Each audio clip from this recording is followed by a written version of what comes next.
T20 World Cup. I think it was 2021.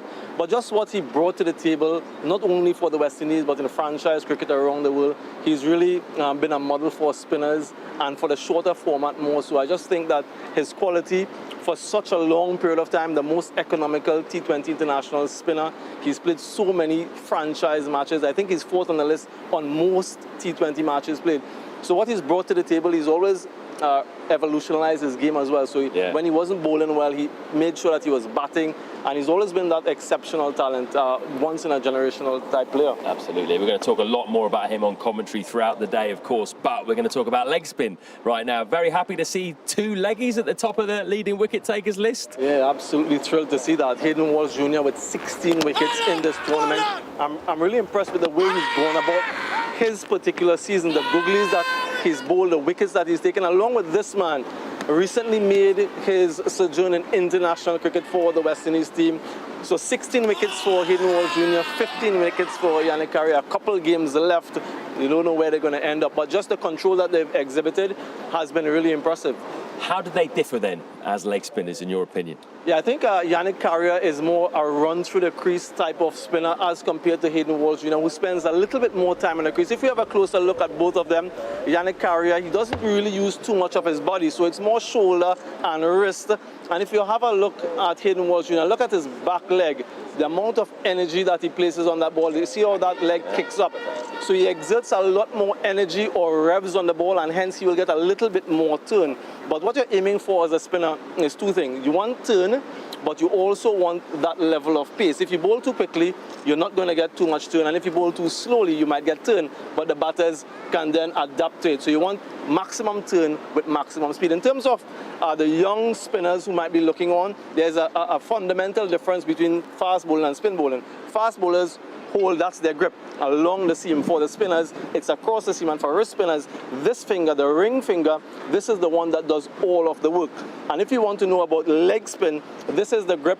The essential part is the back of the wrist faces you as the bowler. So you put as much revs on the ball, but it's not only about the hand position, it's also about the legs and the entire body and that torque. For the googly, it just switches around a little bit. The back of the wrist faces the batter, and it comes off the little finger. So many things to talk about with regard to wrist spin bowling. Spin bowling, we'll talk a lot more during commentary. We will, but that's great, isn't it, for all the budding young leggies out there? Some very basic tips for you. Now, the man that both of these leg spinners want to impress, of course, is the West Indies white ball head coach, Darren Sammy. We spoke to him a few days ago. Here's a little taster.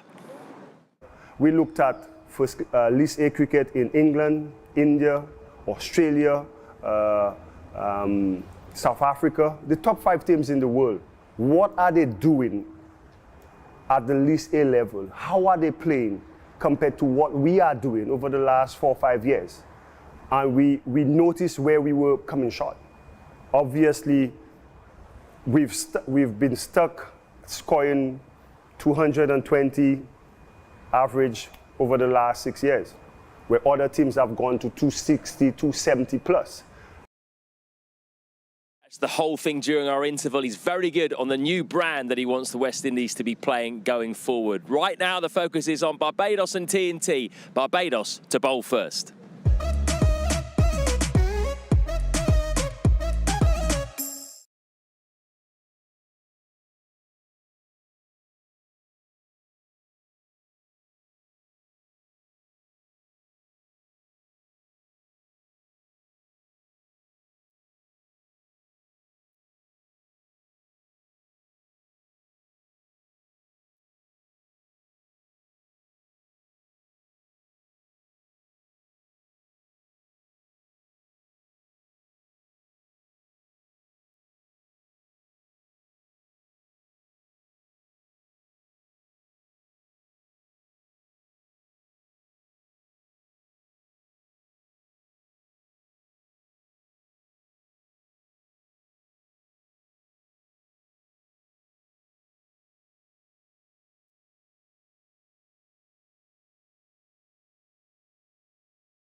time for battle in match 28, the final preliminary game of this year's CG United Super 50 Cup, and is a top of the table clash. Has all the ingredients to be quite an exciting fixture. It's the Barbados Pride up against the Trinidad and Tobago Red Force. Couple of changes for the Pride. Craig Brathwaite out, Kyle Mears is back in the team. Javid Leacock, the leg spinner, also left out, as Jair McAllister, express pace, comes back in. Unchanged are the Trinidad and Tobago Red Force. Complement of 4 spinners, the 2 seam options as well. Should be enterprising this start. Toss was won by the Pride. Shea Hope opted to bowl first. No surprises there. Great news, the sun is out. Keon Otley's had a good tournament. He's out in the middle as well.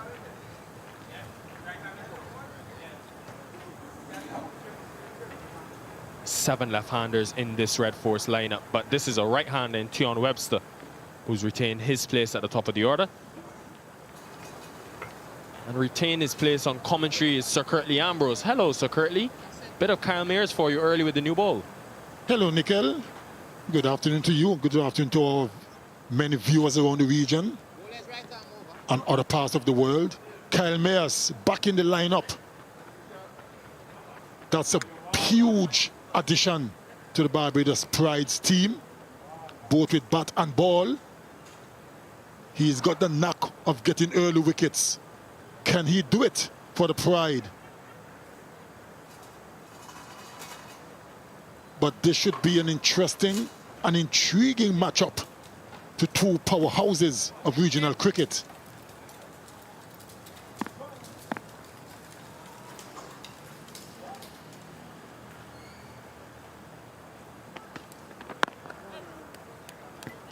A little bit of swing very early. He's very good at bowling to the left-handers because he predominantly takes the ball away from the left-hander and into the right-hander. Look at that. Pitched way outside the leg stump. So he could cause some problems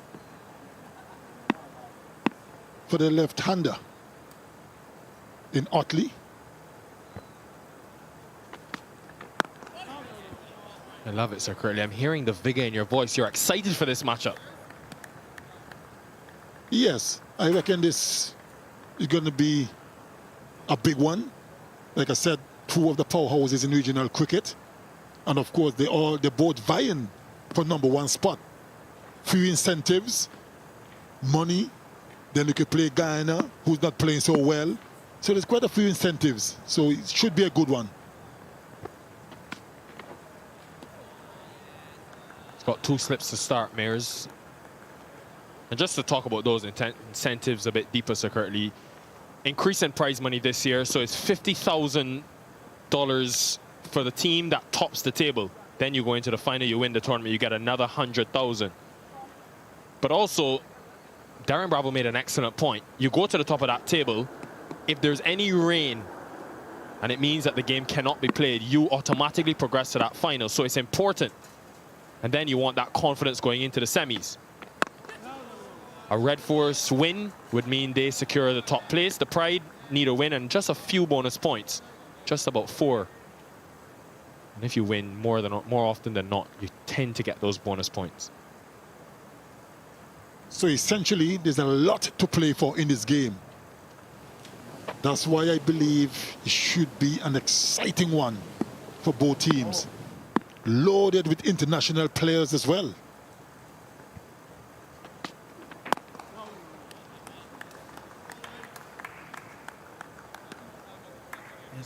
I'll be interested to see today, Sir Curtly, how the seamers use the wind that's coming from the eastern side of the ground.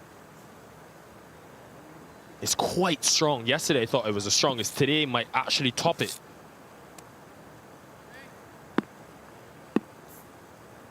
That's an indication of how strong the breeze is. That's the Barbados flag.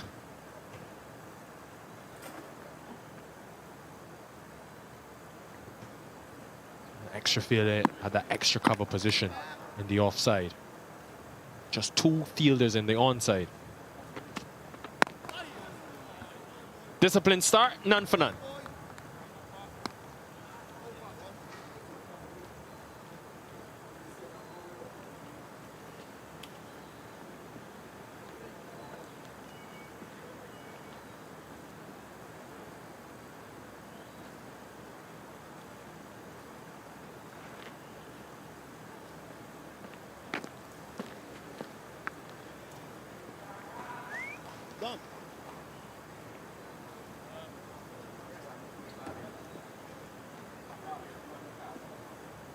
We already know the 4 teams progressing to next week's semi-finals. However, position, a lot will be determined today on this result. Will be Dominic Drakes. He's done well in the first 10 overs in this power play for the tournament. Bit of left arm seam coming from that southern end.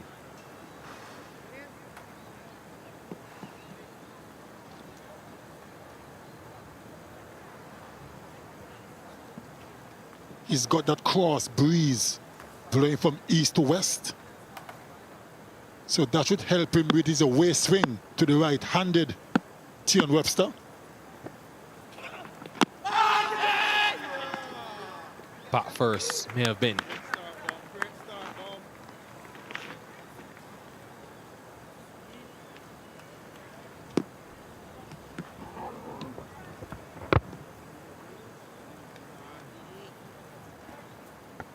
Because Drake's bowls from over the wicket and tries to bring it back into the right-hander so currently, I wondered if he may have come from this end, the northern end, because of that assistance with the wind. Don't know if Kyle Mears had priority in ends, but he's been trying a lot in the tournament to bowl from around the wicket and hasn't really gotten a lot to come back.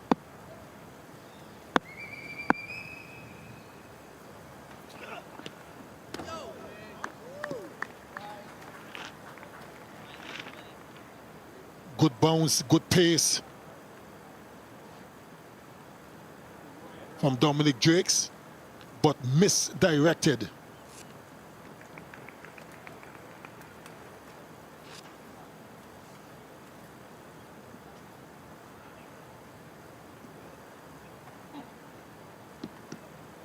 Good to see the supporters in.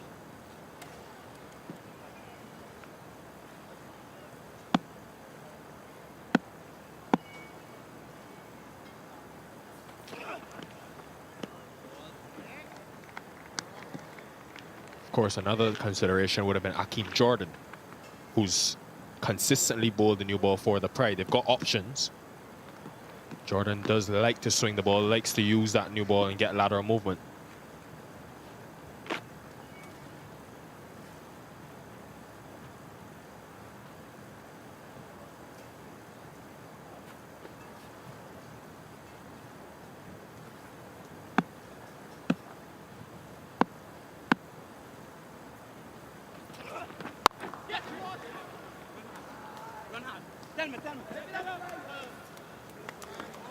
First runs off the bat for Tion Webster.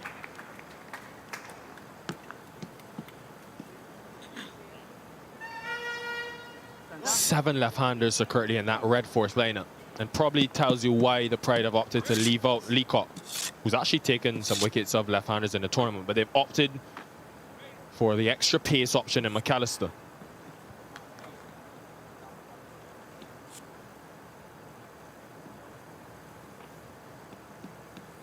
Now left hand on strike, fine leg comes into the circle. Backward square in place as well as deep third. It was uppish, but it's hit well in that point region. First boundary.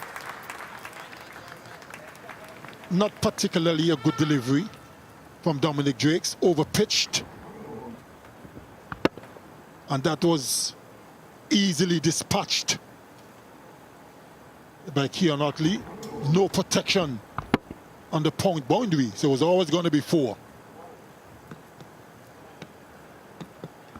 Yeah, he has that deep square fielder because Otley is a strong puller of the ball. Anything short he likes to latch on to, so that would tell us why he's got fine leg up.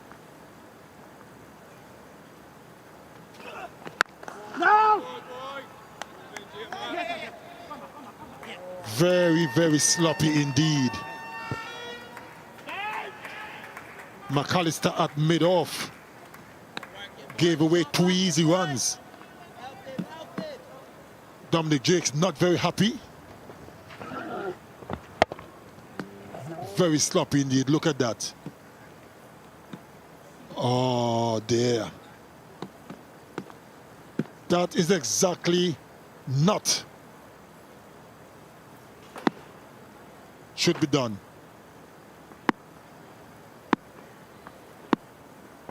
Got to get some part of your body behind that ball, McAllister. 8 from the over. After 2. 8 for none.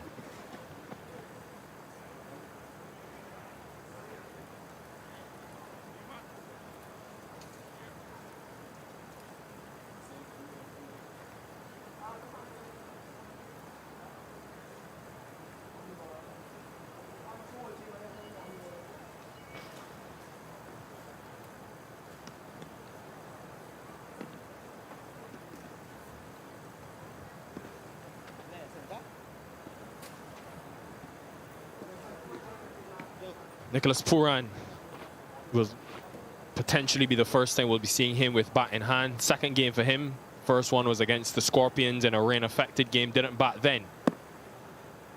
Second leading run scorer last season. Kyle Mayers continuing.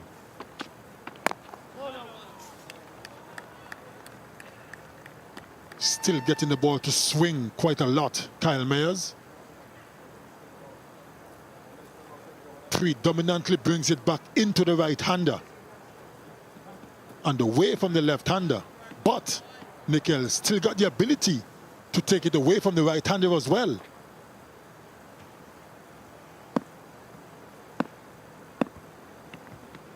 It does bore that leg cutter at times off the pitch. There you go. Kept a bit low, but went the other way.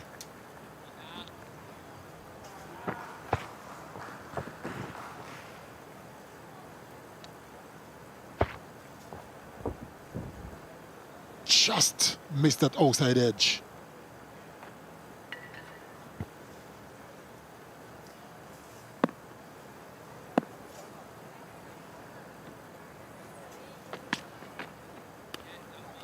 And we've spoken a lot about the options currently that Shea Hope has at his disposal with new ball. They'll remember as well that Alzari Joseph and O'Shane Thomas ripped through this Red Force batting line at the top order.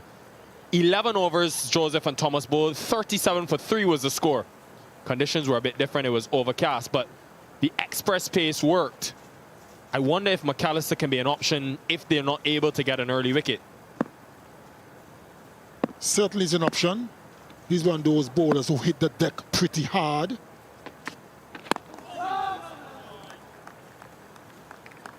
May not be a quick surface, but hitting the pitch hard like he does could pose some problems. It could bounce, could keep low. So it's always difficult when you have a bowler with express pace on a pitch that has variable bounce.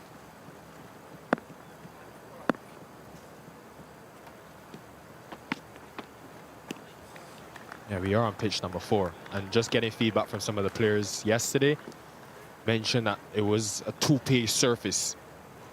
And McAllister hasn't bowled very often with new ball in the tournament, just the 6 overs in the power play, but he's picked up 2 wickets. And he always has that X factor with that extra pace, as you mentioned.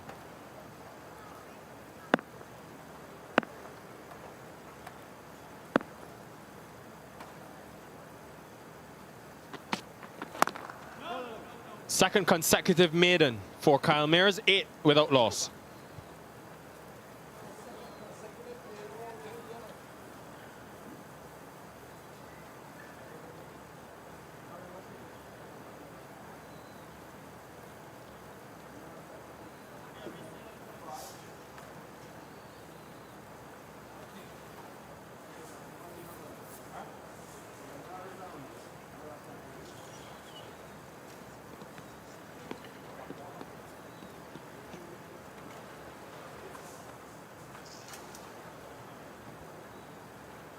Four spinners, a couple of seam options in Hines and Gabriel. No Jaden Seals, no Joshua Da Silva for the Red Force. Drakes continues.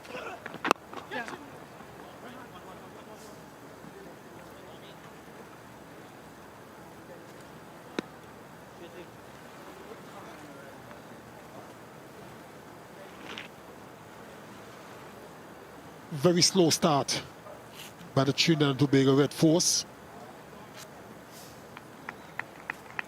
Good disciplined bowling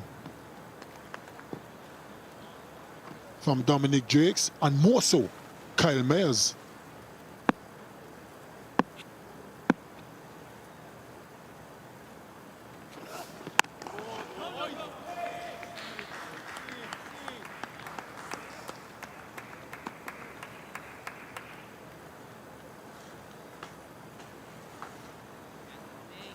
Yeah, second most wickets in the first 10, Dominic Drakes, and this was a massive deficiency for the Pride last season. Jordan bowled well, bowled economically, but just couldn't pick up wickets. He's provided something different. He's been a revelation back in the Pride squad after a few seasons.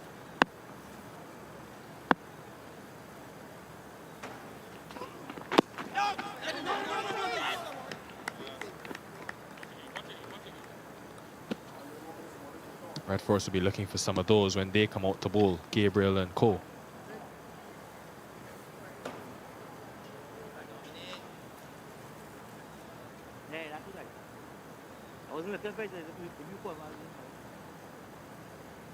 Narayan left of screen, announcing his retirement from international cricket.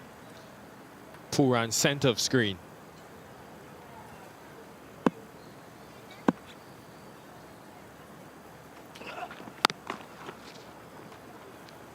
The line has been really straight to Webster. That was the first one that you could say probably was on middle. Every other ball has been on that leg stump line.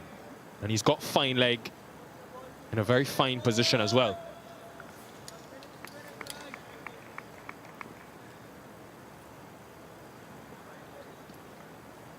That's why it's called fine leg. Got to be fine.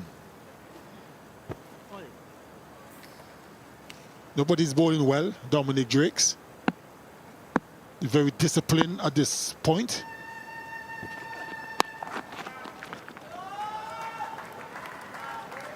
Boundary for Webster. That will help his confidence after his first 13 deliveries. Short delivery from Dominic Drakes. And the slow nature of the surface made it very easy for Webster to pull it away in front of square for 4.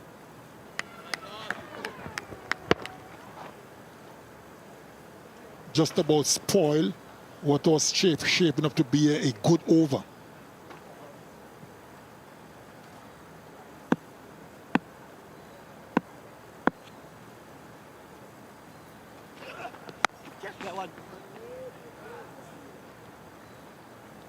Six from the over, 14 for none.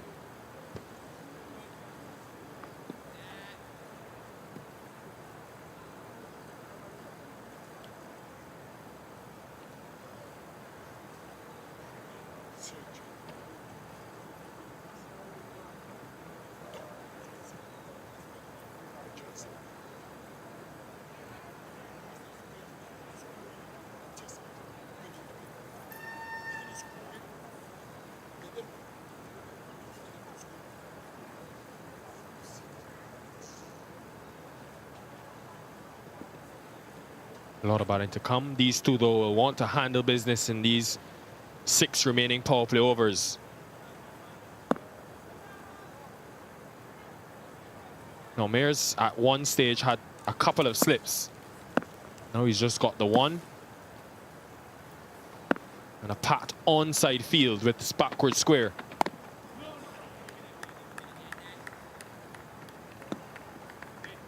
He's yet to concede a run. Kyle Mayers.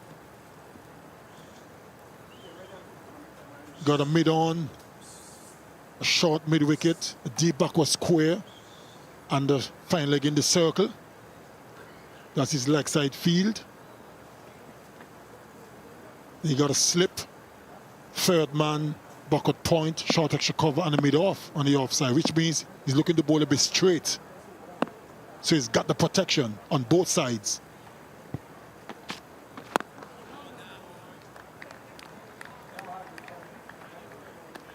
And Roston Chase, you think, as well, will be very important today for the Pride.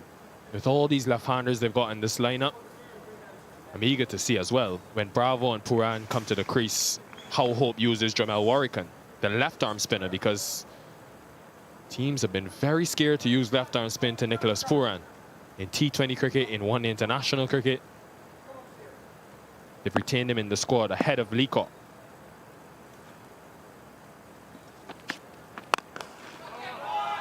It's well executed from Webster. The first runs against Kyle Mayers in 15 deliveries. And we know who he's supporting. There's no secrets there. Over pitch delivery from Kyle Mayers. And was hiked away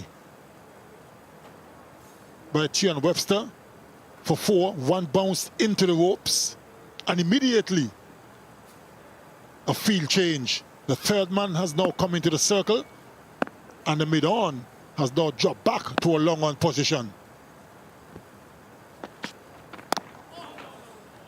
Seeing that, Sir Curly, and you've been in a bowling coach capacity for many years for many teams. Would you encourage that field change, or would you encourage Mayers to continue to be aggressive and keep mid-on up? I would have left it the same way. Not because you get hit for 4, meaning you should immediately change your field. It was an over-pitch delivery and should be punished. So let's go back to what you were doing all along. So it's a sense of panic, I suspect.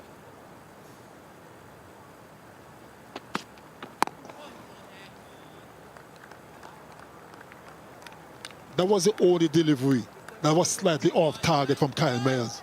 So why would you want to change the field just because of that? You erred in length, so that's your fault. So I would have left the field the same way. 5 deliveries have all come in to Webster in this over. Both a leg cutter to him in the last over, almost induced the edge. Does he go to it now for this final delivery? I think he may have tried it, but just too short. Webster's good. He'll get just a single to end the over. 5 from it. 19 for none after 5.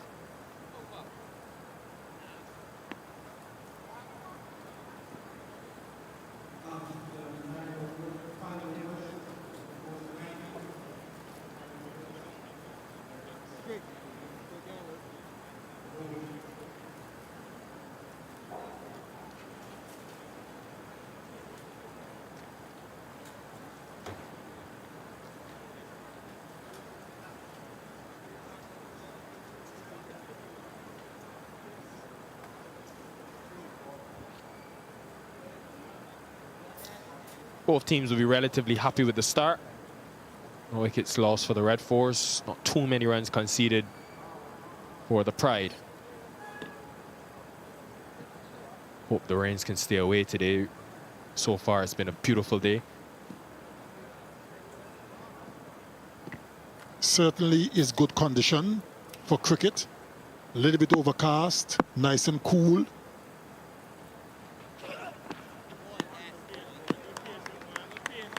That's where Dominic Jakes need to bowl more often. What I find, Nickel, with a lot of West Indian fast bowlers, well, bowlers in general, that was a good delivery. They don't show enough patience. If after a couple of deliveries and nothing happened, they tend to experiment and more often than not go for boundaries. And then when that happens, they go back to what they were doing. No! This is 50 over cricket. It's not like a test match or a 4-day game where you need 20 wickets to win. Containment is key. And the more you contain batters, the more pressure you build, and they will have to find ways to score. I know every bowler likes to see wickets in a wickets column, but it's a process. And I find too often, as bowlers, they don't show enough patience.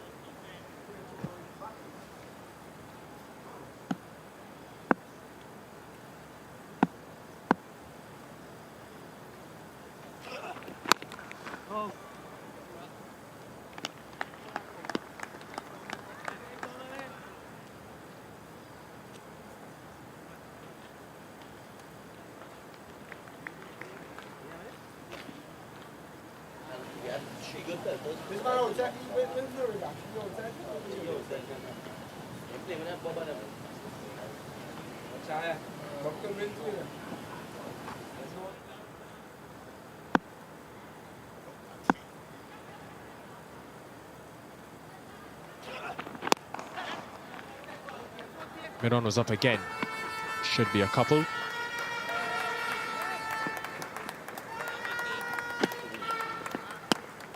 McAllister on the chase again. Looking forward to seeing how Otley goes about things today. Last season, conversions was a big conversation for him. 8 times he batted, he got 30 or more in 6 of the innings, but only 1 score over 50. He's had a really good start this year with that big 100 against the Windwards, then got a 50 here against Guyana, but since just 9 and 12. He always talks about finding more consistency in his personal game.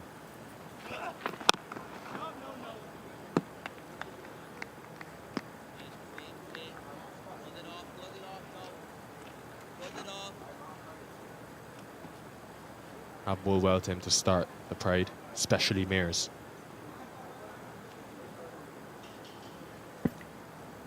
I don't think Captain Shea Hope would mind this too much. They haven't picked up a wicket as yet, which he's hoping for, but at the same time, not many runs have been scored. We're just approaching the 6th over, and the red force is only 21. So good going by the Pride. Narrow leave in the end. Close leave, I should say. 21 for none.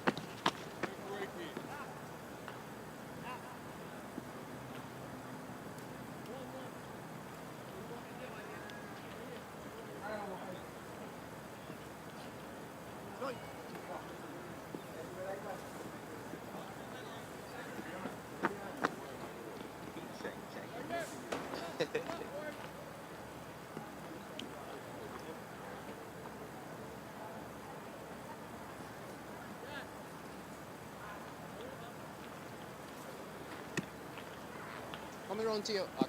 Right arm.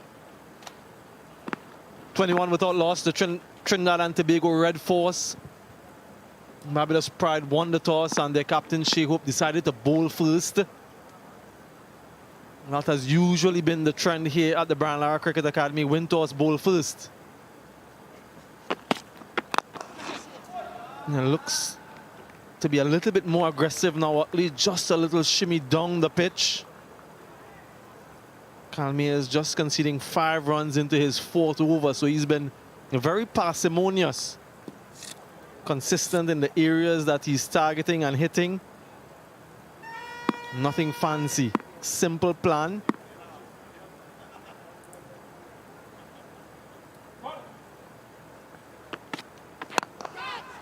In the gap, glorious from Otley. Languid when he plays those types of strokes. Hello, Shakira Selman. Good afternoon. Good afternoon, Samuel. And that's a beautiful stroke through the covers, all along the ground by Keon Otley. Doesn't have to overstride because it's overpitched by Kyle Mears. And he gets a full extension of the hands. Just watch how he admires that shot. You're not getting too much off the strike, Keon Otley. Just 1 ball in the previous 4 overs before this over. Has been all Tion Webster, 26 deliveries for his 13 so far. So a very cautious start. Quick single, very well judged. And good response as well. Trust your partner. It's a simple enough plan for the Red Force that they just need a win to qualify at top of the table. And in that case, they'll face the Guyana Harpy Eagles. A little bit more complicated for the Pride. They need some bonus points and the win.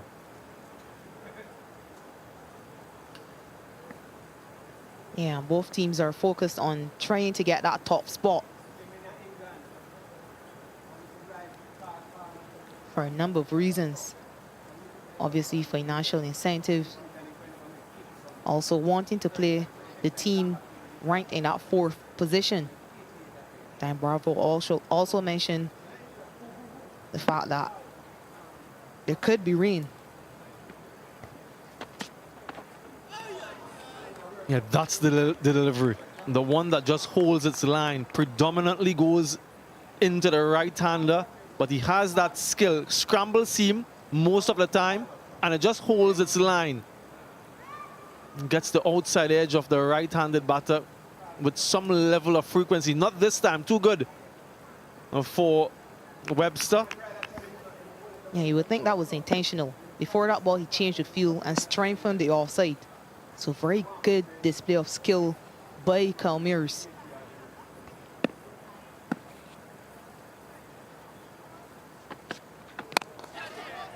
In there, perhaps just short a very good fielder, Ruston Chase. He usually takes some spectacular catches. I'm not entirely sure if it carried. He was disappointed. Let's have a closer look.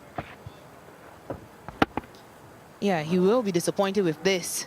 For his standards, he should have taken it, especially after he took a blinder last time the Pride team was here. Took a one-handed catch to his right.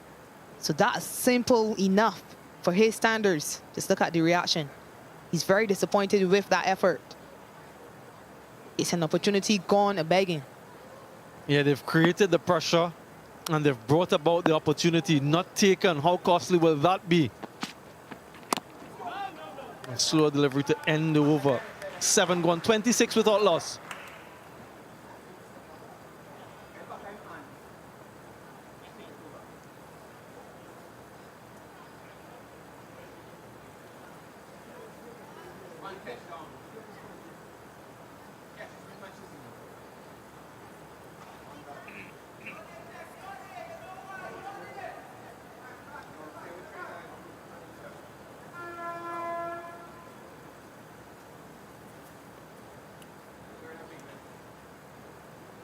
Yeah, business end of the tournament. Semi-finals all set for next week, Wednesday and Thursday.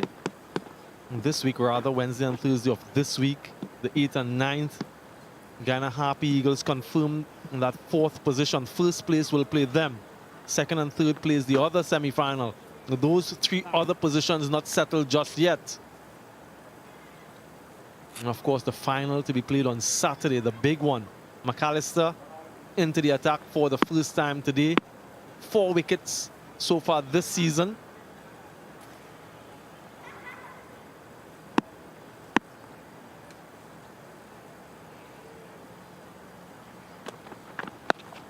In the air, short delivery will fall safely.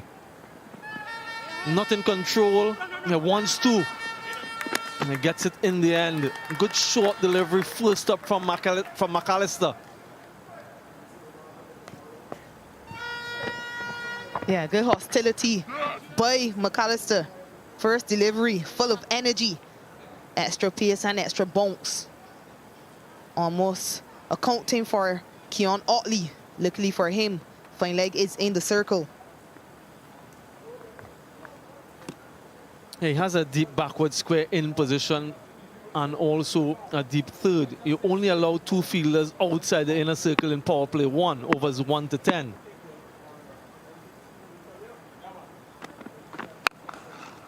Along the ground, not the height that he was looking for. This one just leveled out waist high, and it was too easy for Otley, who's very good with this particular stroke. Yeah, perhaps trying to get a bit fuller on that occasion. It wasn't as short as the initial delivery, but it never got hurt. It just leveled off, as you so rightly pointed out, and it's easy for Yannick Otley, Keon Otley, forgive me, to deposit that one.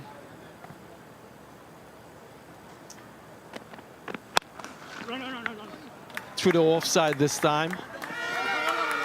Just allows him to free his arms. Didn't get the timing that he was after. So a little bit of an expensive start for McAllister. Trying to be a Red Force, of course, the most successful team in the history of this tournament, the Super 50 Cup. They've won on 12 previous occasions, plus 1 shared. Last one in the 2020-2021 season. They were quite dominant that year. Barbados Pride, on the other hand, they've had 6 wins in the history of this tournament, 1 shared as well, and their last one in 2016-2017.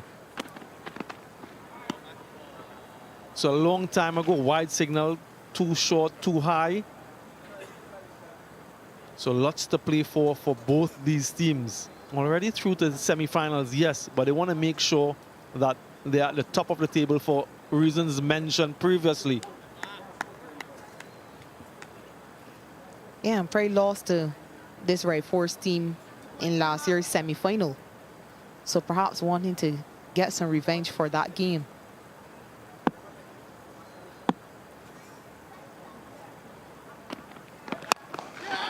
In the air, again falls safely and will challenge the boundary. Desperate dive. And slows up, just dribbles into the outfield.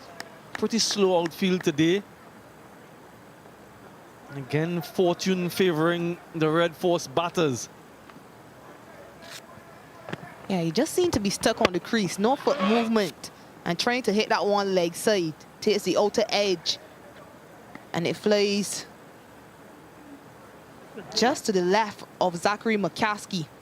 Desperate attempt. But that was way away from him. 2 runs added to the total.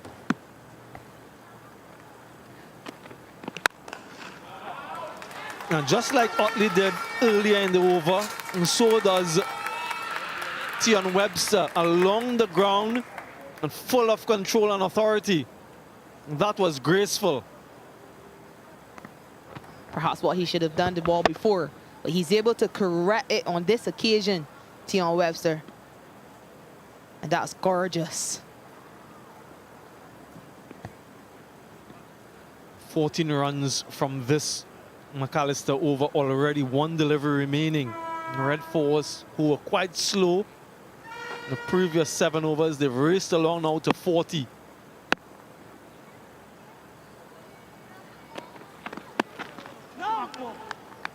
Expensive but eventful over comes to an end. 40 without loss.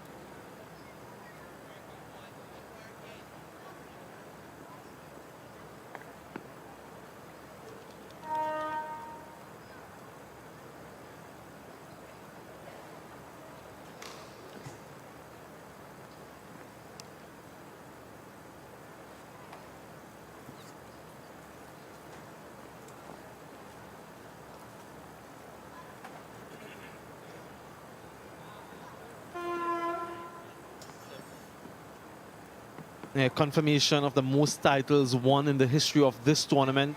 Trinidad and Tobago sits atop, followed by Jamaica, and then Guyana, Barbados, and the Leeward Islands. Also, a notable mention to the emerging players team. They won a couple seasons ago. CCC won a title as well. Windward Islands have been previous winners.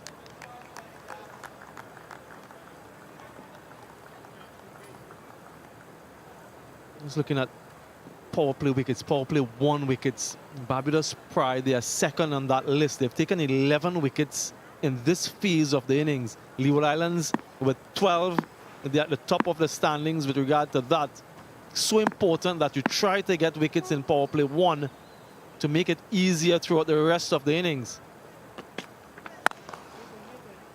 But this is a solid start from the Red Force. Wickets in hand, so important. And also set batters through the middle when the spinners come into action. In Super 50 Cup 2023, this is what their returns are. 1 to 10, just around 5.7 and over. Slows down through the middle as is expected and then accelerates in the final power play.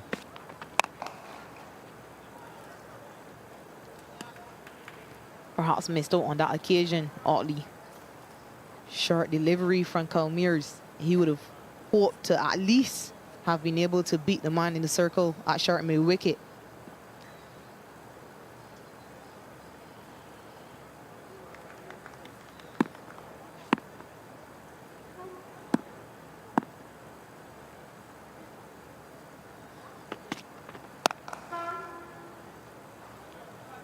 The news coming through earlier today, Sunil Narayan officially announcing his retirement from international cricket.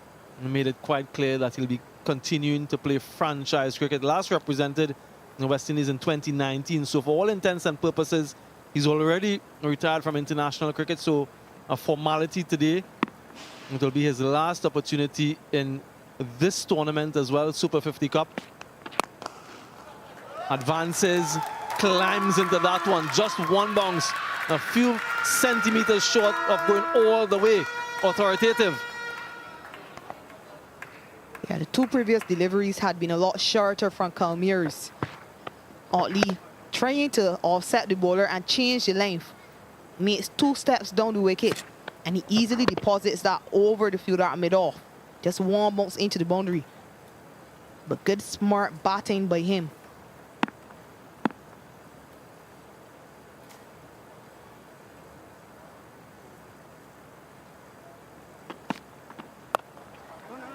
Yeah, picked that slow ball, had to wait on it. Should get 2, does get 2.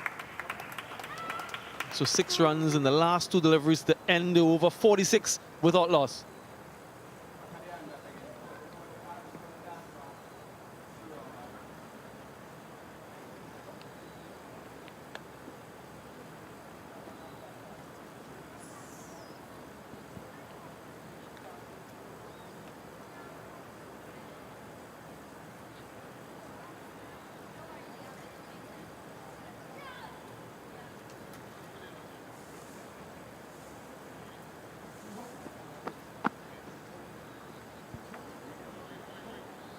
Couple high towers there, one in particular, but a solid start. They need to get what it is, 14 runs in this over to achieve a bonus point. I'm not entirely sure if they'll be thinking along those lines. Ruston Chase into the attack. Economy of 4.7, very good economy. Best of 4 for 19. Very experienced. Played for West Indies in all formats of the game.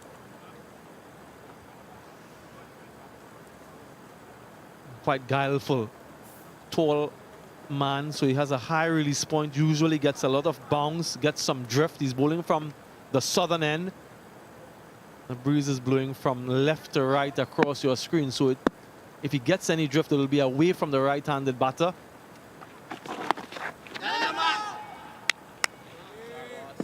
Yeah, he keeps it pretty simple, Ruston Chase. Tries to attack the stumps, and then there's that delivery where he gets the drift and threatens the outside edge of the right-handers. He also gets quite a lot of dip.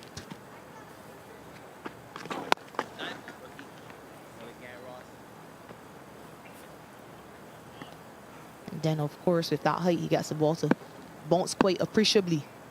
So it's very difficult trying to hit him down the ground. We saw a snippet of a feature that will be showed during the interval in this game with the head coach of the white ball team, Darren Sammy, talking about the reasons for the implementation of the bonus point system, which is to really get to the standard of other teams around the world. They've done a lot of research with regard to list A cricket in the top 5 teams or top 5 countries around the world. And they sort of try to infuse that in our own style of play. And I think there's some buying. I don't know if there's altogether enough buying in it, but certainly like the concept of trying something a little bit differently to get different results.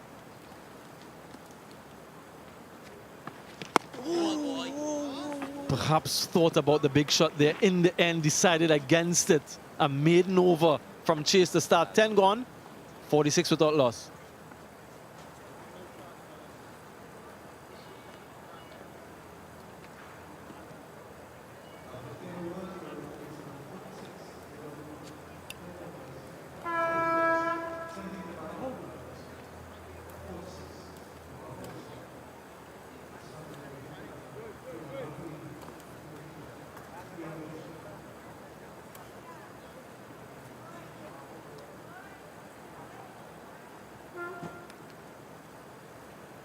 Very powerful middle order for the Trinidad Tobago Red Force. Puran, Bravo, Mohammed, Carrier has been informed, Hussein, Hines, Pear, Narayan at number 10.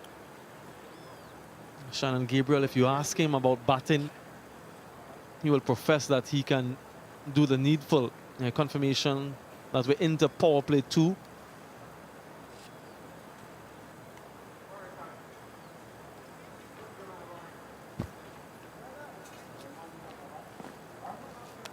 New bowler from the northern end, replacing Kyle Mears. Mears had a 5-over spell, none for 16. Another spinner, Jamel Warrican.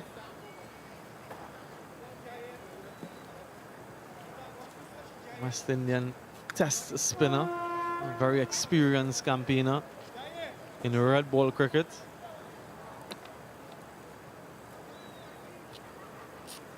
Outside the first power play, into power play 2, so you allowed 4 fielders now outside the inner circle. He's opting to use all 4 of them. Deep backward square, deep mid wicket, long on, and a sweeper for the left-hander.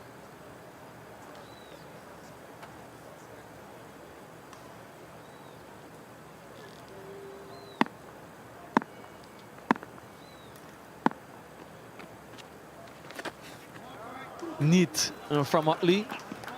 Gets 2. Isn't a short 45? He has a square leg instead of short square leg. So it's a good option for the left-hander with the ball turning into him. Little bit of a drizzle. Nothing too concerning at the moment. The direction from where the rains come seems to be pretty clear.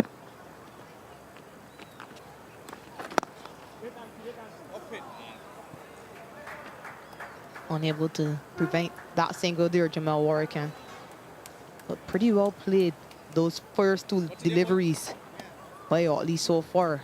He's hitting with that perceived spin.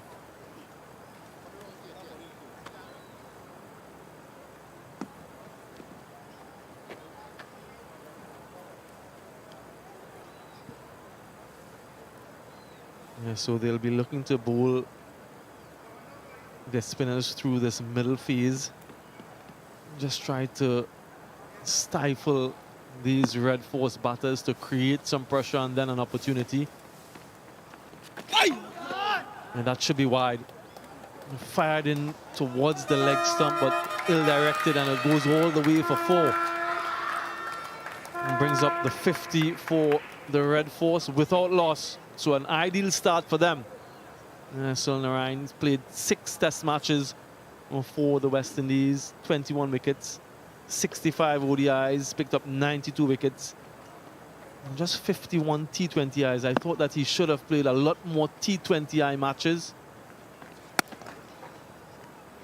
Just the 51. He's the most economical T20I bowler of all time. That is of test playing nations, full member nations.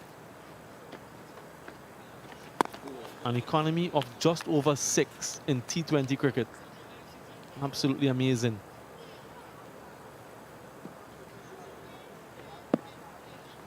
In T20 cricket, he's picked up 483 wickets. Can you imagine that, folks? 483 matches, 525 wickets, correction. The 3rd most behind Bravo and Rashid Khan. And he's still playing, so he'll be adding to that tally. He's retired only from international cricket. Remember that. You'll see him in franchise cricket.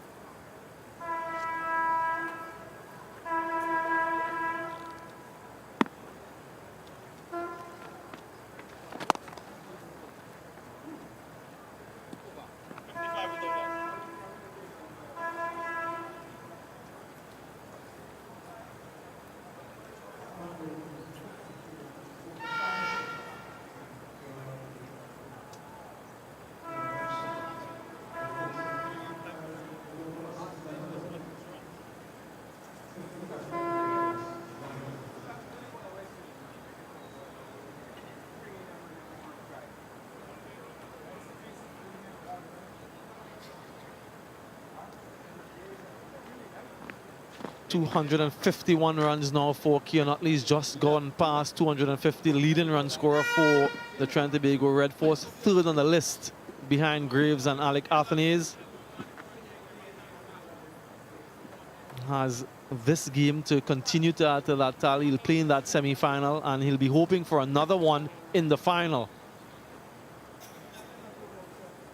Ruston Chase continues. Just to talk a little bit about women's cricket in the region. Shakira Salman, the West Indies A-team women's team in Pakistan at the moment. How good is that particular series to have to give them more experience in the international arena? Oh, that's enormous in the scope of things. It's the first overseas tour for a women's A side from the Caribbean. Only the second overall. They would have played against Pakistan A as well a few years ago in the Caribbean.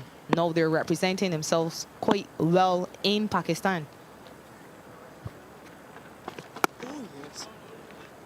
They actually just won that A series, 50-over series against Pakistan A 2-1, led by Rashida Williams from Jamaica.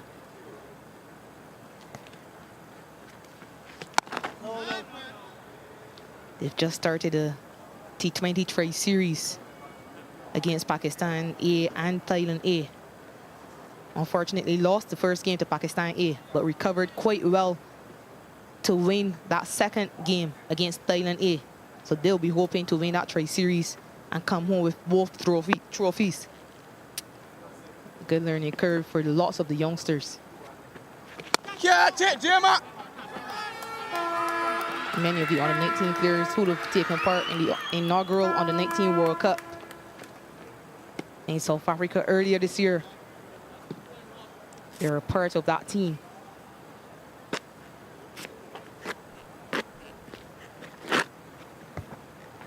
They're just trying to go over the top. Not entirely sure in which direction he was aiming, but he gets it, just enough of it to fall safely. And really nice to see that investment in the women's game. We saw the expansion of the massive women's CPL. We've seen an investment in grassroots women's cricket, and now those tours that will only build and benefit the women's game in the region, blunted down the ground just for a single. We'll talk a lot more about that during the course of this match. 12 overs gone, 58 without loss.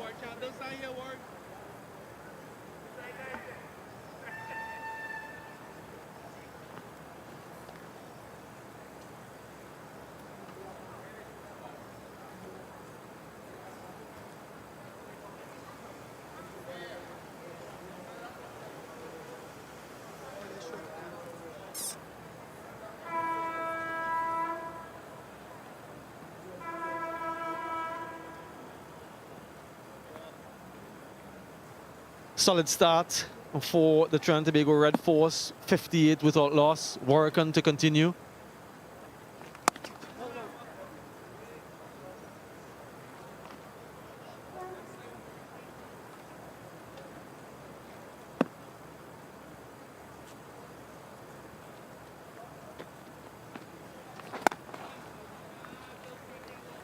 Work on his last 19 List A games. He's picked up just the 10 wickets.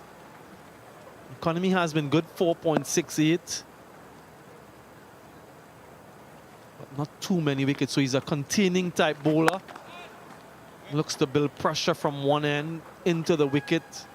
Flat trajectory, more often than not.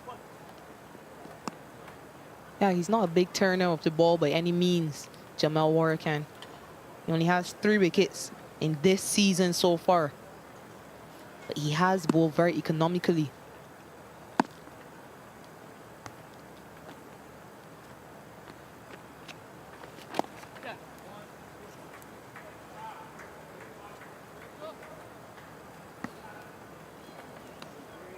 Three swing options for the Barbados Pride.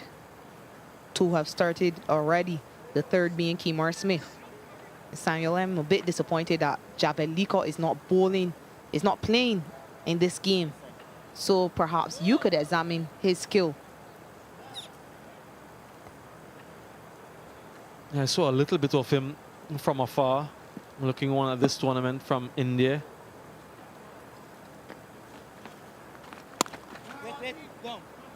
Excellent fielding. And this is what we've come to expect from Ruston Chase. Dropped a catch off Webster earlier on in the innings, off the bowling of Kyle Mears.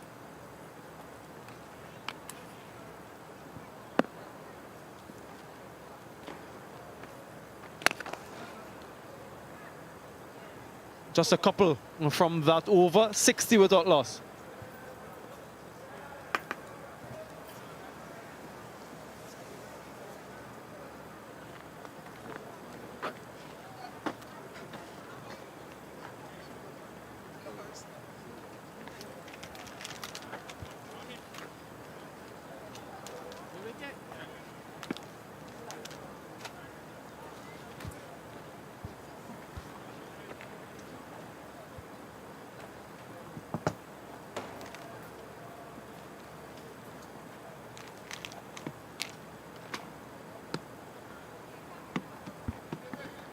spin at both ends now. We've had 3 seamers and 2 spinners already, so 5 bowlers used inside 13 overs.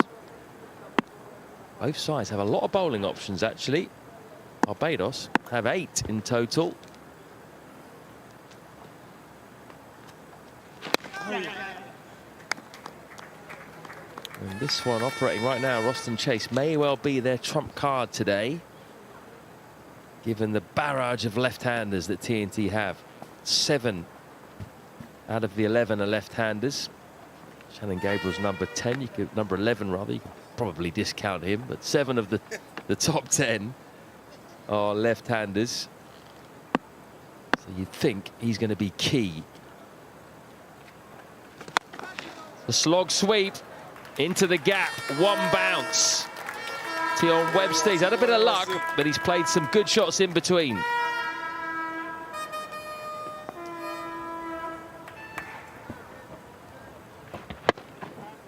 Normally you'll see these shots from Tion Webster. Splitting the mid-off and the deep mid-on and the deep mid-wicket. Getting a start now. Just need to get over that hurdle, get out and get into that 50.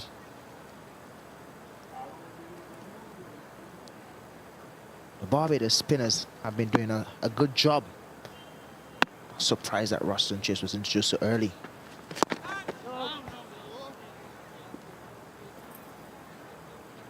Yeah, I think he got introduced because J.M. McAllister came on, was very expensive for 14. Maybe they were slightly concerned about giving away a bonus point in that first 10 overs.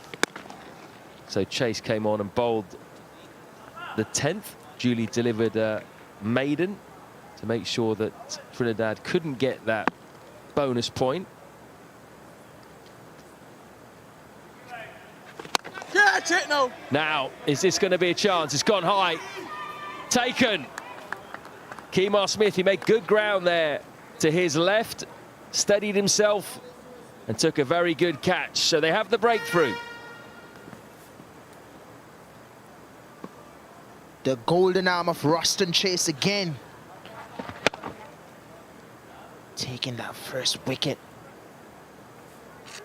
for the Pride. Good catch from Smith. Something that always happens. He always gets starts and can't continue. Tion Webster, he's gone. He's gone for 28. The score is now 65 for 1.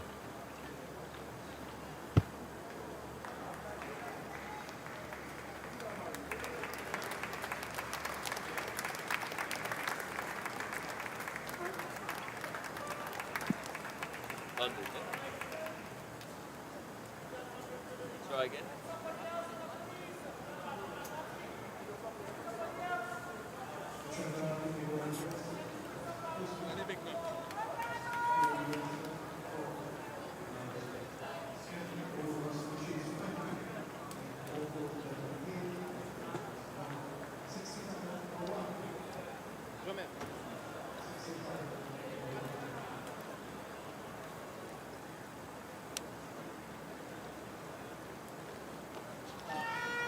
Here comes the captain. The Red Forces, Darren Bravo, comes in playing his 198th list day game. It's 189 innings. Very good average of 37. Tion Webster, when his luck finally ran out, he had a couple of close calls. He was dropped by Roston Chase as well. This one went straight, but he just got underneath it, got too much height, which gave Kemar Smith at long on the time to skirt around. And he just slowed himself down just before he got to the ball. Make sure he didn't overrun it. Just calmed everything down, steadied himself, took the catch. Not easy to take when you're on the run like that. Barbados needed that. Needed to get on the board before that partnership started to really motor. Got a left-hander in now. One of the 7 in Bravo. May change the thinking of Shea Hope in terms of who he bowls, but he does continue with Warrican. 2 left-handers.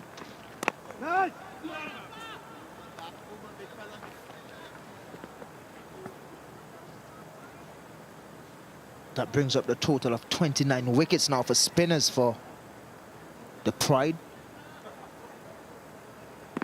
Usually Warwick and Chase usually bowl well to the middle. We saw that the other day against the Windies as well.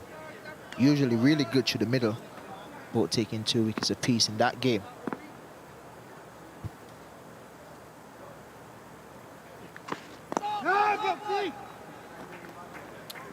Yeah, it'll be interesting here to see whether he persists with Warwick against the 2 left-handers. He might try and get a few overs out of him early on here.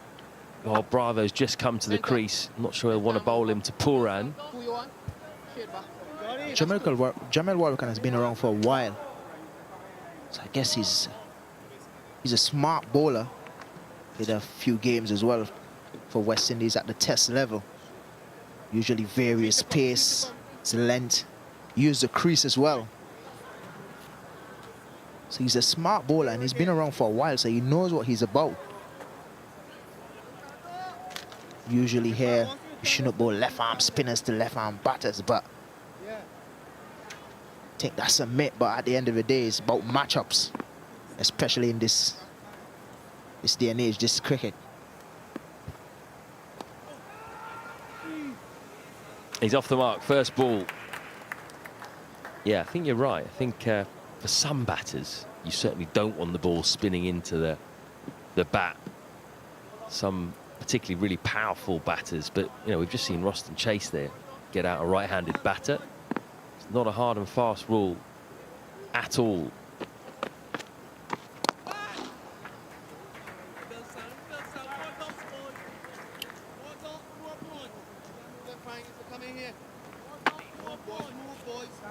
Well, the good thing about it, Matt, is that Barbados have 2 guys that can bowl the off spin, Roston Chase and Smith.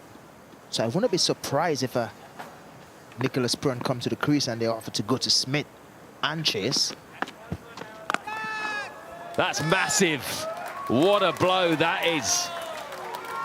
Right up onto the grassy mound. Second ball, and you do that.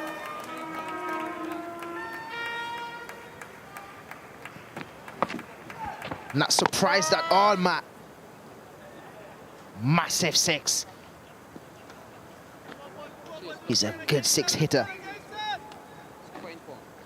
That's the end of the 15 to 74 for 1.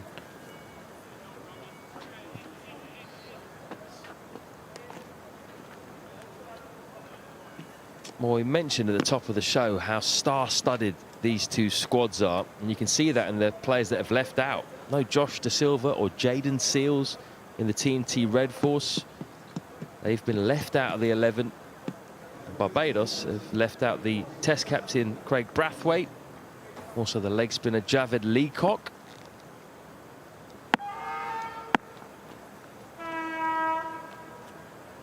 Catch him! Oh, yes. So both sides, Keswick, have plenty of options in their squads. Let's start with Barbados then. Were you surprised that Javed Leacock didn't play? Just gives you a bit of mystery, doesn't he? Brings it back to that matchup that I was speaking about earlier, Matt. Leg spinner, knowing the amount of left-hand batter they have in their side, the Trinidad team. And you want to bring that extra pace as well, knowing that Bravo and these guys don't really like it. And the fact that he's the batter in form, that extra pace might probably make him a little bit uncomfortable. So I think McAllister was brought in for that specific reason, that extra pace that he offered.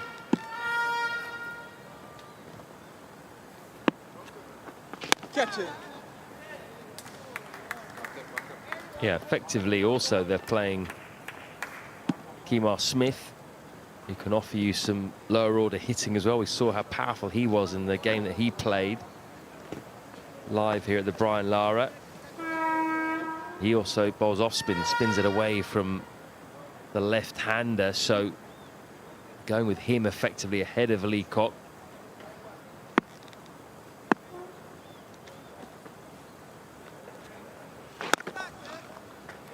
And the makeup of both sides is very different as well. T&T have got 5 spin options and 2 seam options. Barbados have got 8 bowling options in all. 1, 2, 3, 4, 5 of them are seamers. So 5 seamers and 3 spinners. Almost mirror images. Not really surprised with the amount of spinners that TNT have in their lineup. Seamers have only bowled about 66 overs or so. The less for seamers in this tournament bowled by the Red Force. So I'm not really surprised the amount of spinners they have.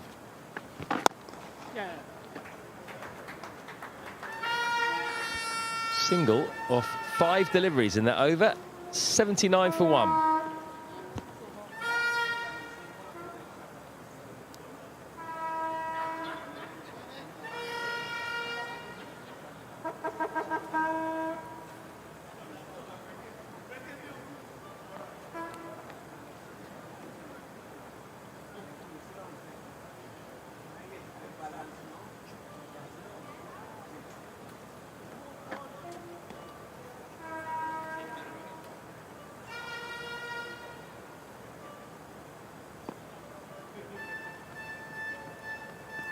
Looks like Barbados are going back to the fast bowler here.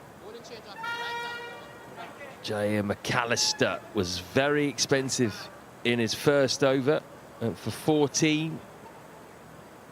2 T&T opening batters enjoyed the pace on the ball.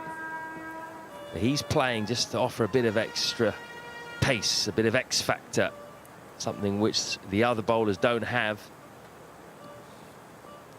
Can he provide that?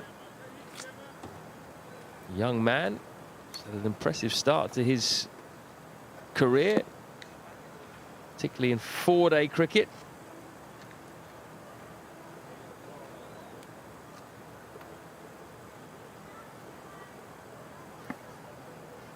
Not really surprised that he has been introduced. Bravo is at the crease. He's a batter that's in form.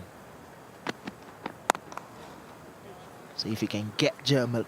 McAllister on to bowl him that hard length into his body, we all know that he don't like it there. Probably create an opportunity to get them a wicket. Get the big man Bravo out.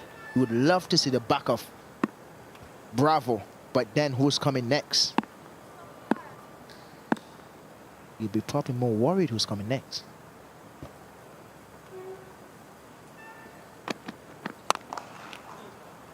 Oh, well fielded.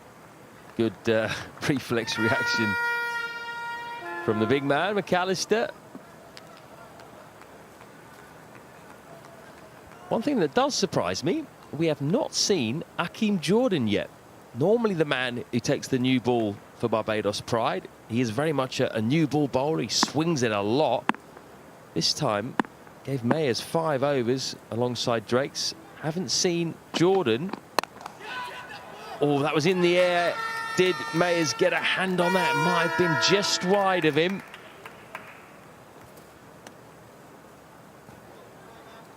Was it a half chance? Slapped through the covers. It was a half chance. Kyle Mayers, that big mid. Call hands couldn't wrap it around that ball in time. But as you mentioned with Akeem Jordan, Matt, surprised that he didn't use the new ball. Usually swing that ball really well. So I was a bit surprised. I was thinking more of a Kyle Mayers and a Jordan with the new ball. The fact that you have Jakes to bowl in the middle and the back end, you would want to use him with the new ball. So I was a bit surprised there.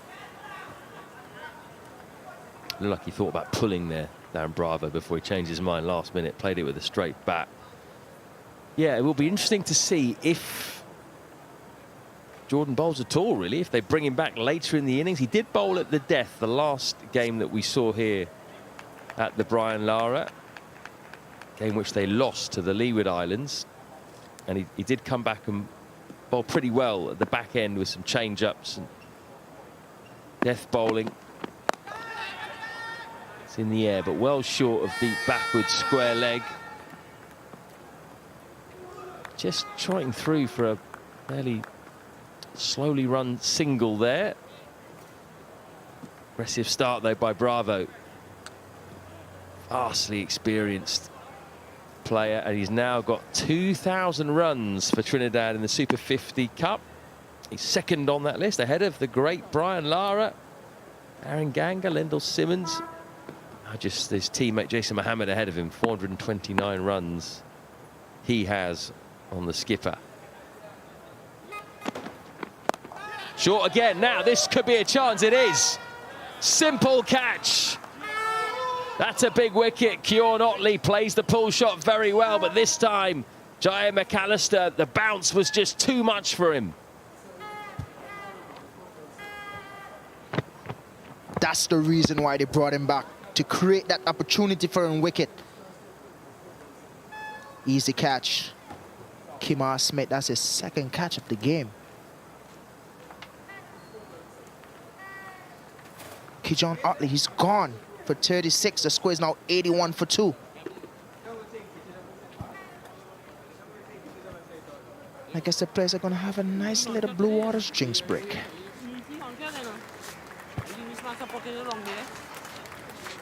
Good. I'll just take a touch of the white.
Trinidad and Tobago Red Force got off to a very good start through their openers, Otley and Webster, but Barbados will be pretty happy now because they've got both of them. Otley for 36, Webster for 28.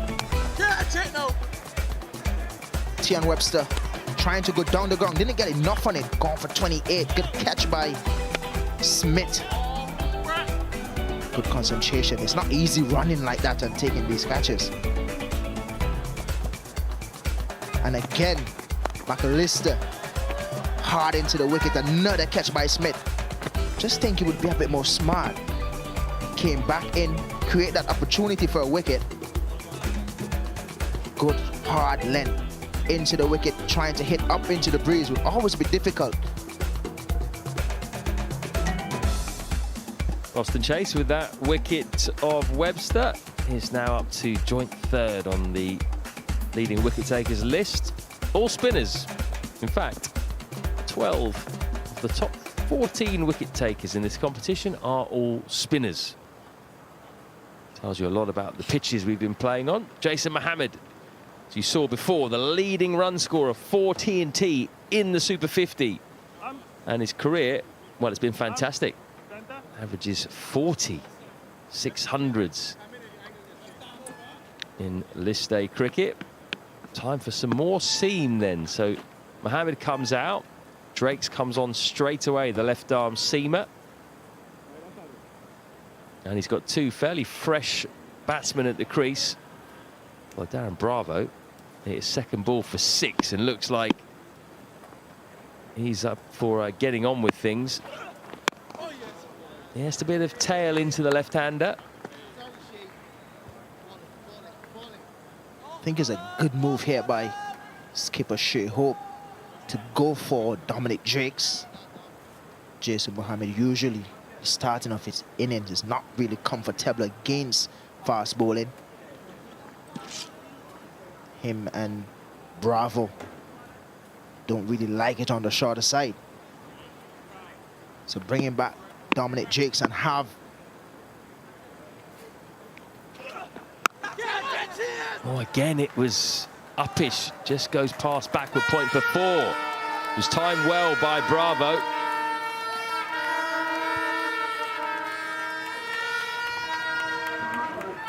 A bit of wit. Even though these batters don't really like the pace, you have to be consistent in terms of your line. It's too much wit. And a player of Bravo's caliber would always score off those deliveries. So you'd want to keep it on the line of his body towards his rib cage region. That's where you want to be bowling it. If you bowl it too much weight, you're going to get punished. Oh, I tell you what, that rushed him, didn't it? You mentioned there, Keswick, you got a big smile on your face. It's going to be given wide by Dighton Butler. On height, I think, which Drakes is not happy about, but he had the batter jumping there. Love the aggression. That's what I'm talking about, Matt. As a skipper, you have to be okay with that wide. Oh, it's a bit rough. I'm supporting the bowler here, Matt. I'm a bowler myself, so. Bowlers Union. I'm with you. That was harsh. And again, this was better directed. Shea Hope looks right at the square leg umper there. I think with a bit of tongue in cheek, he wasn't happy with that decision. That one is a dot ball. Well directed. Darren Bravo dropped his hands, though. That's how you play it if you're watching. Any young left-handed batters out there? With the field set, you could know from the beginning that this will be the plan with these two batters at the crease.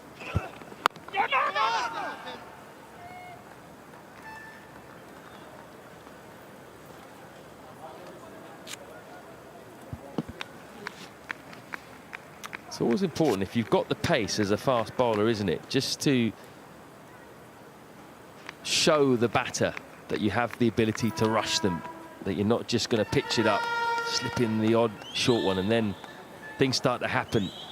Batters maybe just a bit slower to get on the front foot. You saw there, Bravo's trying to get off strike immediately after those 2 short balls. Sometimes you can get a run out. Just got to keep them thinking. Surprisingly, Trinidad only pick up 1 batting point in the middle phase throughout the tournament. Something that is really surprising, knowing how well they played through the middle phase as a team. They've only picked up 1 point, 1 batting point. So that's a bit shocking. They're going to need more than that today. Because right now the pride is looking really good here.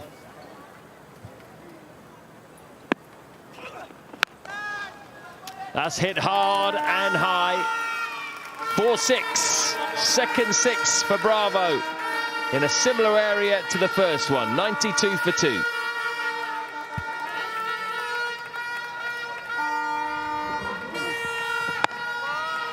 It's actually been slapped short outside the line of off summons. Pulled with some authority as well. Over mid-wicket for 6.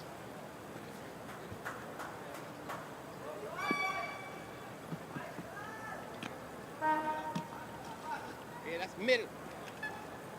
Pretty healthy run rate, 92 for 2 off 18, 5.11 as it stands. Mentioned previously about the need for fast bowlers to show the short ball once in a while, but maybe these 2 fast bowlers are a bit predictable. it's been very short, hasn't it?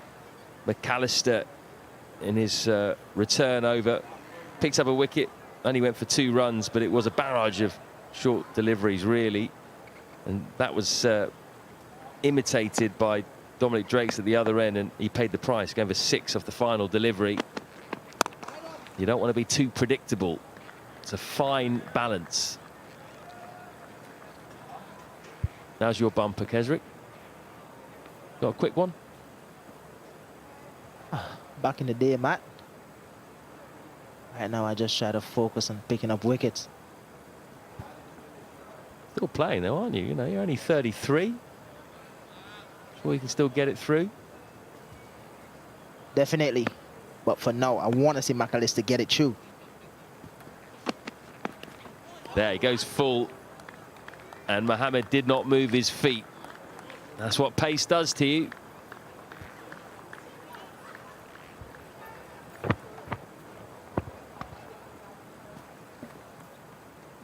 Not a lot of foot movement there, but I'm just wondering, Matt, like the fact that the Pride is looking to bowl hard length to these batters, I'm wondering what's the reason to have sweep on the boundary on the offside. A while ago, Jakes was slapped over mid-wicket. Yeah, maybe could have a slip in. At the moment, there is something like a 4th slip, or a fine gully, you'd call it, in Hakeem Jordan. Wonder if they could have a regulation slip in and a gully. They can get Mohammed out early when he's vulnerable. Could make a big difference. Pooran coming in next.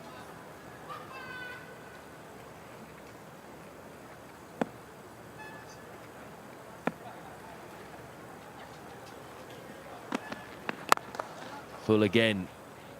Nose or toes at the moment from McAllister. Well, with the fields that he have in Matt, he can't really look to bowl short so often.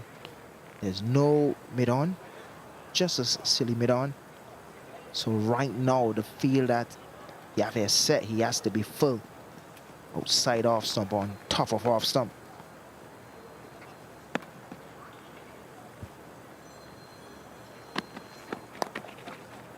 Well, he does have 2 men out on the leg side boundary behind square, so he's banking on the top edge.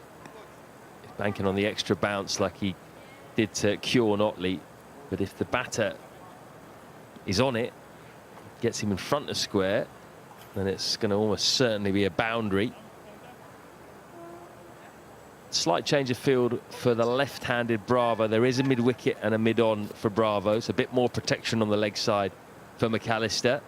Plus the 2 men out catching on the hook behind square.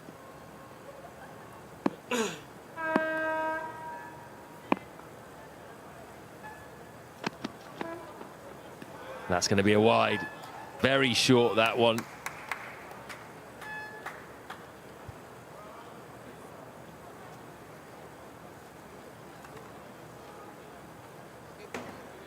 What do you think of this tactic, Kesrick? Do you think they got it right? Do you think short is the way forward for these 2 batters? It's not a bad plan, Matt, but you have to know when to bowl it. Set up the batter, not consistently be bowling short. And occasionally slip that one in. That's a very good length. And again, no foot movement at all. 94 for 2.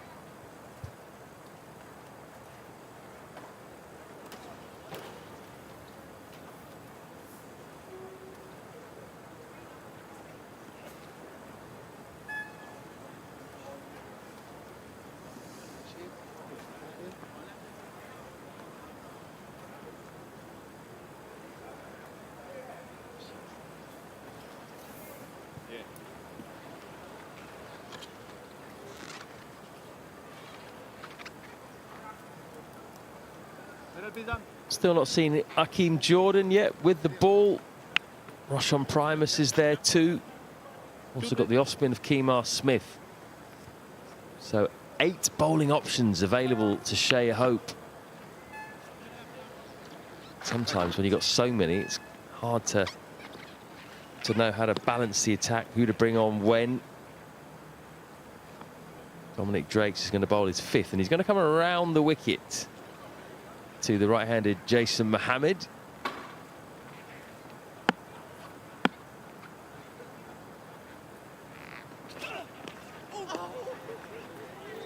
Good area, right in that corridor. Good start. That's where he needs to keep it. Jason Mohammed, usually vulnerable early in his innings. He's a fantastic player. Just needs 71 runs to have over 2,500 runs in Super 50 cricket for Trinidad and Tobago. What a career for Jason Mohammed over the years for the Trinidad team. Splendid player. Yeah, he's 37 years old, Jason Mohammed. Yeah, this is a point that Darren Ganga made a few times earlier in the tournament. They're a veteran side, TNT. Only 2 players under 30. And they're 28. Tion Webster and Nicholas Pooran, both 28. Everyone else is 30 and above. You see, the thing about that, Matt, is I don't mind guys playing the cricket at 36 or 35 or 37. As long as you're scoring runs and you're taking wickets and you're doing a job for the setup. He looked uncomfortable there again, didn't he? Fending that off. That's what you want. That's the length that you want them to bowl. He's very antsy around that era. Dominic Jakes, he should know about that. He played with him in St. Kitts. Doesn't like it there, Bravo. But as I was mentioning, Matt, I don't mind you being 35, 36, 37, and you're playing this level of the cricket because your experience alone. And as long as you're scoring runs, I'm very okay with that. This one's helped around. Can Primus cut it off? No. So more runs for Bravo. It's 2 4s and 2 6s now in just 16 balls.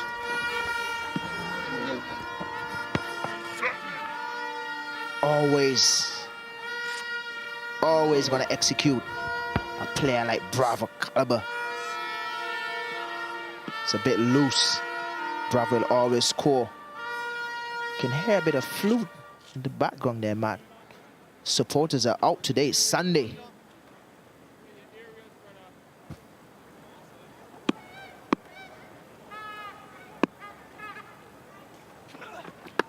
Oh, he sconed him. That's hit him on the helmet. It's going to run away for another boundary. Taking evasive action. So that's 4 leg byes signaled by Dighton Butler. It was a good bumper, though. We're going to have a little bit of a break because obviously the physio will have to come out, just check that Darren Bravo's okay, do a bit of a concussion test and probably replace the helmet. Matt, you know I'm smiling. That's because I love to see fast bowler running hard and hit the deck. As I said, he's a bit antsy around that era. Good bumper. Let's hope that he's okay. He looks good. Physio there, Jason Pilgrim, out of Trinidad. He has been around for a while. Speaking about persons who have been around for a while, Jason Pilgrim has been around for a while with the Trinidad setup. Very good guy. Yeah, Bravo looks absolutely fine. He didn't play the delivery fine, though. A little bit late. He was definitely rushed. That is the reputation that he's had for a long time. He does have a vulnerability to the short ball that was exploited in international cricket. And, of course, when that happens with all of the cricket that's played around the world, everyone knows about it. So, regardless of where you're playing, who you're playing, people will try and work on your weaknesses, like Drakes has done. A little bit fuller this time. Bravo will keep the strike. 20 overs gone, 104 for 2.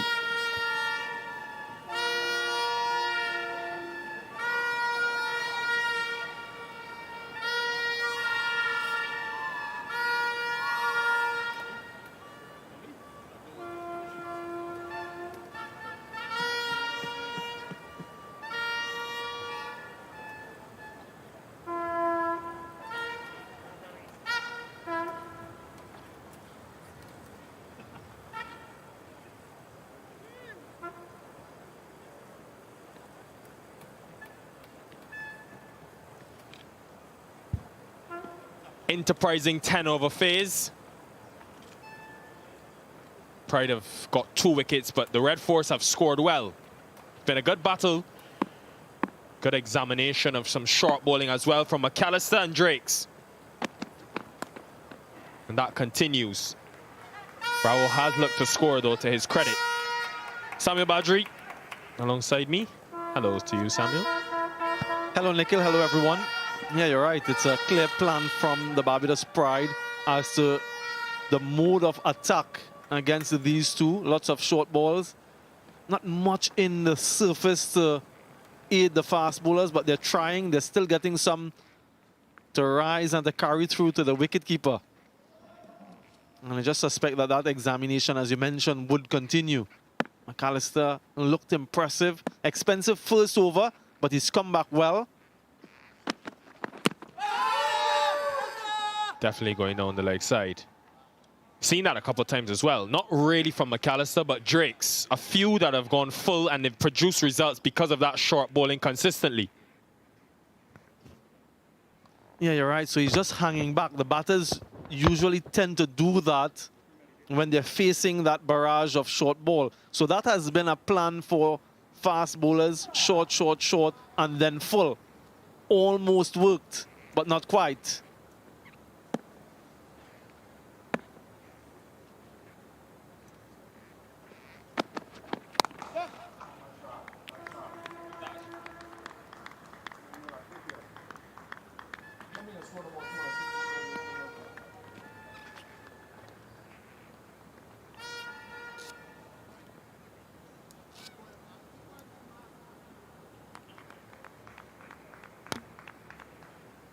Excellent start for the Red Force. 65 runs for the first wicket.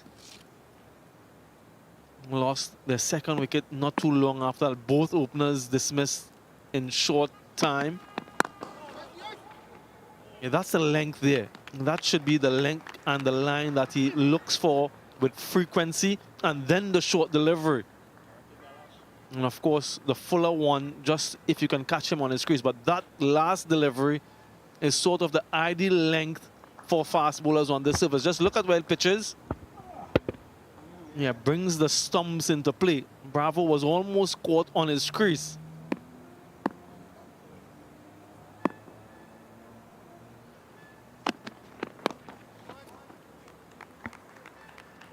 And also in that 10-over phase, Sam, yes, it's been good short bowling from the Pride, and they've got those 2 wickets of the openers. But Bravo and Mohammed won't mind this at all because they're going at almost a run a ball. 58 runs in those 10. And they know how much power they have. If they can build this platform until the 30th over and then treat the next 20 almost like a T20 with Puran, Carrier, and others to come.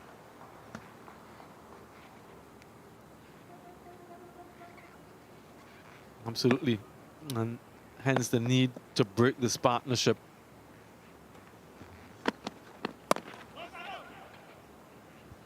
$107 for 2.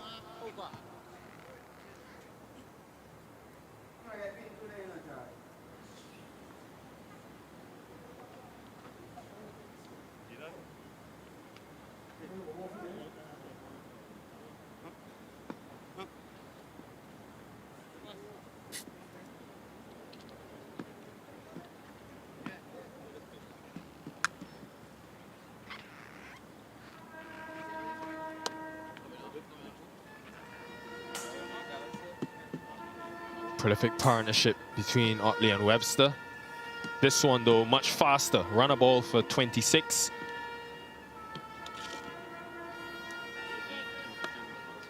Five overs of seam consecutively. Now time for some off spin. Seen Roston Chase already. He's been economical. Now it's time for Kemar Smith. Still very early in his list day career. From Christchurch in Barbados. So Bravo has done well enough, not only to see off that short ball threat, but to force Shea Hope, because he's scoring, to change something and try to get this wicket. Now we'll try to spin the ball away from Bravo. Rolling from that southern end, he'll have to hit into that offside, which is into the wind.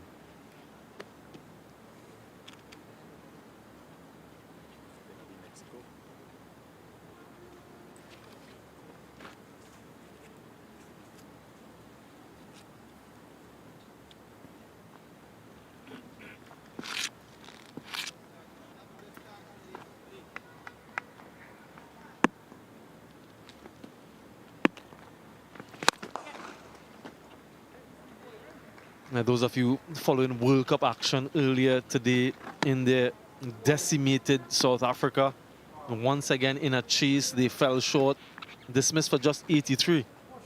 India winning that game comfortably by 243 runs. Another century for Virat Kohli, equaling the great Sachin Tendulkar on 49 one-day international tons.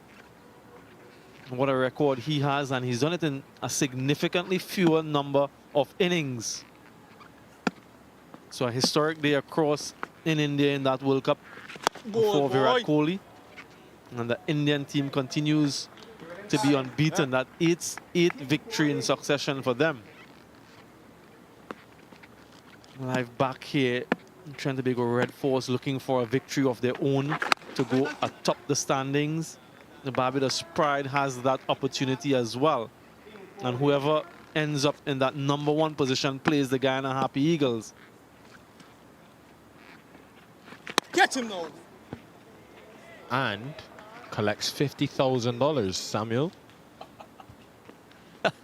Let's not forget about that. The financial reward, which has significantly increased this season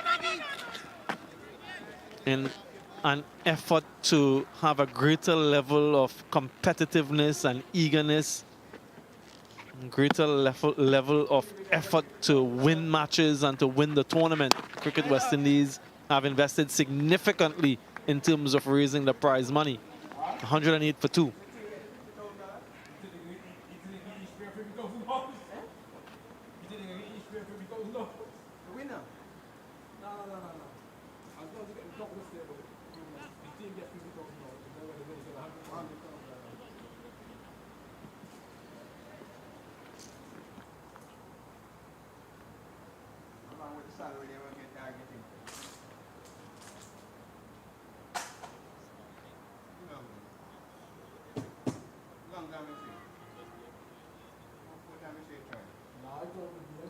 Barrage of seam for the last couple overs.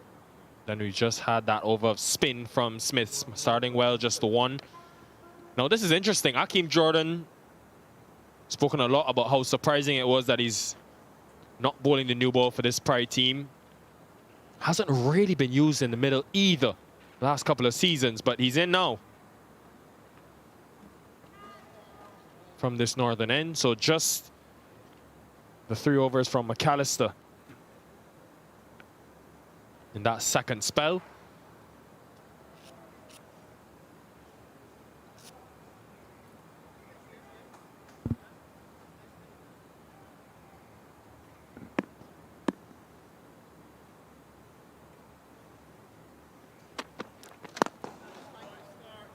Thought another option, Sam, was Roshan Primus. If Hope wanted someone to go into the pitch, bowls a heavy length. But again, his use has also been quite surprising. That last game, bowled 2 good overs just for 7 runs, then didn't see the ball again. But he's someone that can bowl those shorter deliveries in a very straight line, but not obviously as quick as McAllister.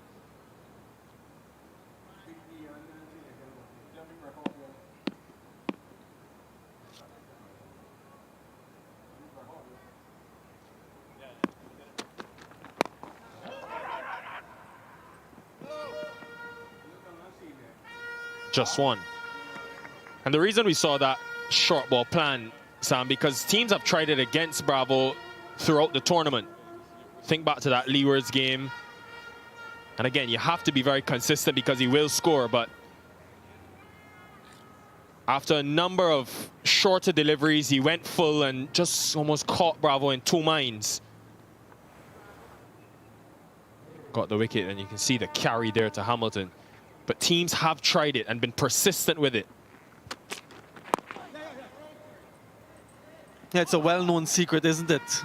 The moment his name comes up, I'm sure in any team meeting, that's the first thing that players say. They talk about his tendency to get dismissed to that short delivery or his difficulty with playing it. It has plagued him throughout his career.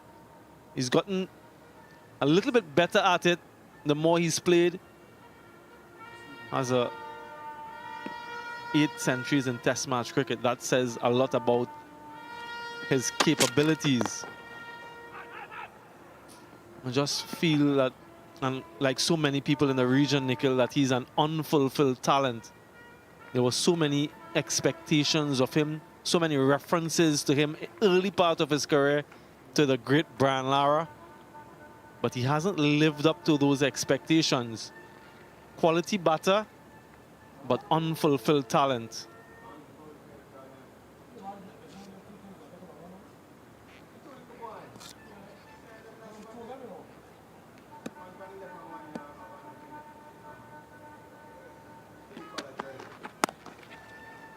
Straight to the field. I remember a spell from Hakeem Jordan, I think it was 2018, a semi-final against this team, the Trinidad Tobago Red Force. He picked up 5 wickets for 18 runs in that semi-final that knocked the Red Force out, and the CCC went on to win the tournament.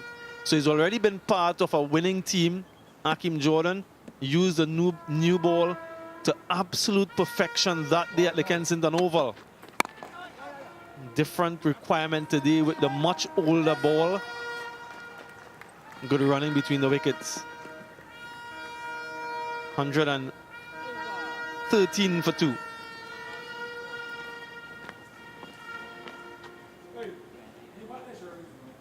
Jair!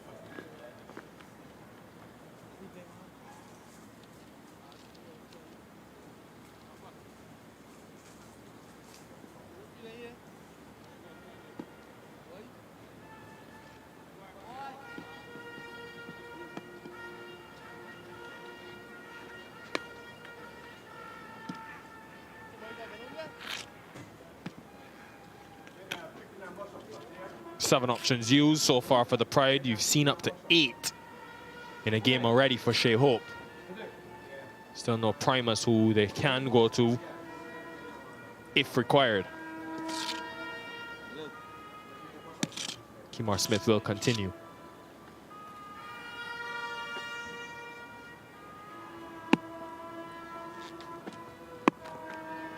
Oh, yes, boy.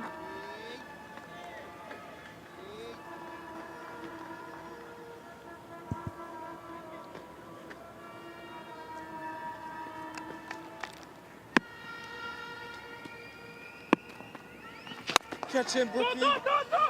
Two is the call. No! Settle in the end on 1. And there would have been some consideration for Puran to come in at number 4. Batted a lot there last season. Only in his second game this season, of course. But can understand the thinking. Want to maintain that left-right combination. Only got 2 right-handers in this batting lineup. One is Webster and the other is Mohammed.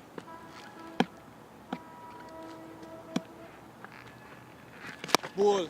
Yeah, I'm also intrigued to see whether or not he's committed to play for the West Indies in ODI cricket going forward. He missed the recent series against India, having come back from the qualifiers in Zimbabwe. There are 3 ODIs to start that series against England in December. The fact that he's playing in this tournament suggests to me anyway that he wants to play ODI cricket. It remains to be seen. I do think that players who play at this level, Nikhil, and viewers, should be vying for selection for the West Indies team. If you're not vying for selection, or if you're not interested in one-day international cricket, then in my respectful view, you should not be playing this tournament. So the fact that he's here suggests that he wants to play. It remains to be seen if that is in fact the case. I'd like to see him again. Very talented player. Very talented player, no doubt. And he has so much to offer for West Indies cricket.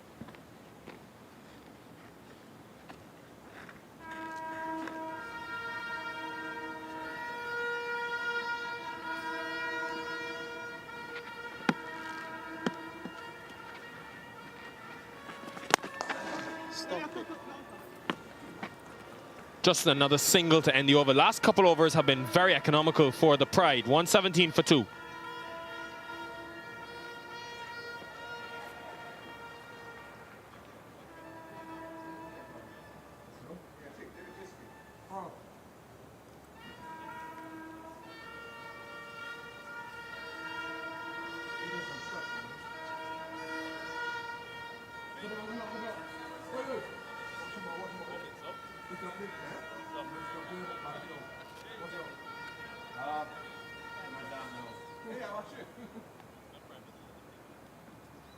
That tour you speak about, Samuel Badri.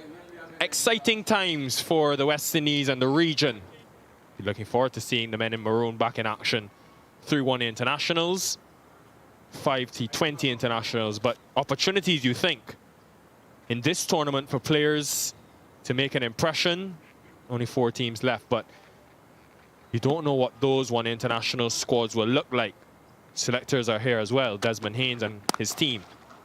Jordan continues. Remember, we also host the T20 World Cup next year. So those 5 matches will be quite key in perhaps charting the way forward to that tournament. And I'm sure Darren Sammy and his coaching group will be quite eager to kickstart that campaign against the English, who are, of course, the defending champions. Remember, we saw what they did defending the ODI World Cup. Perhaps history will repeat itself. If you're an English fan, I'm sorry, I apologize. Matt Floyd.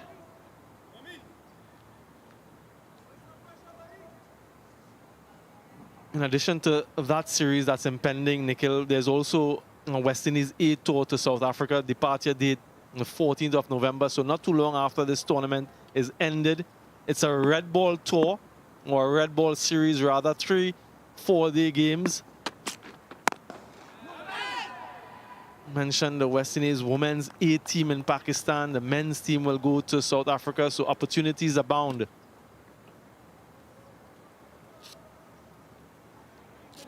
Roland Butcher there inside, center of screen. Selector. Cricket West Indies.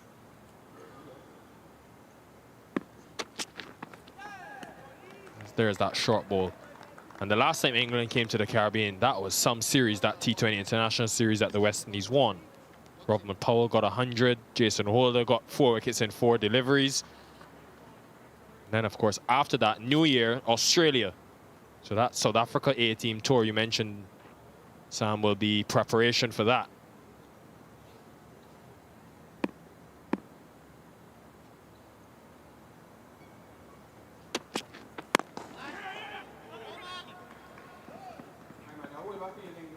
Just a single. We oftentimes mention the selectors' names, and a lot of times they are criticized when things don't go right.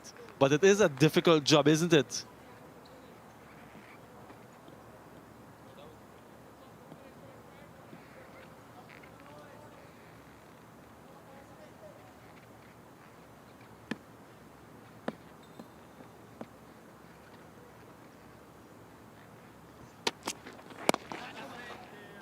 It's such a difficult job to select a West Indies team in recent times. 119 for 2, halfway stage of the innings.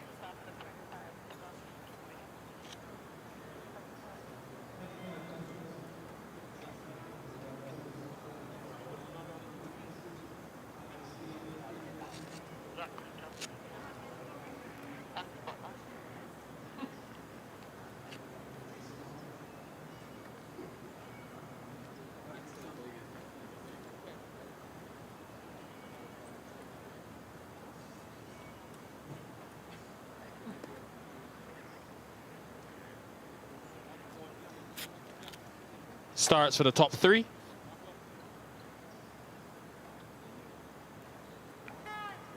Joshua Da Silva, Jaden Seals. You think 2 integral red ball members of that West Indies team in that Australia tour next year, once fully fit. Been in the test team now for a couple of years, those 2, both from Trinidad and Tobago.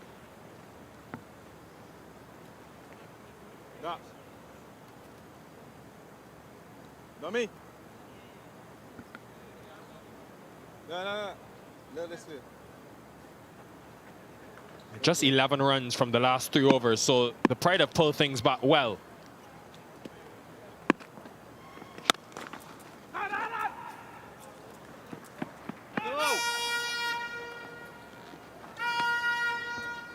Just over 5 overs since the last boundary. But there's a lot of time and a lot of depth in this Red Force team to come.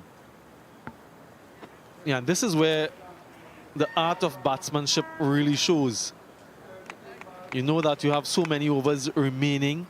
You know that the tempo of the game changes from phase to phase. And oftentimes, once batters are set, they seem to get carried away and then they gift their wickets away. We saw that with a couple batters from the Red Force already, both set and then for no apparent reason gifted their wickets away. But these two are very experienced. Mohammed, the leading run scorer for the Red Force in Lissay cricket, Bravo, has been around the circuit for many, many years, so they'll understand what is required and look to bat deep, take their team as close as possible to that 50 over mark. And once they can do that and get a big score themselves, then they know that they're in charge of this contest. Mohammed, though, needs to get a move on 10 from 24. Bravo has been good, more than a run a ball. On the flip side, Hope will sense an opportunity is coming. Especially with Mohammed, because they've been able to just keep him very quiet. Strike rate is only 44 so far. So who panics first? It's been innovative with his field setting today at times. Now extra cover in place for Bravo.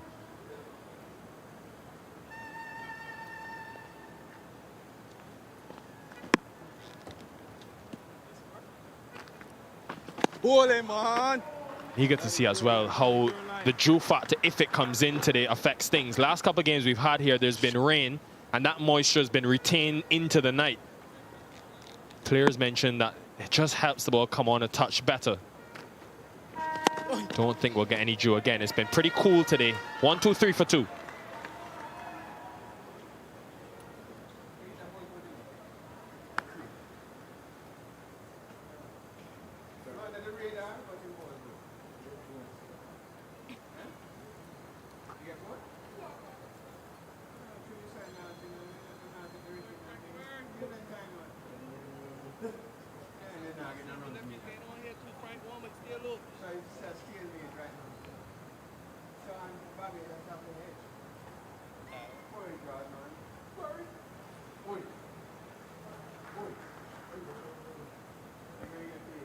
Yeah, they want much closer to that 300 mark given the platform.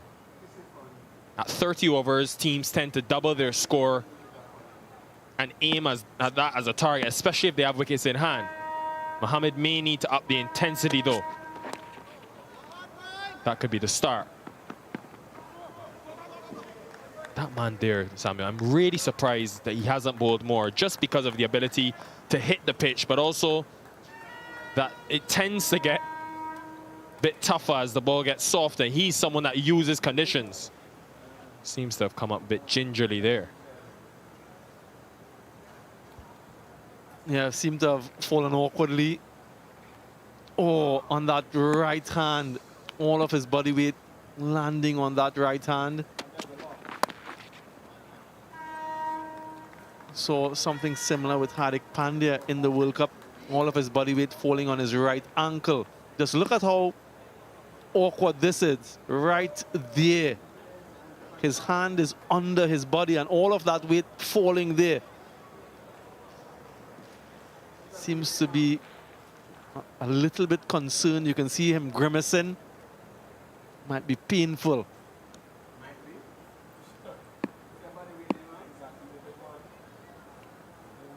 Not only is that his bowling hand, it's also his important batting hand as well. You'll remember 100 against this team last year in that semi-final. A magnificent century as well. Fireworks everywhere in Antigua.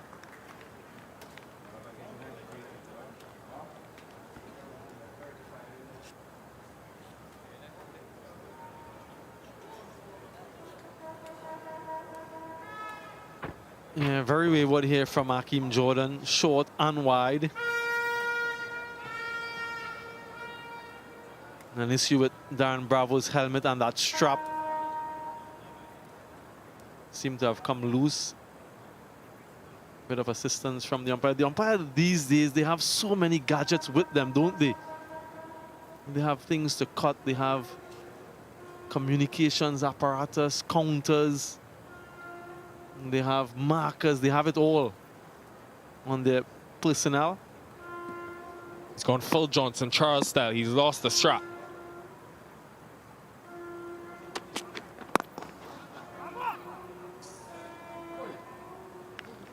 Maybe some frustration creep in. You heard there shouting his name. Frustration. Done well here, the Pride. Just to be patient. Very disciplined with these two.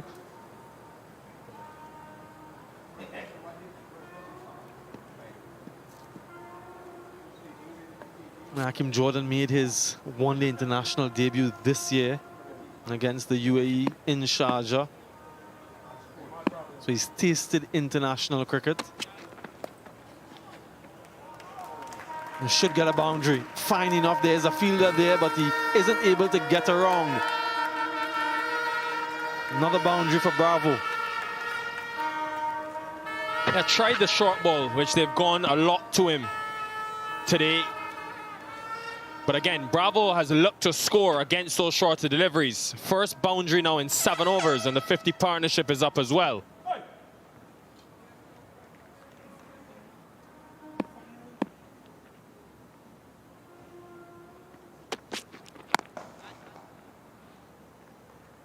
And long on is back. So I don't think the short ball is really the plan. 6,000 list day runs now for Bravo.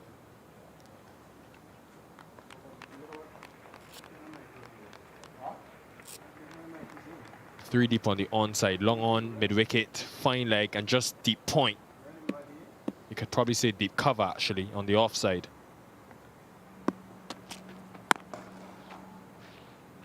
Much better over for the Red Force. 8 comes from it. 1-3-1 for 2.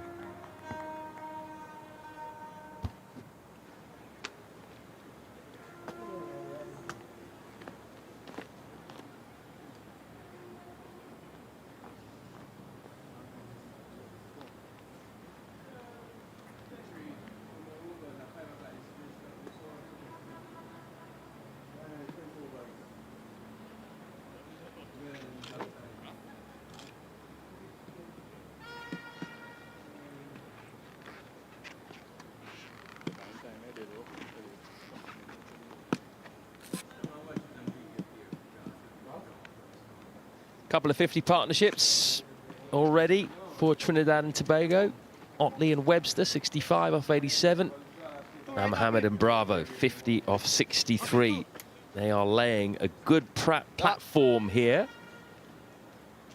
And they've got plenty of aggressive batting in the tank. Puran, Carrier, Akil Hossain, plenty. A lot of bowlers who can bat. They do bat quite deep. TNT.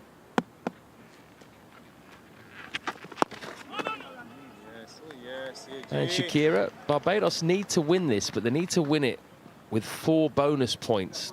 Only 2 wickets in the first 27 overs, so they'll do well to get a bonus point in the middle overs here. You've got to get 5 wickets from overs 10 to 40 to get a bonus point. They've picked up 2 so far, so they'll need 3 more.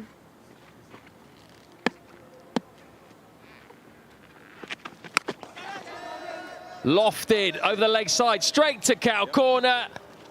That is as nonchalant as you see a catch taken by Dominic Drakes. So Jason Mohammed trying to go for 6. He didn't get all of it. And there is one of the 3 wickets they will need in this phase, Barbados Pride. And it's not the first time we've seen a batter hold out, hitting the ball into the wind on the leg side. It's a result of good disciplined bowling by Kemar Smith. It's been really good since introduced into the attack. Mohammed gets a start, unable to carry on, goes for just 14. Red Force lose their 3rd at 131.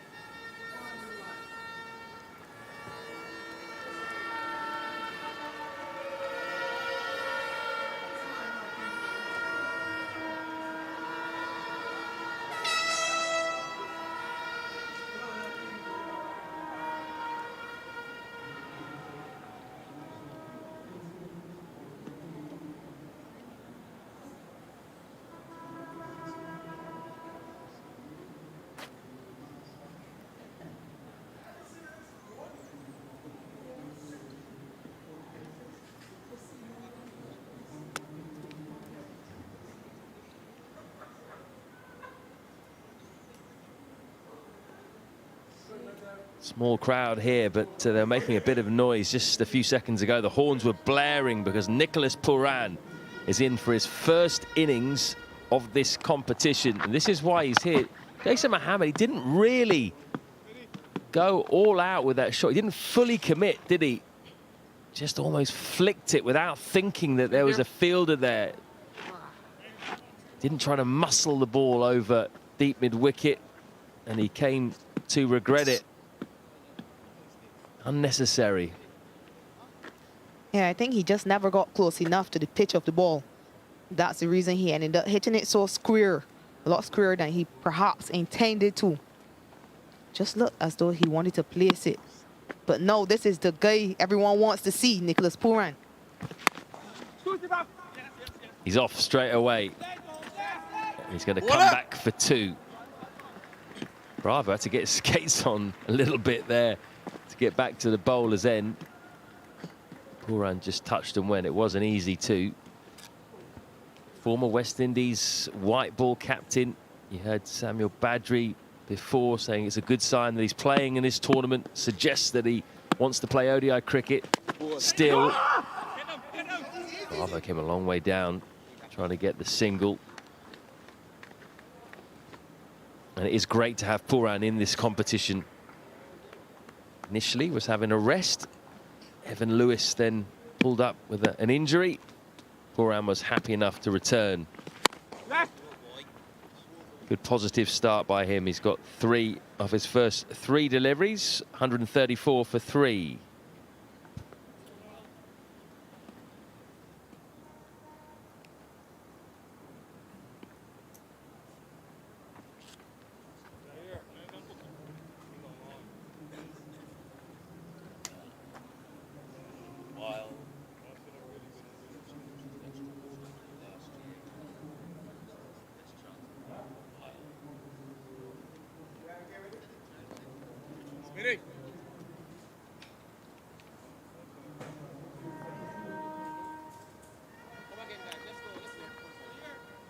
Number of starts there. 3 batters have not gone on. Jason Mohammed, Tion Webster and Keon Otley.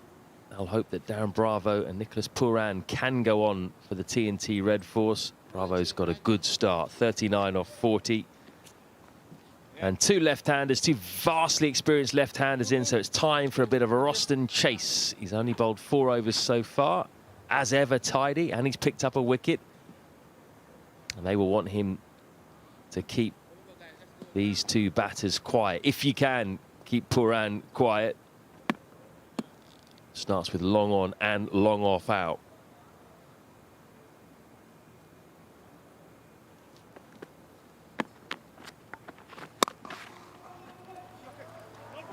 Very quick on the back foot there, Pooran.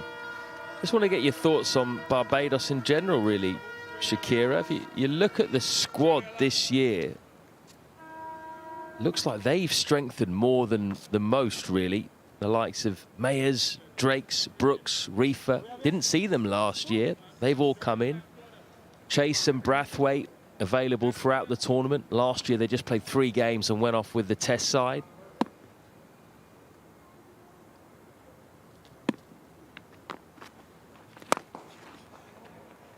So they've got quite a deep squad. Pace options, the batting's deeper. Haven't won this competition since 2016-17, which for a team like Barbados is quite a long time. Haven't even been to a final since 2017-18.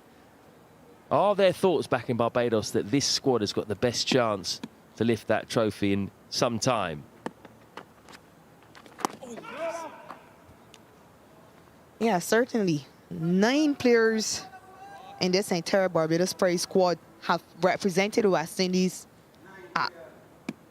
in some form of cricket in the last few years. Whether it's white ball or red ball. They have good leadership, Test captain and ODI captain in the side, available throughout the entire tournament. So on paper, it does look like a much stronger team than what they've had in previous years. Oh, wow. This is going to be a chance for Drakes again. Can he get it? Just over his head. That went really high from Puran. It wasn't anywhere near the middle, but he's got such power, it had enough. And this is going to be a very good challenge. One of the best off spinners in the region against arguably one of the best white ball batters in the region as well. He takes on that long on fielder. Barely got enough, but it's enough to clear perhaps the tallest man on the field in Dominic Drakes.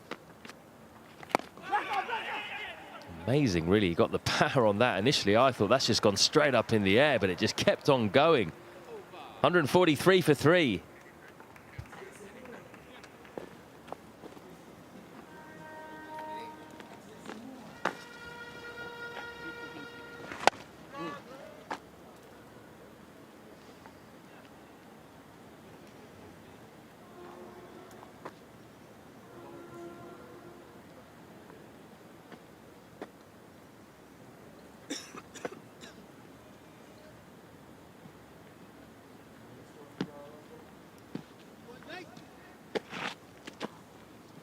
Seven bowlers used so far by Shea Hope. 4 seamers, 3 spinners. Let's go back to the off spin of Kemar Smith. He might have to be dealing with an ultra-aggressive Nicholas Puran here. Already hit a 6 very early in his innings. Final ball of the last over. Big test for Smith. He's very new on the scene. Oh, that's right off the cue end, but it goes for 1. Yeah, Kemar Smith, brother of Dwayne, of course, who most cricket fans will know. I was trying to do a bit of research on Kemar Smith, actually, as you do leading up to a competition, and there's very little on him on the internet. It's hard to find any information about him. The one bit of information I could find, he probably won't want out on the internet, to be honest, because it's not ideal. Concerns him bowling to his brother, or playing against his brother in a club match in Bridgetown in 2020. He got hit for 6 sixes in an over by Dwayne, who then bowled him out for a golden duck. And that's the first thing you see when you put in Kemar Smith's name into Google. Hopefully he can get that replaced and get some wickets and some runs in this competition, having made his list A debut. Looked a good strike over the ball, didn't he, in the last game that he played, similar to his brother. Oh, that is over. Extra cover, and beats the man, or does it? No. Good bit of fielding by Warwick, I believe. They'll probably check it. Couple of fielders there waiting for the chance, though. Extra cover. He's very close in, and a cover. Yeah, seems to be excellent work. A good scrap by Jamal Warwick, going to his weaker side. So really good effort on the boundary. Delicate, uses the pace. Very nice from Bravo.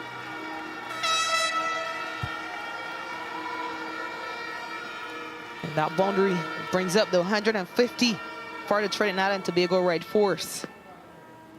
And it's just a delicate touch. A bit flatter, a bit shorter by Kemar Smith. And it's a deft touch all the way to the boundary. So a good bit of finesse by Darren Bravo. And since Puran has gotten here, the ante's suddenly gone up. Let's cut into the gap for a couple more, you'd think. Boundary rider Drake's on the offside is quite straight. Try and cut off that cover drive of Bravo. Does look like Puran coming in has just got Bravo going again. His strike rate very good at the moment. Fairly evenly paced innings. Look at that. All the 50s coming in similar time. Ball, boy. Good end by Smith, but that's gone for 9 that over. 30 gone, 152 for 3.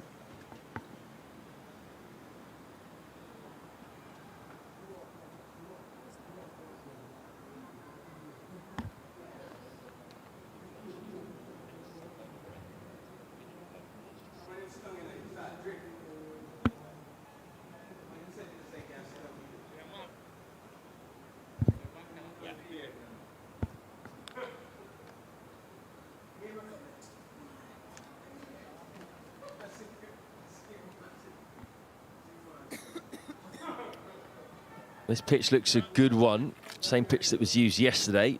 Admittedly, Jamaica Scorpions struggled on it, but they've been struggling on most pitches that they've batted on. It was chased down comfortably, their score of 184 by Guyana. I would think T&T here, with the wickets in hand, will be looking at maybe something up towards 300, particularly if Pooran can stay in for another 10 overs or so. This is a fascinating battle, isn't it? Chase against the two left-handers. Comes down, he's not got that one, but it's flat, and it's another 6. He's teasing Drakes on the boundary. Two very different 6s. Yeah, this one a bit wider, not straight to Dominic Drakes, but again, he takes on Roston Chase. Seems to make more contact, but he doesn't hit it as high. That's the reason that Dominic Drakes felt like he was in with a chance. But it's the second maximum in a few overs from Nicholas Pooran. Really taking the attack to Roston Chase.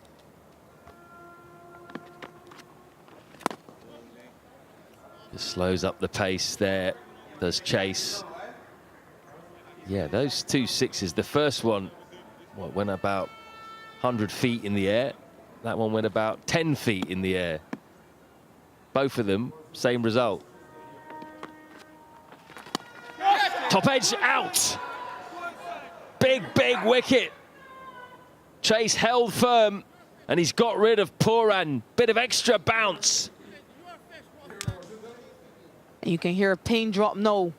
The crowd was on their feet when Nicholas Pooran was taking advantage of those flighted deliveries, but this time he pulls the length back, Roston Chase.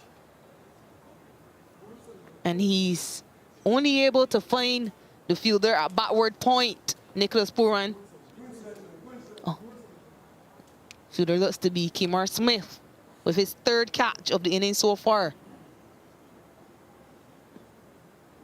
So Nicholas Pooran goes for a very short cameo of 18 from just 13 deliveries. But importantly for the Pride, they have a 4th wicket at 158.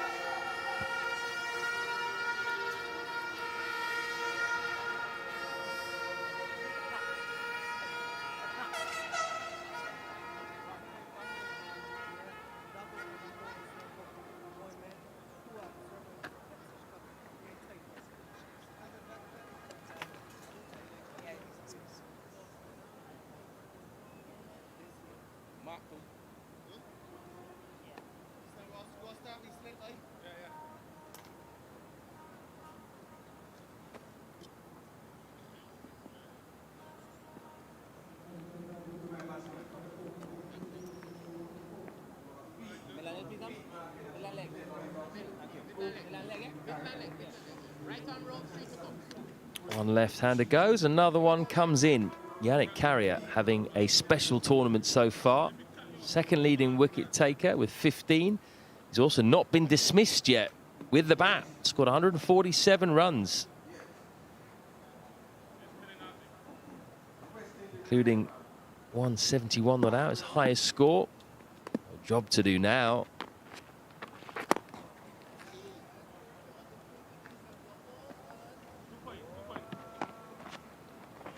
Yeah, he just pulled the length back.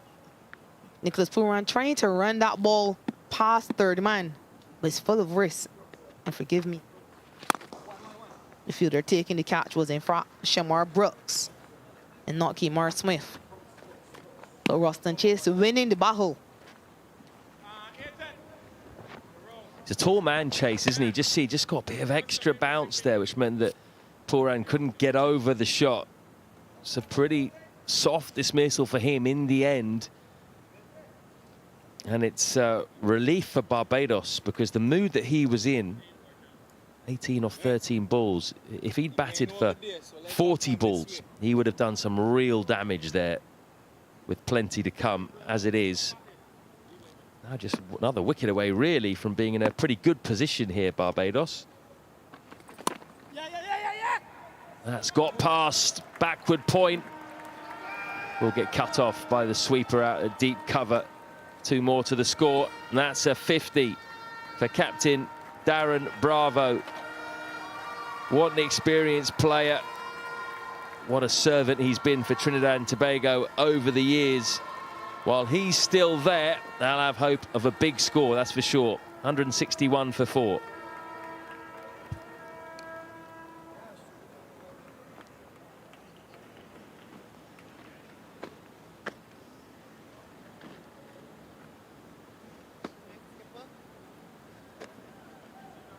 Nah, you ain't doing that much.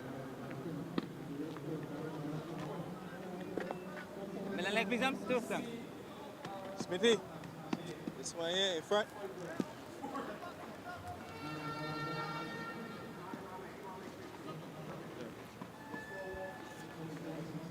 Still plenty of batting to come. Akil Hossain, Terence Hines, Kari Pierre, Ready? Sunil Narain, they can all bat and all score quickly as well.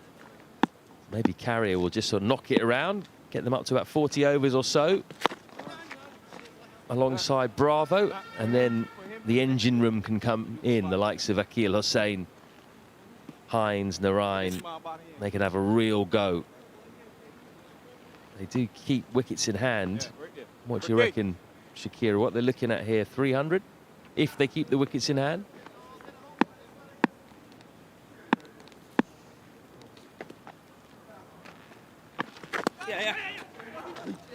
Another very, very delicate late cut.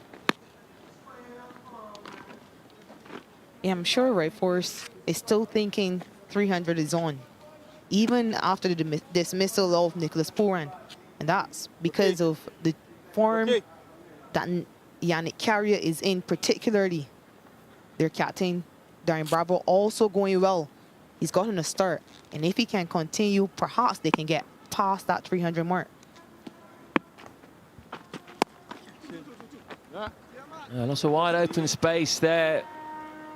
That's the problem with having the sweeper so straight. When you've got very good drivers of the ball like Bravo, you want to cut off the drive through cover, but it gives a lot of work for that fielder to do if the bowler gets cut behind square. Come down straight. Yeah, you can just hear Captain Shea Hope asking Kimar Smith to come down a little bit straighter, bowl the ball a bit straighter. That's the reason that fielder is so straight. You would also want him to get a bit fuller as well. Doesn't want to allow Darren Bravo to rock back onto the back foot and hit that ball too square.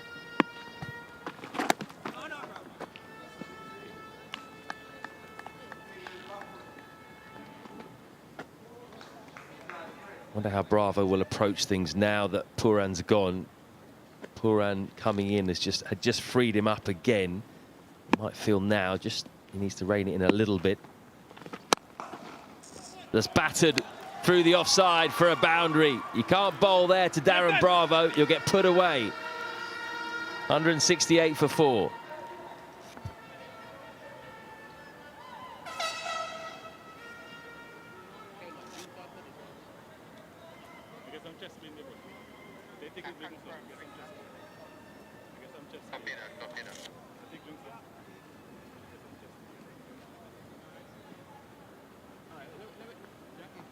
Look.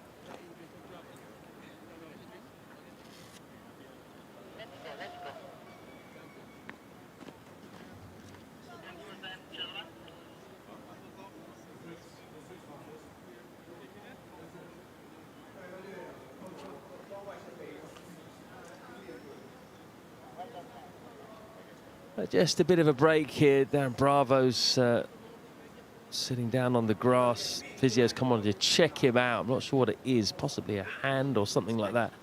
Looks a little bit despondent, which is slightly worrying. He's playing really well, isn't he? 56 not out of 50 deliveries at the moment. TNT Red Force 168 for 4 off 32 overs. We're going to take a Blue Waters drinks break.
Now, here is some exciting news for you. The West Indies are home for Christmas. England are coming to Antigua, Barbados, Grenada and Trinidad for 3 CG United one-day internationals and 5 T20 internationals.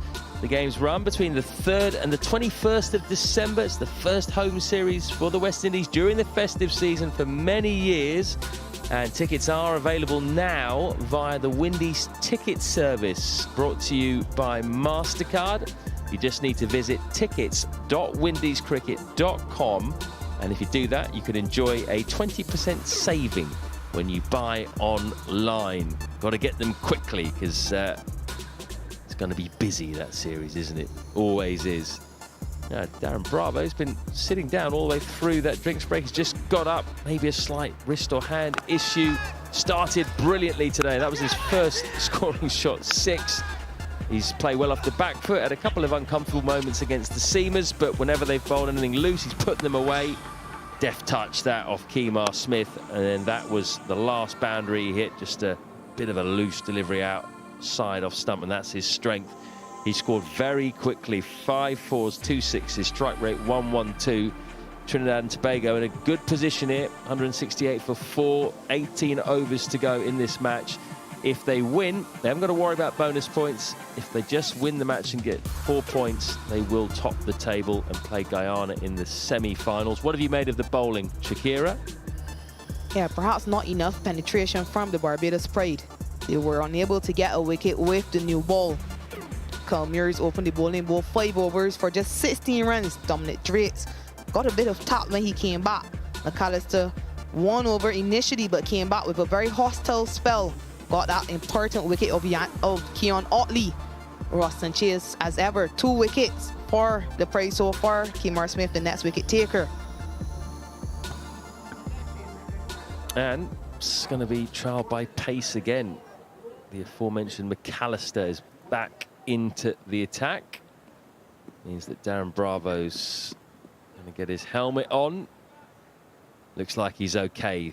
Thankfully, Bravo did spend a good 2 or 3 minutes sitting on the grass with the physio treating him. He's up and about.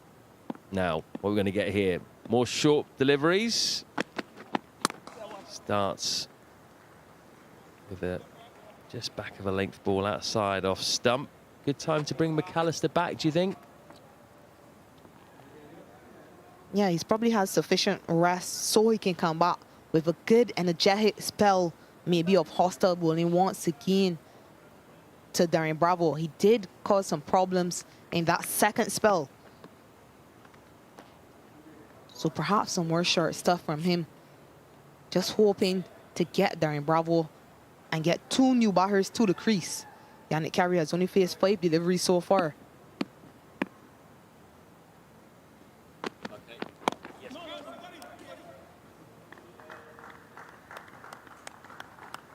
Well, he has been very short so far, McAllister. That's been the plan, hasn't it?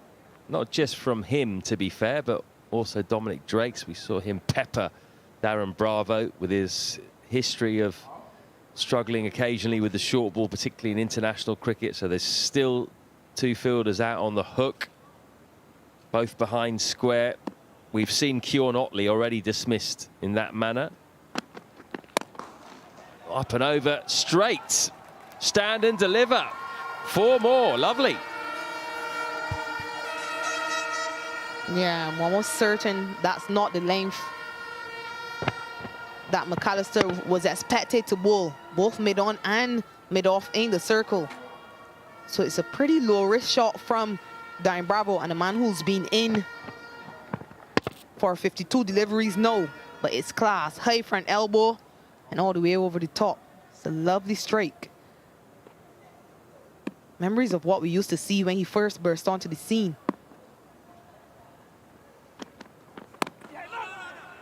Oh, that was fuller than I expected.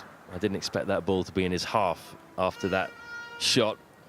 And he has struggled a little bit, Darren Bravo, from time to time with the short delivery. Both Drakes, there you go. Drake's hit him on the helmet. He has taken on the odd one. Drake's in particular, he struggled a little bit with the left arm angle. Did get that 6 away, that was a lovely shot. So he has been willing to take it on, but he's not always looked comfortable.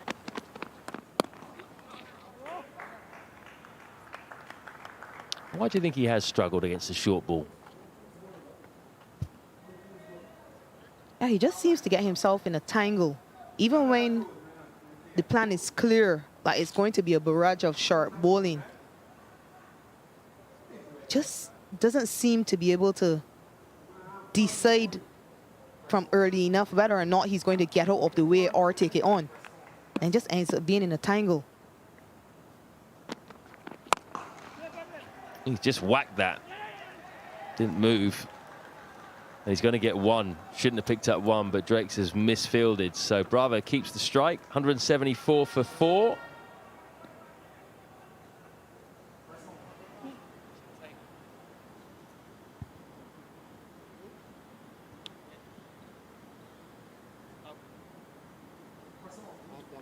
So just a reminder, both of these sides can go top of the table and play Guyana in the semi-finals. TNT need to win. They will go above the leewards because they will have won more games. Barbados Pride, though, need to get 4 bonus points as well as 4 points for the win, and they'll go up to 45.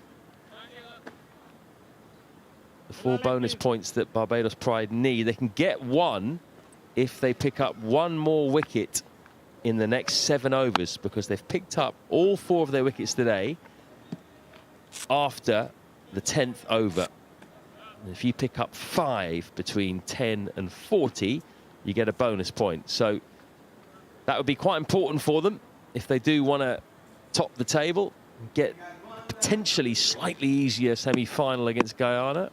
Say that only based on form in the last few games. Otherwise, they may have to get all 4 of their bonus points batting, which is not easy to do.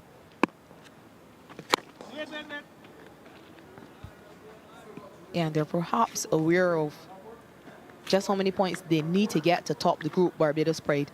And that may be the reason that Shea Holt has gone back to Roston Chase. And he's now bowling from the end, on which he took 4 wickets last time he was here. So a few decisions for Shea Holt to make. Who can be the wicket taker to get that 5th wicket in this power play? And that probably explains to some extent why he's gone back to McAllister as well, because McAllister certainly can buy you a wicket with that short pitch bowling, field out. Chase is your wicket taking option as well. There's a little bit of turn and bounce there for him.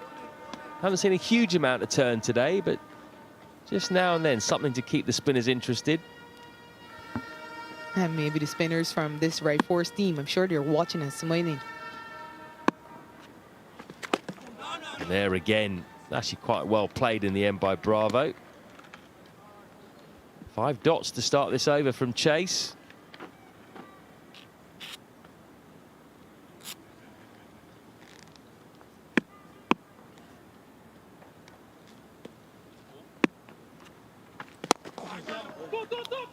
Doesn't get a maiden though. Bravo says 2, but it's only going to be 1. Good over nonetheless by Roston Chase. 175 for 4. Keep working, man.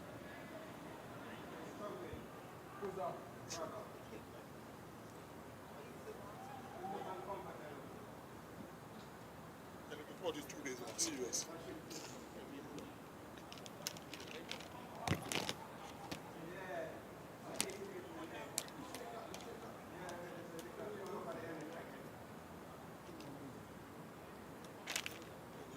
Seven bowlers used by Shea Hope so far in this innings. 2 wickets for Chase, a wicket apiece for McAllister and Smith. Very economical Kalmias at the start of the innings. 16 runs from his 5 overs. Lots of short balls bowled during the course so far.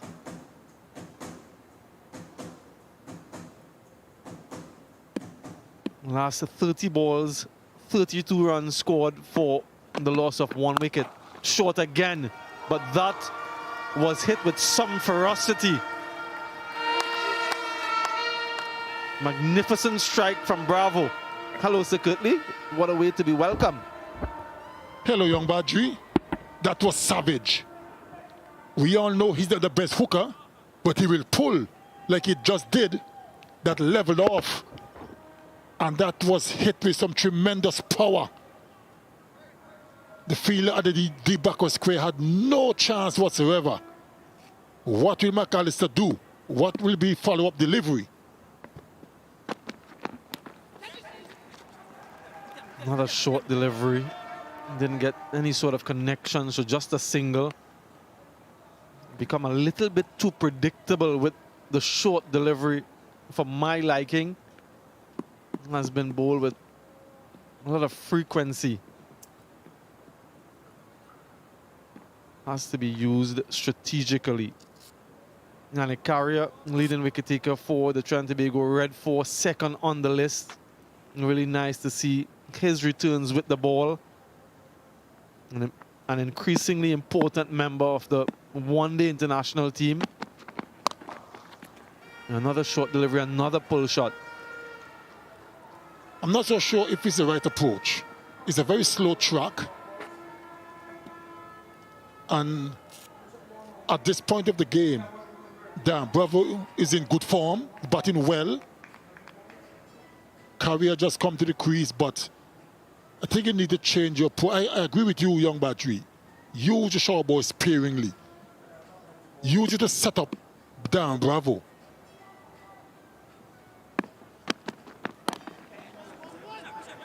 Keep bowling on a good length. Let him relax a little bit, and then you can slip in a short one.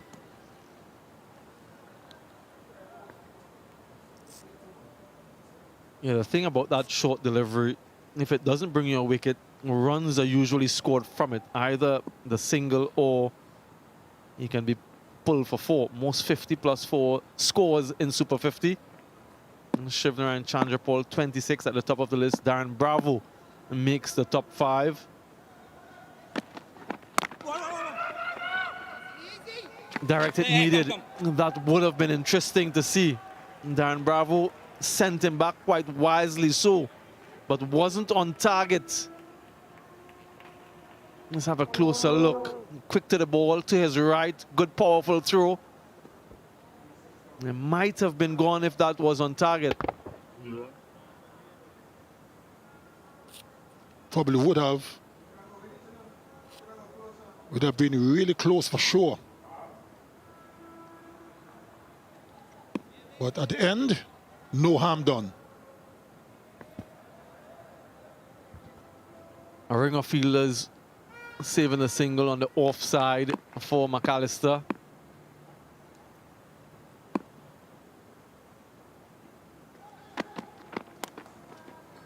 Short again, single again.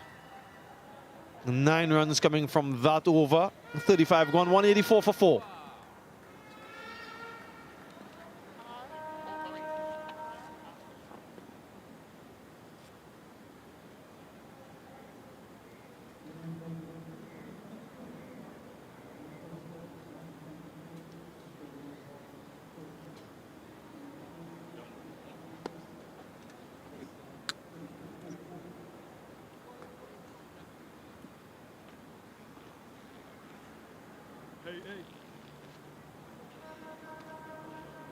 Their projected scores for the Red Force. Currently, they'll and get to 263 if they continue at 5.26. Might be looking for a bit more closer to that 285, 89 run mark. 6 wickets in hand. Their hopes would rest a lot on Darren Bravo and whether or not he can convert this into a century, unbeaten on 69. Down. Wants to. Good running, really good running. Certainly was good running. Jamal Warrican couldn't prevent the second. There was a slight pause from Darren Bravo, then he quickly realized he had a chance of getting 2. That's good running. We need to see a lot more of that.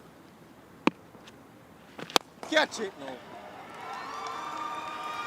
Is he going to go for 4? No, and that's very poor this time from Darren Bravo. He probably thought he was going to go for 4. Seem to be having some issues, young Badri. Is it fatigue? Or he's not feeling well?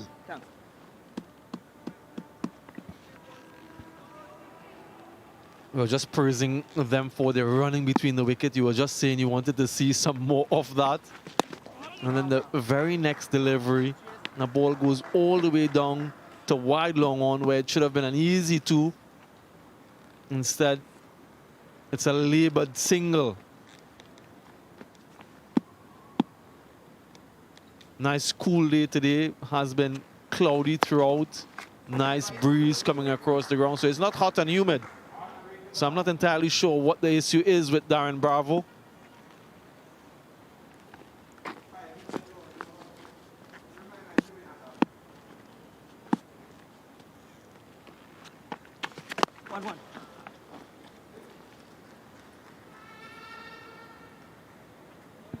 Yeah, 2 of the plethora of left-handers in this Trinidad and Tobago rather, a Red Force batting lineup. They have 7 in total, so the off-spin of Chase is so important. 2 wickets already for him.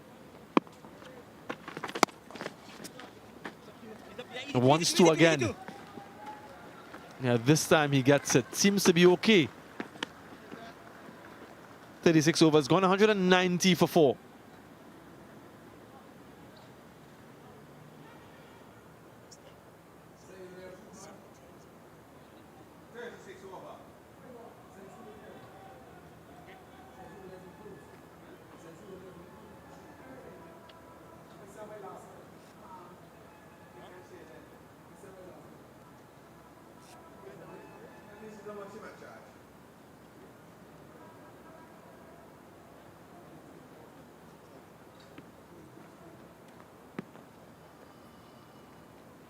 Yeah, really good start for the Trinidad Tobago Red Force, 65, that opening partnership. They lost those 2 openers quite quickly, another rebuilding phase.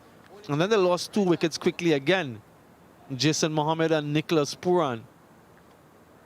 And they're rebuilding now this partnership, 32 from 33, and setting up themselves for that last 10 power play 3. Hakeem Jordan back into the attack. Jordan has only bowled 3 overs, was introduced very late into the attack.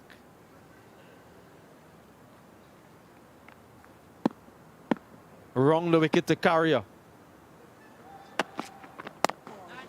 One of the things that we've seen in international cricket of late, secretly, is the introduction of that second power play where you're only allowed 4 fielders out of the inner circle in an effort to sort of speed up the game through the middle overs that have traditionally been quite slow. And at the World Cup level, we've seen quite a lot of teams capitalizing on that middle phase where their run rate is sometimes higher than in the last phase where they have an additional fielder outside. And down the track. In your time, and certainly not too long ago, you were allowed that additional fielder outside in this phase of the innings. It is much more challenging now, particularly for spinners who have to operate with one fielder more in the inner circle. So you have to sacrifice, whether it is without the deep backward square, sometimes without the sweeper, and sometimes even without long off or long on.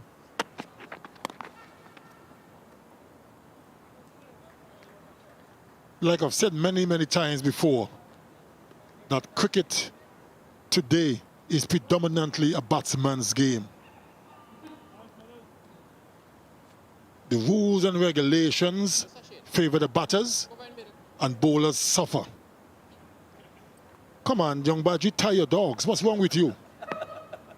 Can't have them out like that. Well, they're having some fun.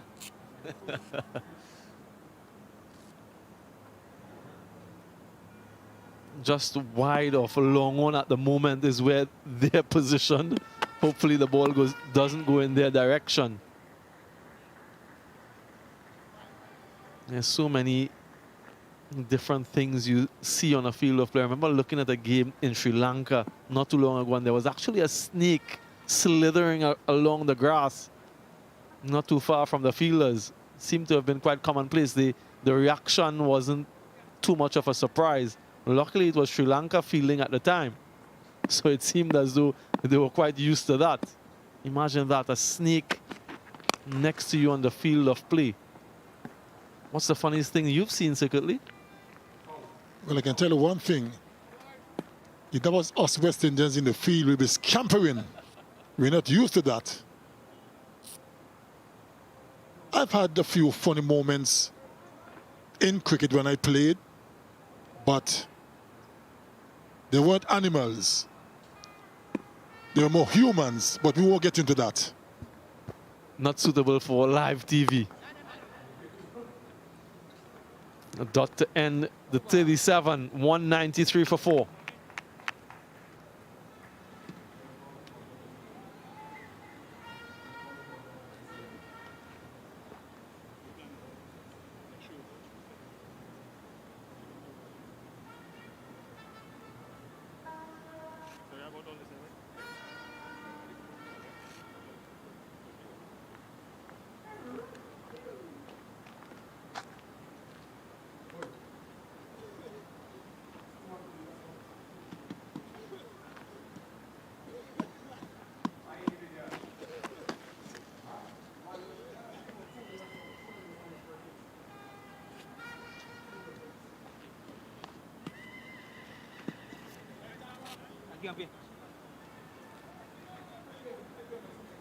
Hussain and Hines along with Pia Narayan to come, so still some batting depth for the Red Force.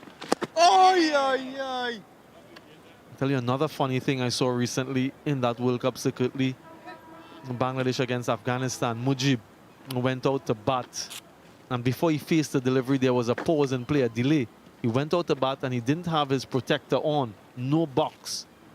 So someone had to bring that out.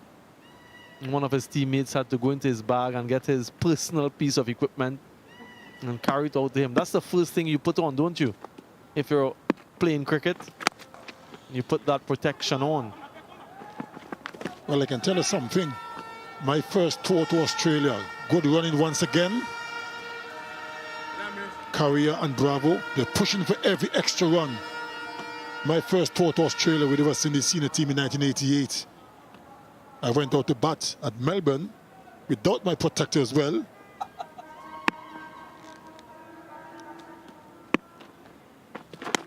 But he had 3 deliveries. Then I realized something doesn't feel quite right. And I can tell you that from that moment, my box never came out of my jock strap apart from going to the laundry. That's the first thing I put in when I put on my jock strap. I bowl in it, I feel in it. Well, of course, I bat in it. I said, I ain't taking no chances. 3 deliveries before you realize, wow. Yeah, Mujib, he realized straight away. Another funny thing I saw recently, Fawad Ahmed, leg spinner from Australia, went out to bat. Hear this one secretly. Midway towards the wicket. Guess what he didn't have with him? Went out to bat without a bat. Forgot his bat, had to turn back, go to the dressing room and get his bat. 38 overs gone, 197 for 4.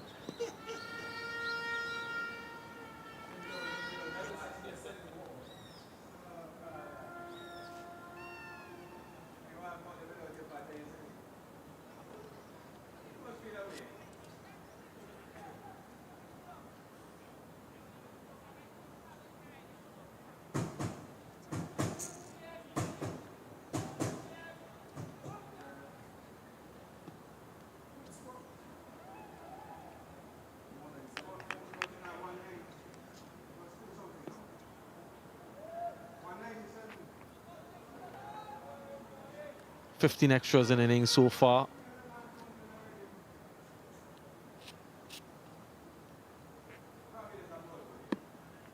Jordan will continue round the wicket to Bravo.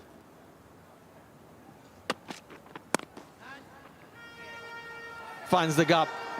Will go to the boundary. Brings up the 200 for the Trinidad Tobago Red Force. Delicately played by Bravo. Very, very well played. He waited until the last moment. Look at that. Was well placed, well timed. That was brilliantly done. Takes him into the 80s. I'm sure he's eyeing 100 here.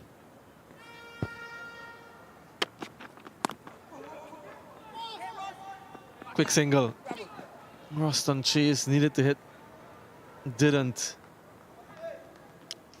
Yeah, that last 50 was the fastest for the Red Force so far in the innings. Just 51 deliveries, so the pace has increased. Sometimes when he plays those shots, Darren Bravo, he looks almost Lara-esque in nature. Now, what would a direct hit have meant here? It would have been gone. Yeah, lazy bit of running from Darren Bravo. Started off slowly, expecting perhaps the fielder to throw to the other end. Whacked in front of square. Beats the fielder at square leg. A convincing shot from Carrier. It wasn't that bad a delivery by any means. If anything, it might have been just a little bit on the shorter side, but that was well played by Yannick Carrier. Struck it well. And Jamal Warwick at deep back of square was only there to retrieve. And immediately, a slight change in the field. He's now a deep mid-wicket on the boundary, Jamal Warwick. In that region again. Once two, just one. So there's a clear intent now to accelerate the scoring. And his scores so far has been good, has not been dismissed yet in this tournament. Look at that. Unbeaten 31, unbeaten 71, unbeaten 45. And he also had a lot of wickets too. Having a wonderful tournament. And this is what you expect from your West Indian players, don't you? When they come back at this level, that they dominate like he's done. 15 wickets for him so far this season, and he hasn't been dismissed. And that is what you expect from the senior players, far less the ones who have now started their international career. Couldn't agree more. They have to dominate.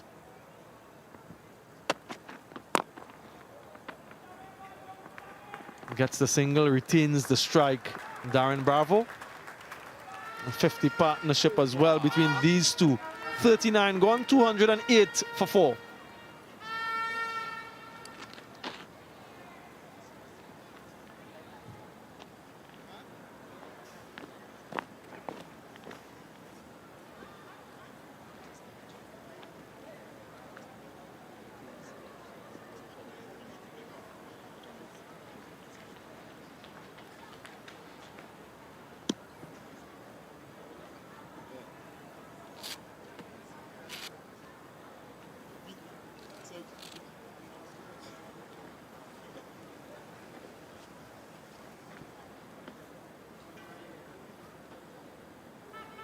Their partnerships there, a couple healthy ones. 3 over 350 plus for the Red Force.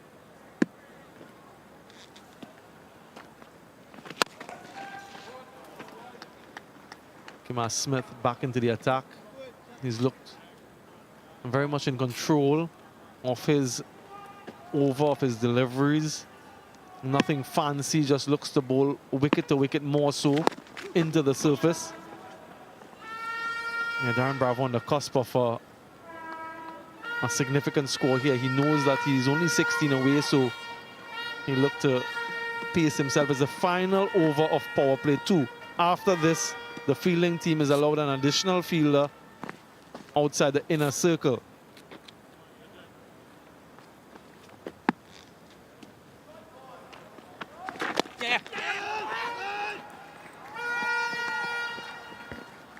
Has been tough going for the Barbados Pride. Shea Hope, the skipper, won the toss, elected to bowl first. And I'm quite sure that he expected to be in a better position. But kudos must be given to the Trinidad Tobago Red Force batters. They weathered the storm, started off very slowly, and now they're progressing quite nicely. So something for Shea Hope, the skipper, to think about. Ball boy, ball boy. Yeah, no bonus point so far for either team in either power play, unless, of course, a wicket falls in this over. Then the Barbados Pride would get 1 bonus point for the wickets in the middle phase of the innings. If that doesn't happen, well, then no bonus points yet. Yeah. Remember, the Pride are after bonus points. The Red Force just need a win. Second power play done, 212 for 4.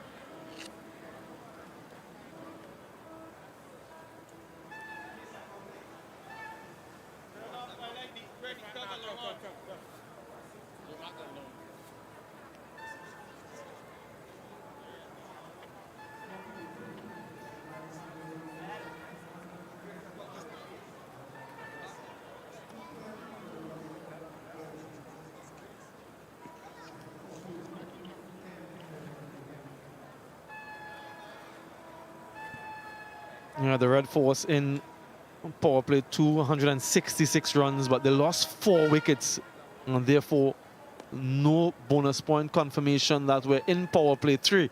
Final phase of the innings. Dominic Drakes back into the attack. Final power play, young Badri, and final stint for me as well in his innings.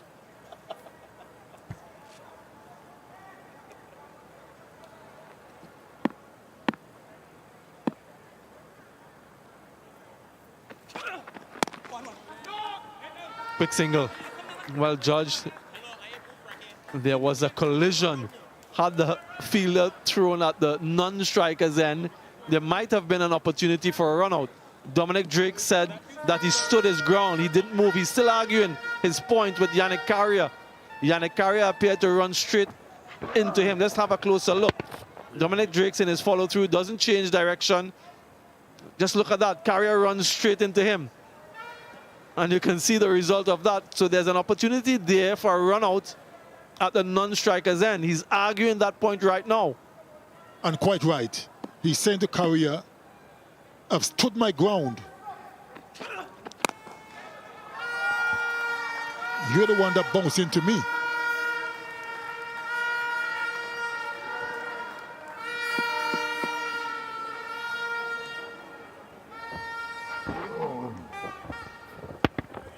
Look at Dominic Drake. Wasn't even looking at Carrier. He's looking to see if there's somebody got. Look at that.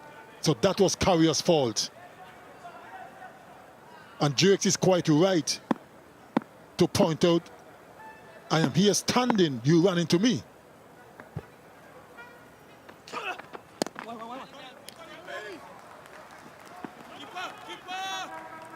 Now this time he avoids contact. Now we've seen that in international cricket at times as well. The batter running into the bowler, and there were some dismissals, run-out dismissals. And that's well within the spirit of the game and the laws of the game. If the batter isn't looking where he's going and he runs into the bowler, then in my respectful view, the fielding team has all rights to run him out.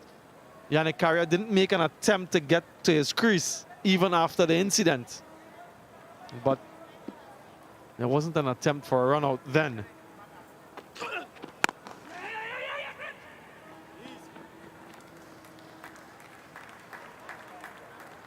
Sometimes in the heat of battle, especially when things aren't going your way, little things like that can really trigger you to react.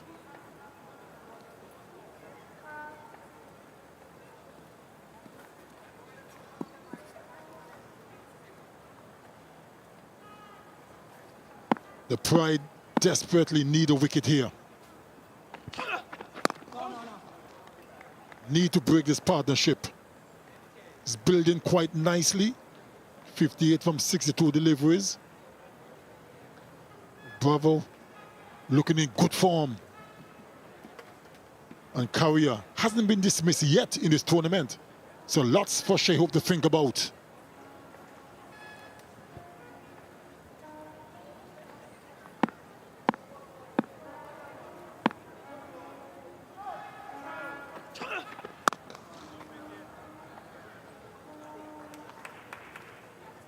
.41 overs gone, 216 for 4.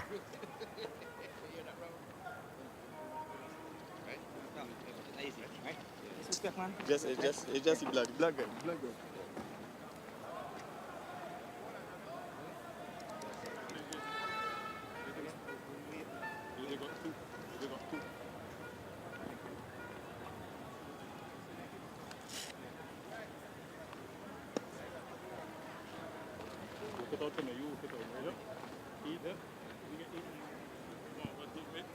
A couple tall towers there for the Trinidad Tobago Red Force. Has been a steady innings, steady acceleration throughout.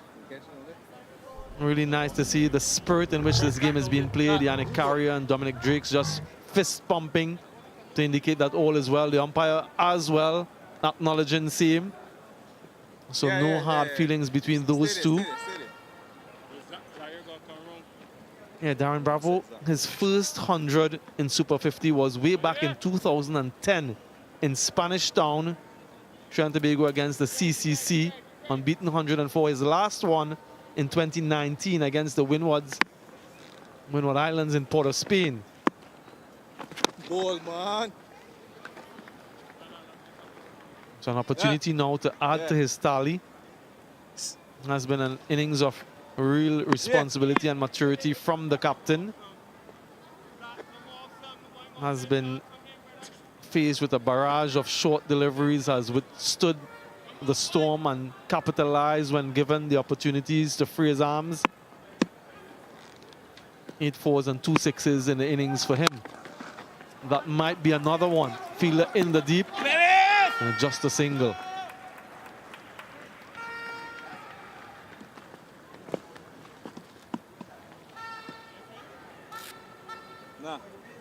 Play some good pull shots, some good hook shots as well. Stay. He was hit on the helmet very early in his innings, courtesy Dominic Drakes. Cleaned him up. Cleaned him up. Gave himself some extra room, Carrier. And Smith rattled the timber. He's dismissed for the first time in his tournament. Yeah, simple plan from Smith. Wicket to wicket, you miss, I hit. Trying an expansive extra cover drive, misses. And his stumps are dislodged, his stumps are broken. 18 for Yannick Carrier. 217 for 5 now, the Red Force.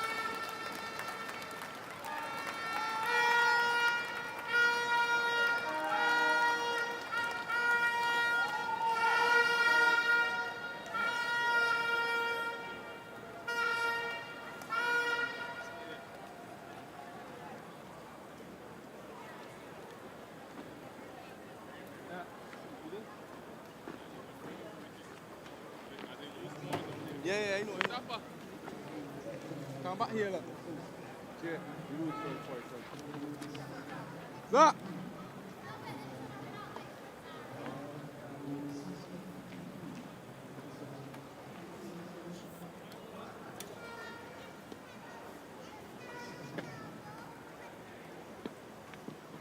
Another left-hander, Akil Hussain this time. Just 1 half century to his name, that 60 against Pakistan in one-day international cricket. Thank you. And this is the reason why he's here. Fired in at the stumps, gave himself room, a lot of room, and very early. So he gave the bowler all 3 to aim at, and he made sure that he didn't miss.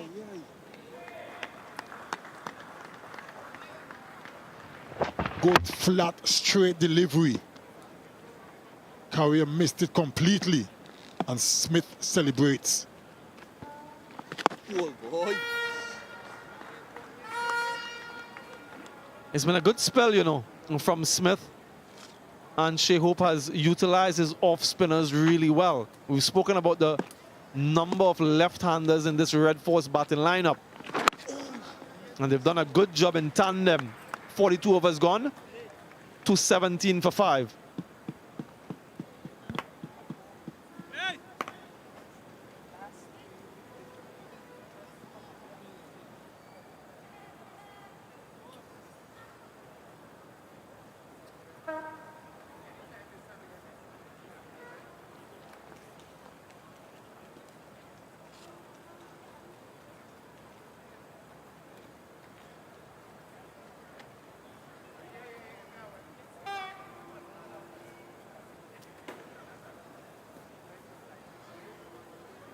.48 legal deliveries to go in this innings. The Red Force will have their sights on 300, but Bravo will hold the key.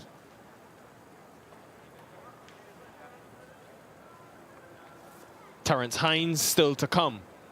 Has had a good tournament in terms of strike rate, and he can hit the ball, but they've opted to send Hossein ahead.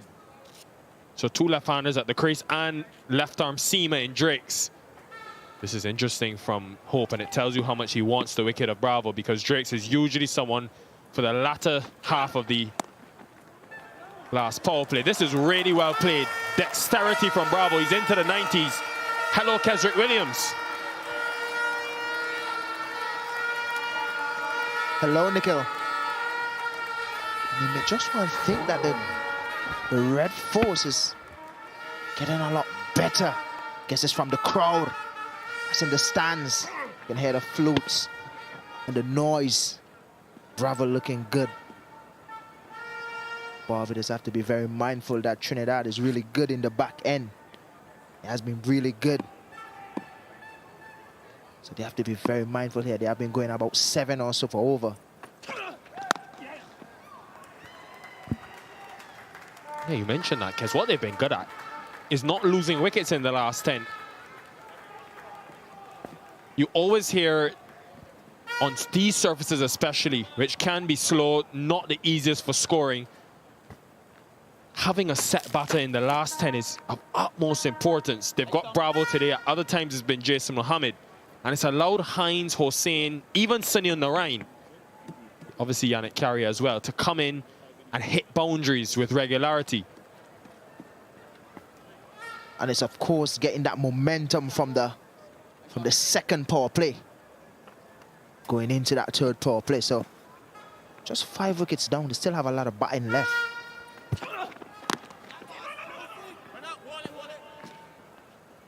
But what will happen with a new batter at the crease? Usually take time to get started, especially on this sort of surface. Bravo will be taking most of the strike here. He's on 93. What a player.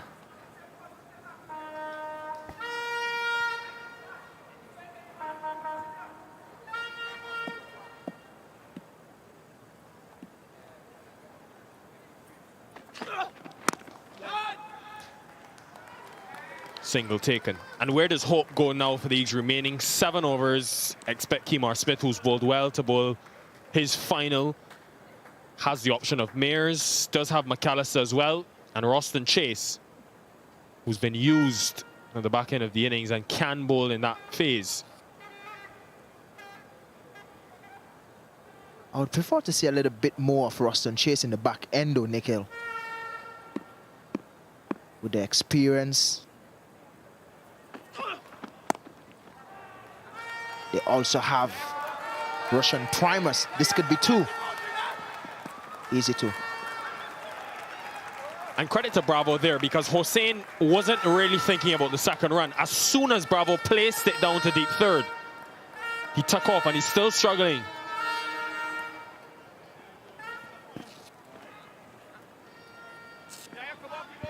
As soon as he turned, and credit to Hossein as well, trusted him, because Bravo was going to that danger end. Probably might see some fireworks after this 100. We want him to get to the 100.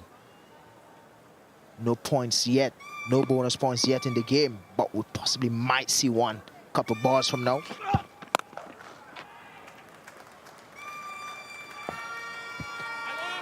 Nine from the over, 2-2-6 for 5.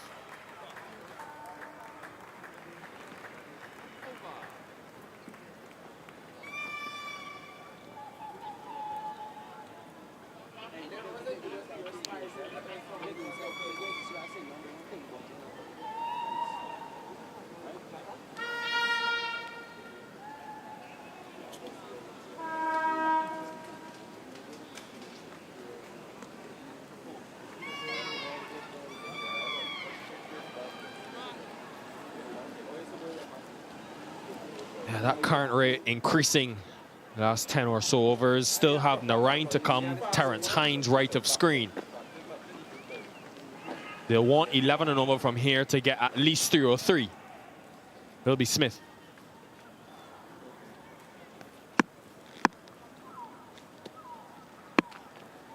Boy, man. Bravo on to 97. I wonder if he's thinking chase from the other end, because Bravo has been dismissed quite a number of times last couple of seasons by the off spin. He's got Smith already, who only has 5 deliveries remaining. He's been already dismissed twice this season to the off break, ball going away from the outside edge.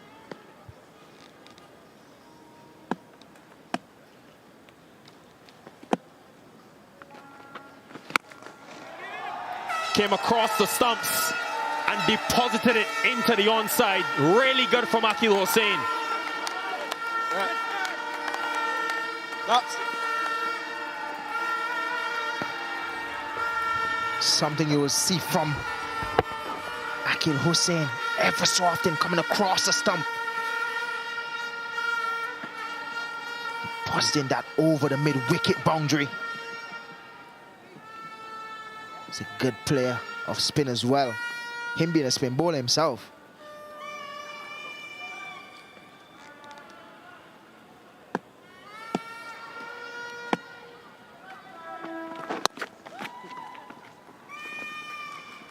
And with this field, Smith will bowl very straight to the 2 left-handers. 3 deep on the onside. At times, he's even had fine leg, but haven't seen too many sweeps from Bravo in this inning. So fine leg remains in the circle.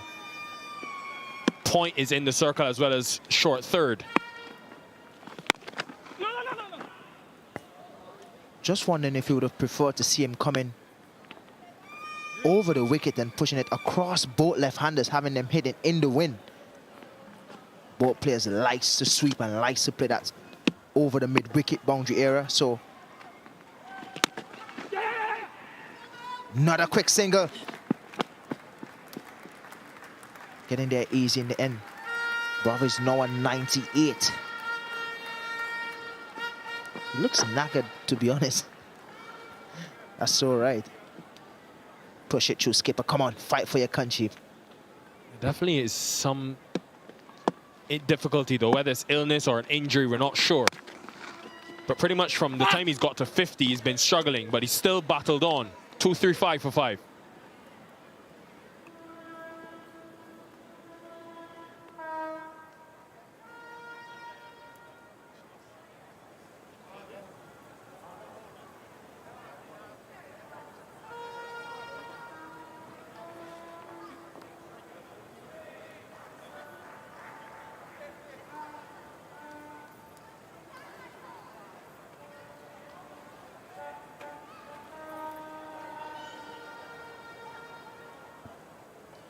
Just 2 away, Darren Bravo.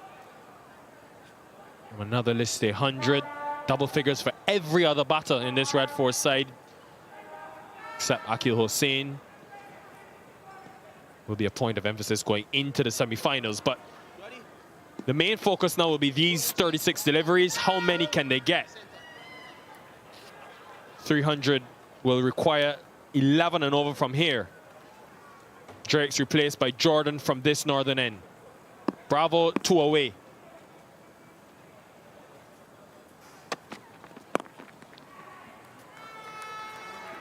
.99. You must admire how he constructed his innings as well, Nikhil. Even though he looks a bit winded or even ill, still haven't really played a bad shot. Everything is on merit.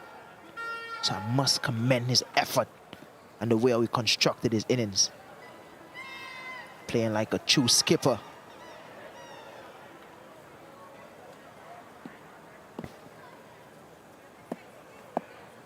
Third is up in the circle, so will be probably straight to Hossein. Is pace off. Just a single around the corner. He's consistently had 3 deep in the onside,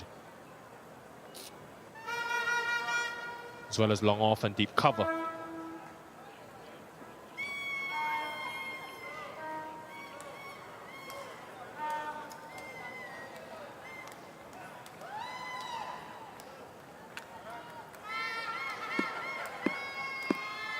Darren Bravo, the captain, 1 away from 100.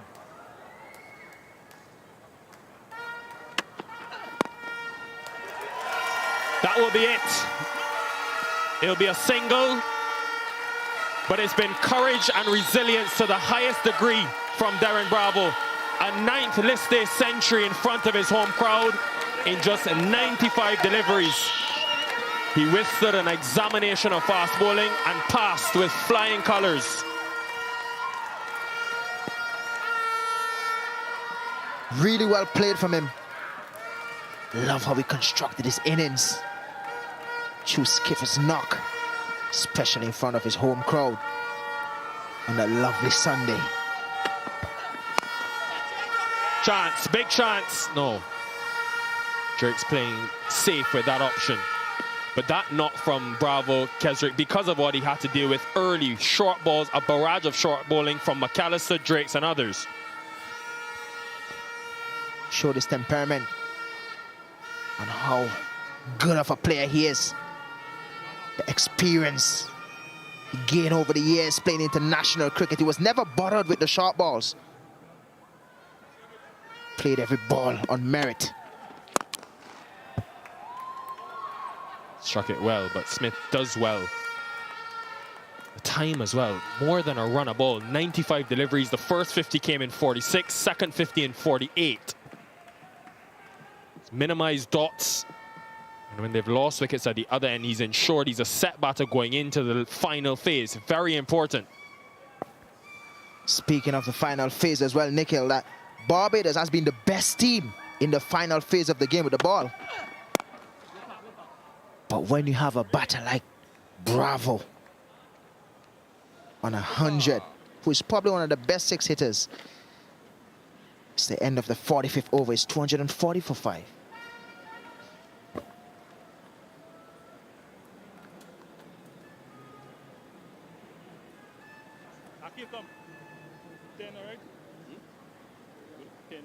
Yeah, still seems to be plagued by illness or some challenge. Darren Bravo, the captain. But a triple figure score will be a massive relief for him. Last list day 100 came all the way back in 2021 in one-day international cricket against Sri Lanka.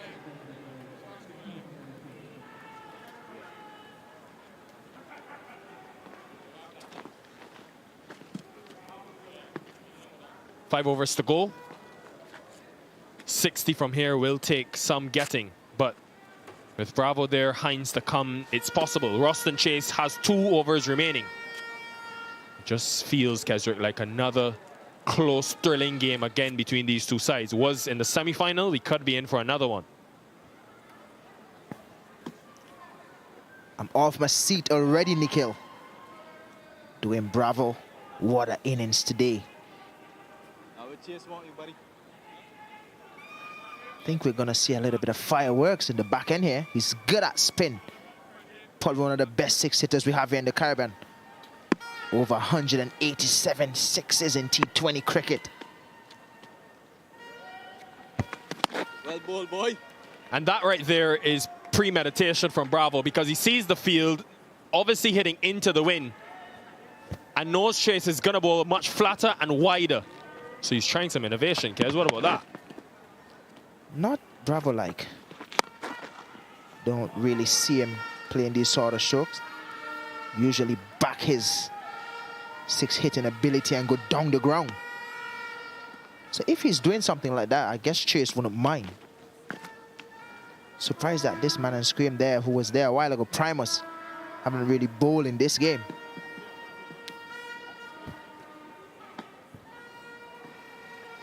Short third is still in the circle, which is why Bravo tried to go over him with that reverse.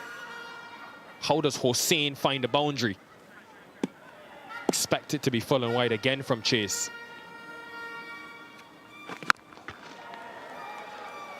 It's gone very high. Man under it. Makes no mistake. Akeem Jordan well taken in the end, and the plan works perfectly for Roston Chase. He's got 3. Time and time again, Roston Chase is proving how much of a golden arm he has in this cricket. Akil Hussain knows he didn't get enough on it. A lot of height, but no distance. He's gone for 10. The score is now 241 for 6.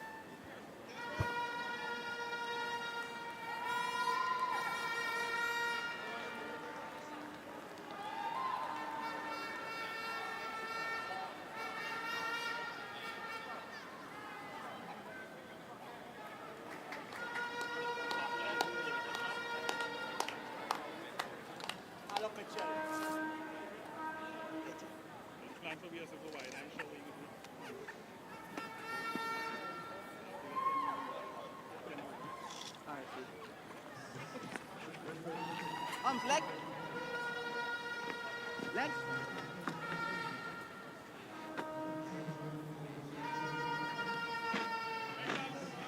Yeah. Middle there.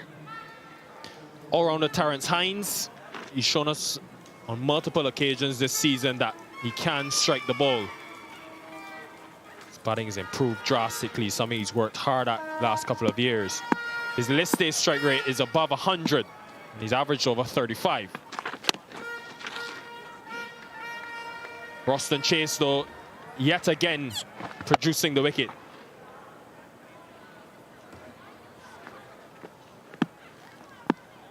Really good catch from Akeem Jordan.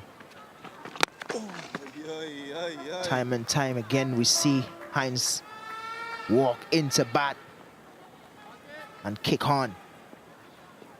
He's now with the most wickets, Roston Chase. Doing a brilliant job for the Barbados Pride so far.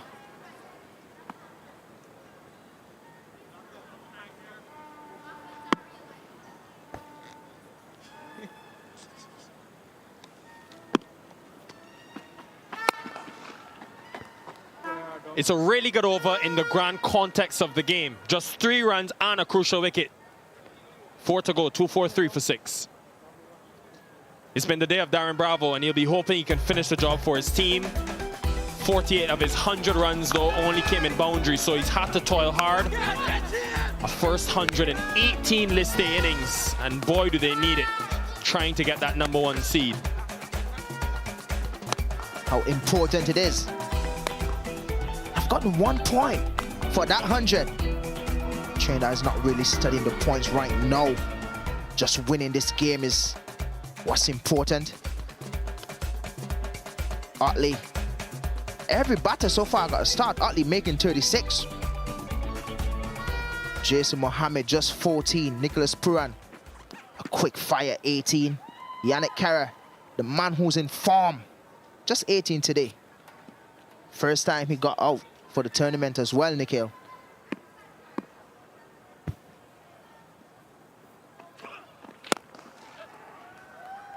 Should just be 1. And Shea Hope has shown us several times in this tournament that he will persist with Dominic Drakes as his back-end option, even though Drakes has been a touch expensive today. It's gone at above 6 and over, but he bats his ability to go into the pitch, pace off, but also from this angle, get that Yorker to tail back in to the left-hander especially. Terrence Hines likes pace on the ball, so Drakes has got to be careful. 3 deep on the onside as well as long off and deep cover. is the field.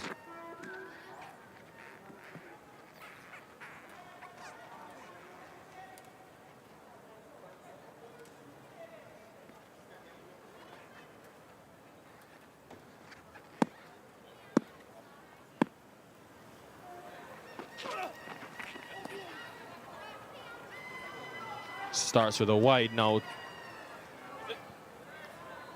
Never mind, not a wide. May have just brushed the trousers on the way through, or the fact that he came across his stumps.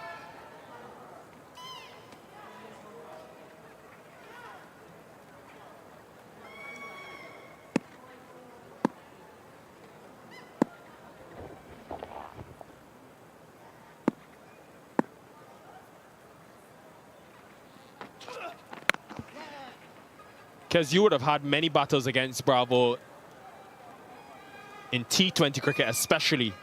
Back end of the innings, what's the plan here? How do you get him out? Because he's such a player that backs his bat swing to go down the ground, we'd want to sort of take pace off the ball ever so often to him. But usually the plan is go hard length into his ribcage, pace off as well. But you would want to be in the wicket more often than not to him. He can be a dangerous customer, especially in the back end of the innings. As I mentioned earlier, he's really good at hitting sixes. He's a very good six hitter. A lot of people may not think that, but I can remember in 2020, we played here and finished the tournament with the most sixes. So he's a good six hitter.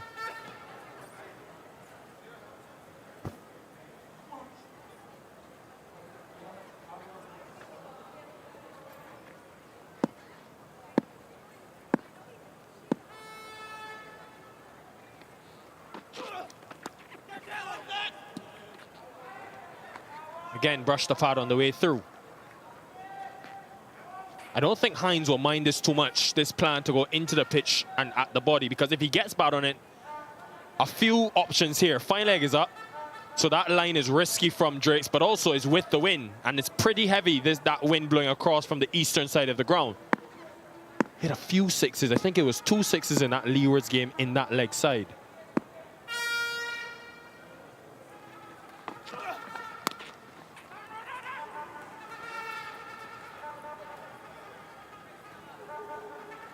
Got over from Drakes, 4 from it, 247 for 6.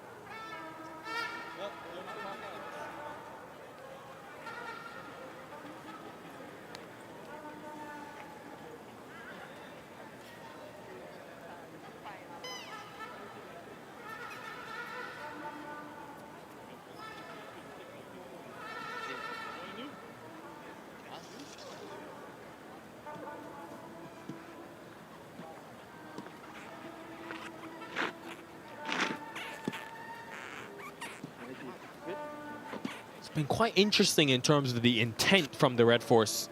Last 3 overs, it's only been 12 runs. Bravo's been very content just to get singles. Thought at one stage 300 was on the cards. It's going to be very difficult now with just 18 deliveries to go. Now some discussion. Roston Chase has got one more. Well, Nikhil, they have been the best bowling unit in the back end of the tournament so far, and they're showing that now. No surprise.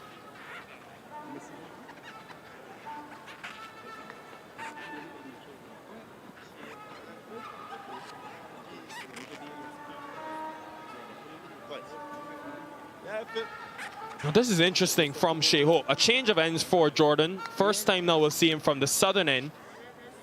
But 6 overs, Kesrick. And he's bowled now 4 spells. Just 1 over recently, the 45th over from this end. Now he's being changed to that other end. Thought about Chase, but they've gone with pace. Only 2 deep in the offside, so he'll have to be into the pitch and also straight. Also hitting with into the wind, sorry, Hines in that leg side. Does well to beat fine leg. Warrican has been busy on that boundary. 2. I guess the plan here for Jordan would be into the wicket to Hines, getting him to hit into the big side, just the eastern side of the ground where the wind is coming from. And probably take it wide to Bravo, having him to hit in the wind as well. That should be the plan here, because they have been the best team in the back end in terms of bowling in that third power play. So they have to show that now. They have to continue it. So wide. 250s come up. Kez, would you have gone back to Roston Chase for that final over, or are you happy to maybe hold him back for the final over? Continue with Trace, bro. You have been doing a great job. Why changing now? There's still McAllister to bowl a few overs, or even Primus. Get it. Easy. Don't throw. The only thing I can imagine from Hope's perspective is that he wants him for the final over, because he got a wicket in that last over. He bowled Roston Chase and only went for 3 runs. And Bravo was hesitant to play a big shot against him.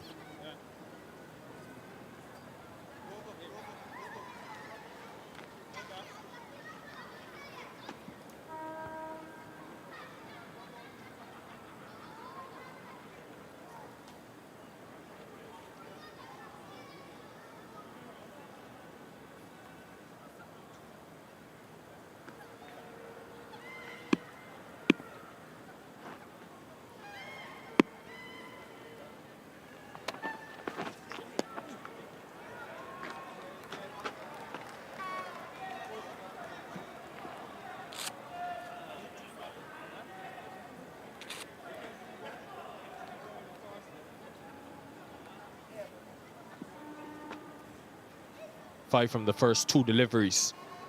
Haven't really seen Bravo flick that switch yet. Seems like he wants to be there till the end. When does he decide it's time to go? That might be it. What a shot that is. Could be the best that we've seen.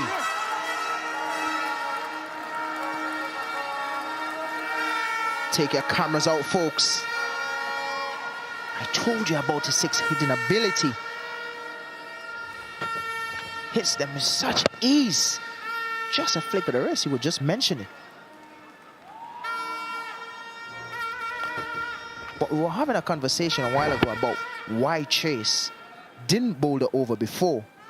But then again, if he bowled that last over, there's a possibility with him getting an extra wicket and giving them that bonus points. You know the Barbados Pride need bonus points, but then Chase has gone for 41. What are the possibilities of him going for more runs in the back end? Colossal. 6 more. It's back-to-back 6s. Darren Bravo's flicked the switch.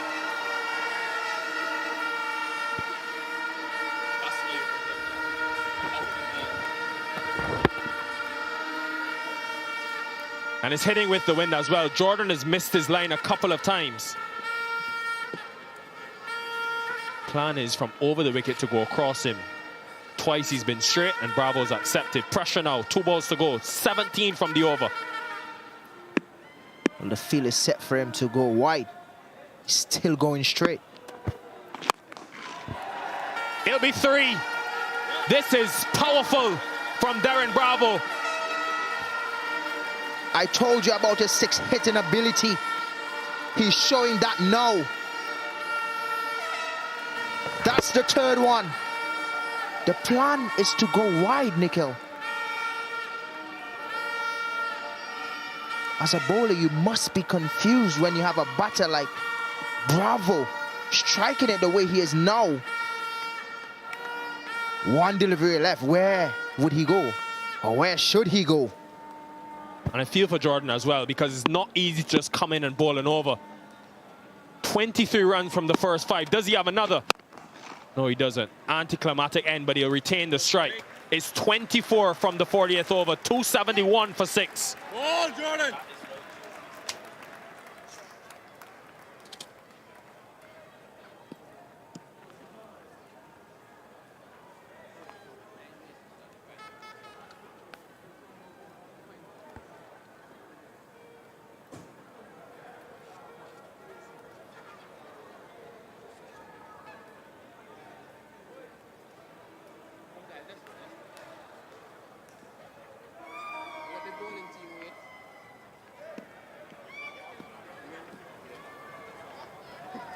Some happiness for the Red Force fans. Otley got that big 100 against the Windward Islands, highest score of the tournament. Bravo's not far behind.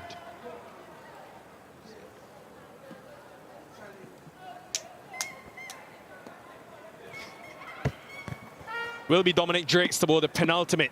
Pride have to be careful here. 12 to go. Starts well with a Yorker. What a last over that was. Decided against Roston Chase for his final over, and Jordan went the distance, Kesrick. Not really surprised, Nikhil. How clean is he? Hits them well. Good bat swing. 124 now.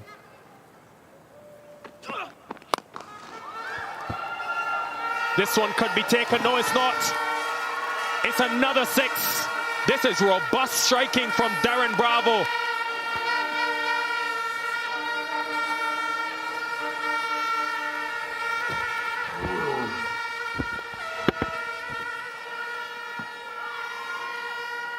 There's some shots that you don't really want to comment on, Nikhil.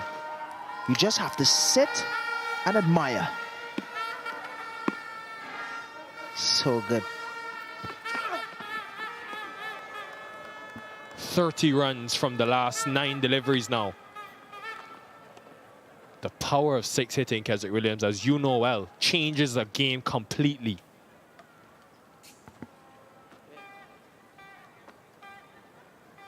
Earlier in the tournament, I was talking about Shea Hope and what he has added to his game. That 6 hitting ability is very, very important.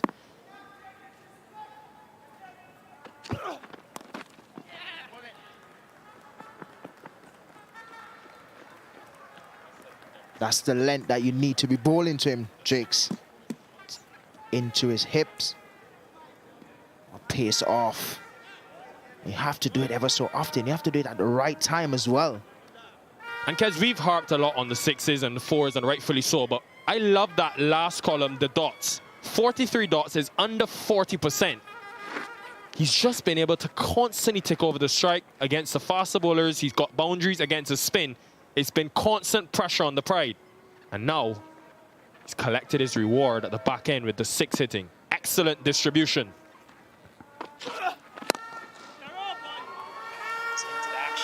Amazing. Boundaries are flowing, runs are flowing for the Red Force. Well, Hines, he's into the action.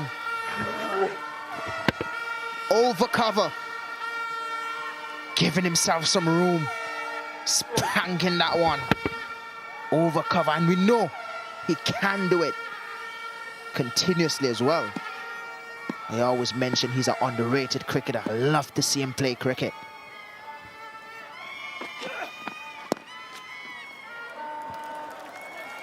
It's very innovative because he thought about premeditating and going leg side, then picked the slower ball and was able to go over those 2 fielders in the circle. Another big over, 13 from it, 284 for 6.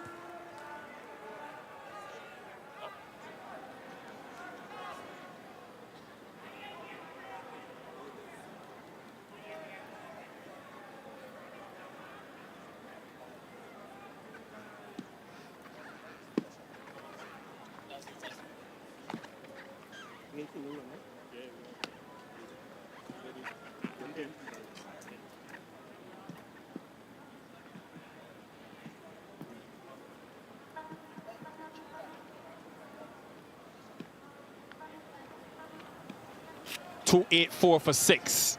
6 deliveries to go. And as expected, Roston Chase will bowl this final over. His last over he bowled, which was the 46th over, he got the wicket of Hossain and only conceded 3 runs. Was pulled out of the attack from that end. Jordan went for 24. Can he salvage this innings, or can the Red Force get to 300? Full and wide plan on again. 3 deep offside.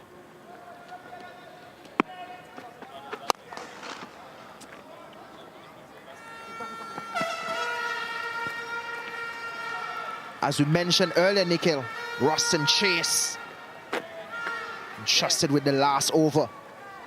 And I'm sure that the Barbados Pride is thinking about that bonus point.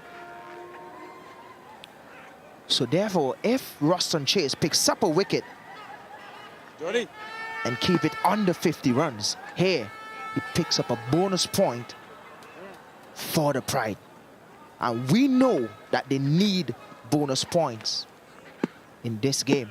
Trinidad, they're not really too bothered. They just need to win the game. But Barbados need to secure bonus points. And getting one here would be very, very important for them.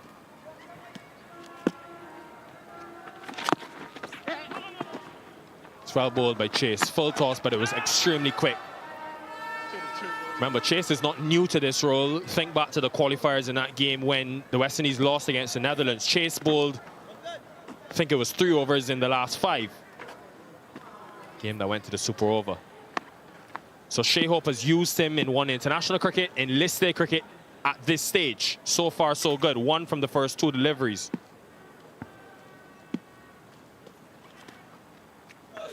Goal, boy. Just 1. Bravo wants to strike.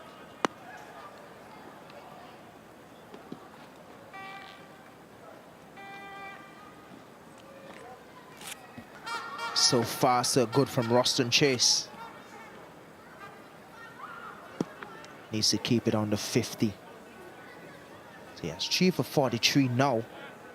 If he can go for under 50 and pick up a wicket here, give them that bonus point to go into their second innings. Oh! It's well bowled by Chase. That full and wide plan to the left-handers has worked well today. Hossein and now Bravo.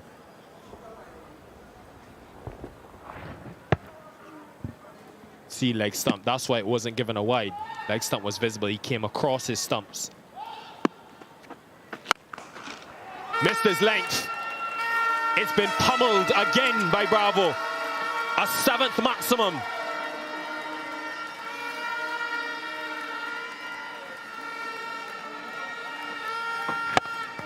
Spanked.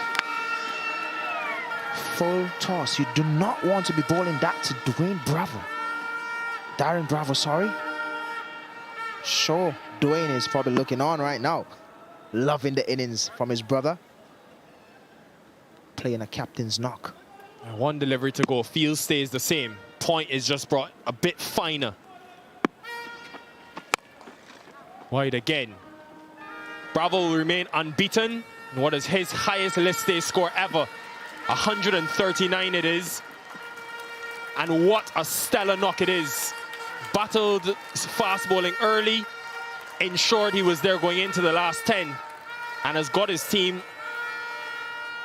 53 runs off the last 5 overs to get them close to that 300 mark. Shea Hope and his men have work to do with bat in hand.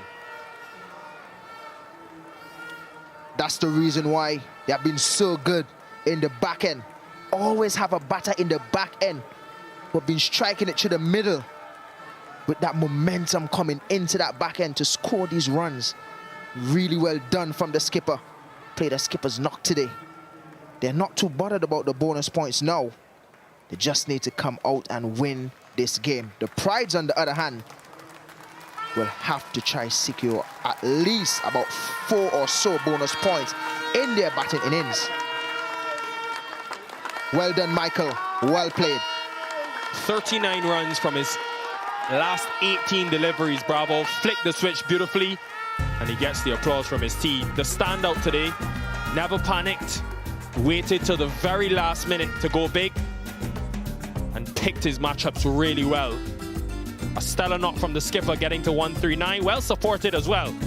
Everyone else in double figures in that batting lineup for the Red Force. They've got a formidable 293 on the board.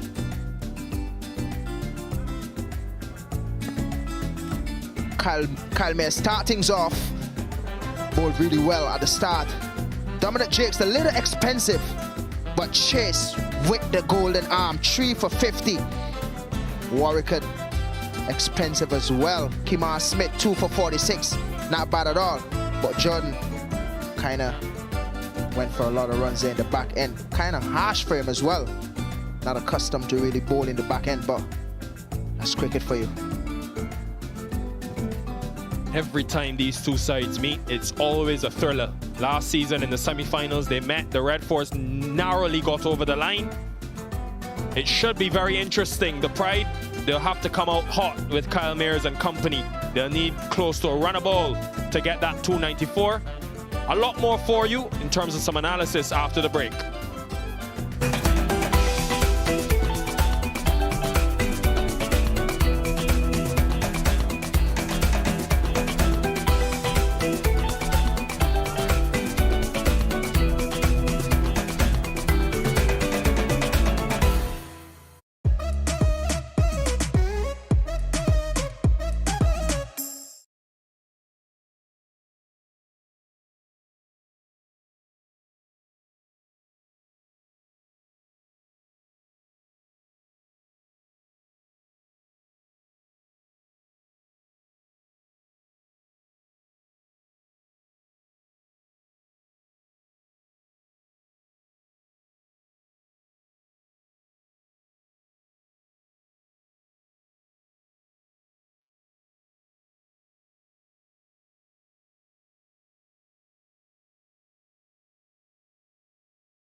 Trinidad and Tobago stuck into bat by Barbados, and they responded with 293 for 6 from their 50 overs.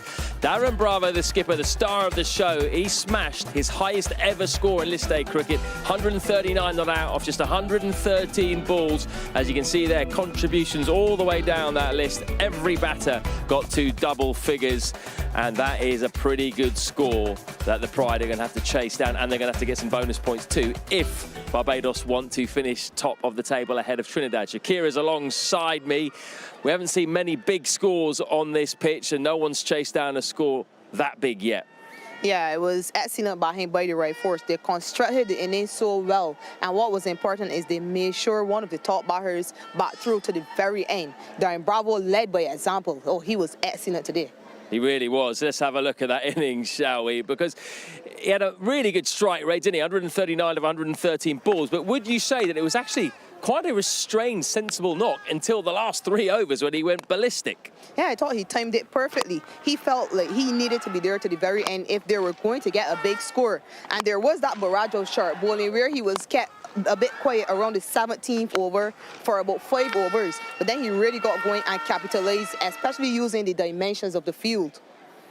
And that is the highest score of the tournament. He beats his teammate, Kieran Otley, who hit 134 out against the Winwoods. Zach McCaskey, we're going to see shortly. He hit 131 against CCC. He is 3rd on that list. What did you make of the Barbados bowling, particularly at the end? It almost fell apart a bit with the death bowling. 47 off the last 3 overs. Yeah, they have been struggling to find pacers who can penetrate in those death overs. And Akeem Jordan played today, didn't bowl the new ball.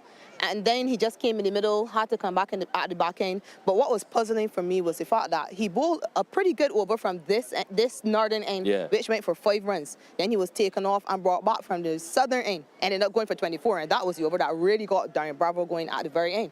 The one shining light, though, was Roston Chase. Another 3 wickets for him. He's so reliable. Not that much turnout there for him. But did we see the value of the bounce that he gets and the wickets that he got today? Yeah, he's very guileful. Roston Chase. He knows he's not a very big turner of the ball, and he keeps it very simple. He was also brilliant with his field placing, and he used the dimensions quite well. He bowled wide and asked them to hit into the wind on some occasions, and he bowled straight when he needed to at the right-handers and asked them again to hit into the wind. For that reason, he has 16 wickets. He's only gone at 4.5, so he's been bowling quite tight as well. Yeah, Karaya's got a chance, Carrier rather got a chance to go ahead of him, of course, when he bowls. Now, let's just remind you why this game is important for these two sides. It's 2nd versus 3rd at the moment. TNT only got 1 bonus point there. Barbados, if they want to top the table, they've got to get ahead of Leewards because Leewards beat them on the head-to-head. So they need 4 bonus points with the bat. Can they do that? How can they go about getting 4 bonus points with the bat? They can. I think they may need to go quite quickly in that power play, initial power play. Luckily for them, they have Kyle Mears back in who can do it. Yep. So if they can get to 60 and only lose 1 wicket in that power play, that's 1 point. They can have that dot ball percentage in that middle overs less than 50%, they get 2 points. Yep. And then with the chase, they have another. So that's the 4 points they need. It's if they know that and if they understand it, only lose 1 wicket, no more than 1 in that power play. I think that's key. That's where they have to start. Can do it. They've got to chase, obviously. That's the key thing. A lot will depend on May, as you would think. And he's one of the players who I'm sure Darren Sammy will be keeping a close eye on, the West Indies white ball head coach. And we're going to hear from him during this interval, a fascinating interview. He gives us his thoughts on how the West Indies can get back to where they need to be in white ball cricket and the kind of cricket he wants them to play.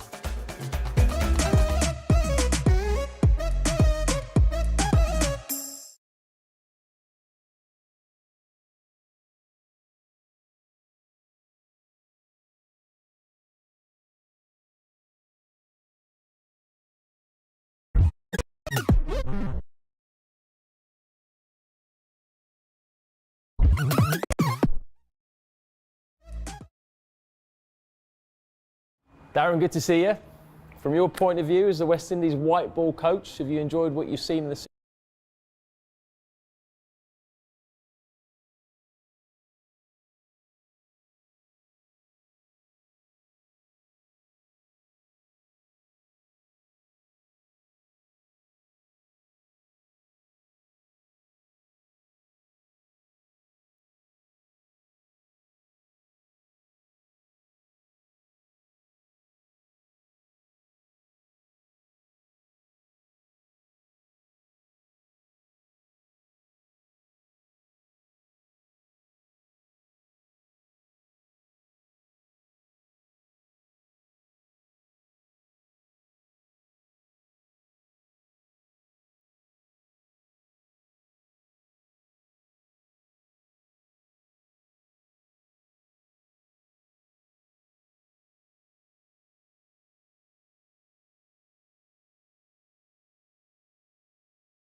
Darren, good to see you.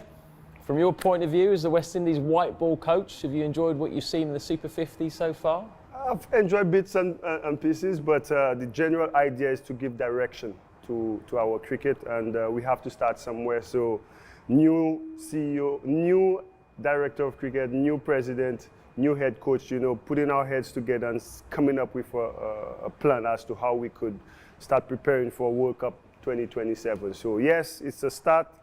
It won't all go right, but I think it's a start in the right direction.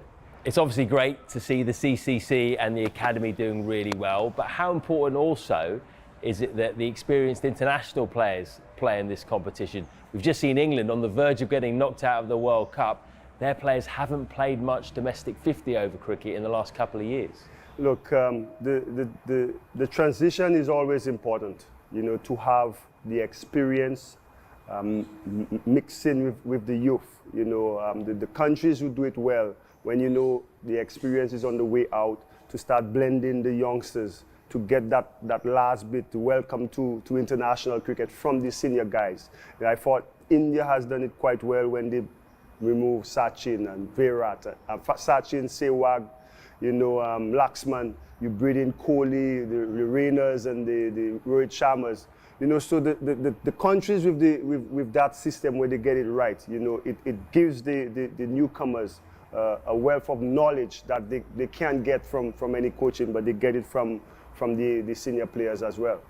Would you like to see the overall age profile of some of these squads come down a bit? Because some of them are quite experienced, let's put it that way. Yeah, driving upon landing here in Trinidad, the taxi man, first thing he said to me, why Trinidad got all these older guys playing? And I said to him, you need the experience. But yeah, ideally it shows growth and development. If the lower the age average is in the team, it shows that the youngsters are coming through. They're doing enough to, you know, to push through a spot in the team. Ideally, that's what you'd want. But you know, you have to create a system that allows that, and that's what I think myself, the director, Kishore, that's all the areas we got to target to make West Indies cricket better, so we could, you know, keep on producing guys at a faster pace that, you know, and again, in my mind, talking about ODI cricket, building towards 2027. We've seen some great performances already, individual performances. Come on, give me some names. Which young players have caught your eye? Durham. The way he bowled, you know, reminded me of Suleiman Ben. Yeah. You know, the youngsters, Otley, Alec Atanez, he's been quality. Jeremiah, all these guys are performing, and that's what you want. You know, with us trying to implement this system, you know, I know we'll talk about the bonus point system and giving direction to our cricket. We need guys to step up, and we need guys with the hunger and the passion. That want to play for West Indies, you know, and buying into not what we are trying to put in place, but what world cricket and the standard of cricket which is required in order for us to perform on the world stage. Yeah. So, yeah, it's good to see these youngsters coming through. So you've talked about this new attacking brand and the bonus points system. Why do you feel it's necessary? Do you feel that West Indies white ball cricket has fallen behind from the modern game? Yeah, well, when you say attacking brand, I like to say a positive approach, you know, because when we came up with this system, and to be fair, it's all about giving guidance to the cricket, different stages of the game from a batting point of view. You got the power play, you got the middle overs, and then you have the last 10. A lot of research went into what we did. You know, we will not get it right all the time, but you know, myself, our analyst, the director, we looked at first List A cricket in England, India, Australia, South Africa, the top 5 teams in the world. What are they doing at the List A level? How are they playing compared to what we are doing over the last 4 or 5 years? And we noticed where we were coming short. By this bonus point system, it creates a certain brand of players. It gives you direction. Now, 3, 4, 5 understands their role. Even if the openers go helter-skelter, you don't have to come and continue that. If you understand what your role is during that period, you play accordingly. and you put your team in good position to launch in the back end. But the guidelines are there to what we want from an international standpoint. And I want what I'm demanding from my players at the top to filter down in the bottom. And when I say the bottom, I mean our regional cricketers, because this is where the future really is. What we produce from here affects how we play at the top. And we've seen it. We're not in the World Cup because we do the same thing we do in List A cricket at the top. And at what it's not good enough for international cricket. Do you think we're at a really critical point in the history of West Indies white ball cricket over the next couple of years? For ODI, yeah, very critical. Because, I mean, you heard the talks. West Indies not in a white ball tournament, that's like, it's a dagger to the heart. And it's upon us, the guys in leadership, to start creating ways and putting measures in place.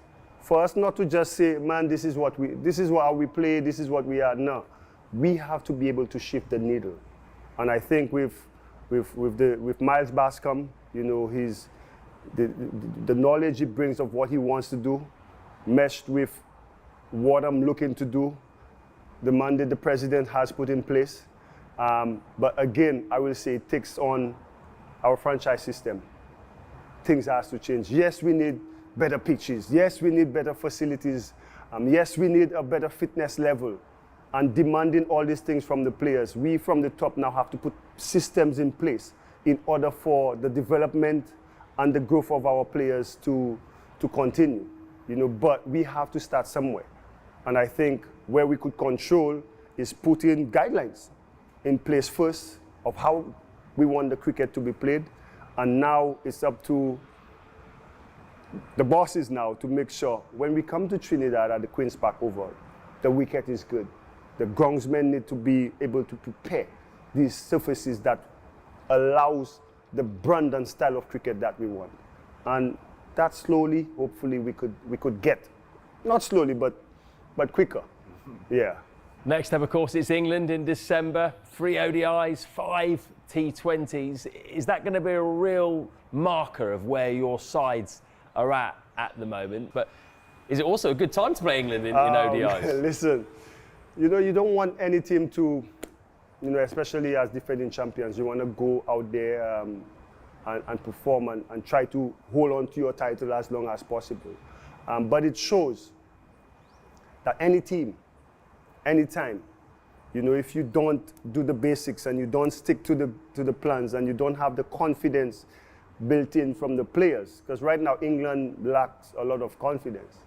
If you don't have that, you'll find yourself giving out performances like that. So we want to build that confidence. You know, again, England will be coming on there very hungry and motivated because they've just had a bad showing in the World Cup, and the first tournament out after that is us. So we have to be prepared and we have to be ready. And that's why come 18th of November, all my guys will be in camp getting ready for that. And again is direction, you know, and it will be good to see what comes out of this Super 50. I've seen some excellent talent that we could pick from and who will buy into what we're trying to do. And the 5 T20s would be a good test, you know, to fine-tuning our squad for the World Cup. We just had the CPL, those who've performed there, and going into England. Then we have Australia in January, and probably South Africa just before the World Cup. So that period is crucial for us from a T20 standpoint, and we are looking forward to it. Then, of course, you've got the small matter of a T20 World Cup right here in the Caribbean. I mean, how big an opportunity is that to get West Indies T20 white ball cricket back in the spotlight with a big performance? It's a massive opportunity. You know, like I said, and I'm smiling about it because I know what we could do. I have a strong belief that, you know, the last 2 World Cups, what has been displayed is not a true reflection of what our T20 team could do. You know, we have youngsters coming through, we have some of the best sought after players, and with the collective effort from the different players that we have, I'm excited about it, man. I can't wait for June to come through and we start our opener, you know. But again, structure, planning, you know, execution, you know, these are the things that will allow us, you know, being very tactically sound. You know, Rovman Powell as a T20 captain, you know, he's been sharp. You know, somehow when T20 come in, he just transformed, you know, and with my experience at that level, with the experience in that team, you know, I feel we on course to, you know, get back there. You know, we've not come out of the first round in the last two. The last time I was part of a T20 setup, you know, we won a cup. So I'm also motivated as a coach to go out there and do well and represent, you know, the region. So I'm looking forward to that. So new coach, new brand. Come on, we've got to give it a name. Bazball's gone. What about Dazball? No, I think Dario should said our way. Is that what he said? Our way. Our way. West Indies way. You know, it's whatever they call it. I just want it to be effective, and that's what I'm looking for. Results. When I leave this position, I want to be able to know that, you know, I played a part in shifting the needle forward, and I believe we would do so. With all hands on deck, I believe we could do so.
Welcome back to the Brian Lara Cricket Academy. The Trinidad Tobago Red Force against the Barbados Pride, final match in the league phase of the competition. The Barbados Pride won the toss earlier this afternoon and decided to bowl first. Lots of starts for the Trinidad Tobago Red Force. The standout performer, Darren Bravo, unbeaten 139, his highest list A score. The highest list A score of this tournament as well. A masterful innings from him. But look at the others. Everyone else in double figures. And he was able to convert that start. The bowling for the Pride, well, 3 wickets for Ruston Chase, 3 for 50. And from his 10 overs, 2 wickets for Smith and 1 wicket for McAllister. Lots of bowlers used by Shea Hope. 17 extras in that total as well.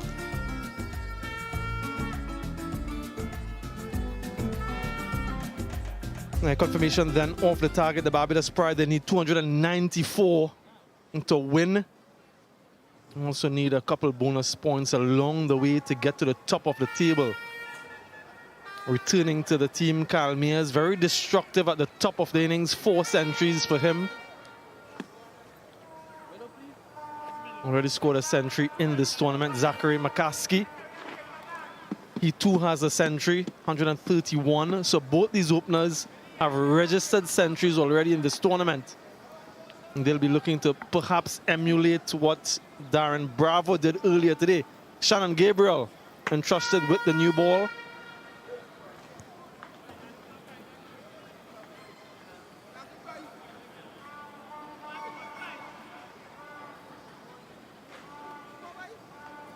He'll be bowling from the southern end.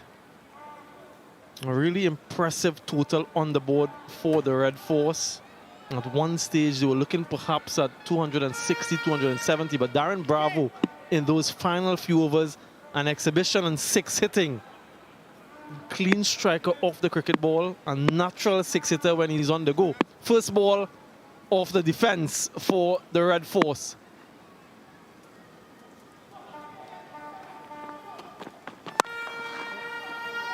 A confident start. Kesrick Williams alongside me.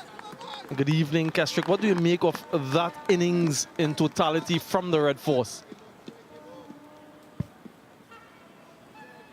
Good afternoon to our viewers. Really good innings, Badri. I like the way how the skipper, in particular, how he went about constructing his innings. Really good through the middle phase, and in the back end, we saw what he can do. Those 6 hitting that you mentioned, he's a natural 6-hitter. And he showed that today. Really, really well played. Finishing off the innings on a high for them. Yeah, off the mark, Mears, off the mark, the Barbados Pride. We mentioned that masterful knock from Darren Bravo. He's not on the field, he wouldn't be feeling. News coming through is that he's suffering from some chest pain, so there's a substitute there. We saw him struggling towards the back end of his innings. Hopefully he'll be okay for the semi-finals. These two teams already qualified for the semi-finals. As a reminder to our viewers, it's just a matter of the positioning. Nicholas Puran is the captain at the moment on the field. Only came into the team recently due to the injury of Evan Lewis, former West Indies white ball captain. So he has that pedigree and that experience leading. What's the field position for the right-handed McCaskey? There's a slip, there's a third on the boundary, and a deep backward square as the 2 fielders out. So perhaps we might see a short ball in this over to McCaskey.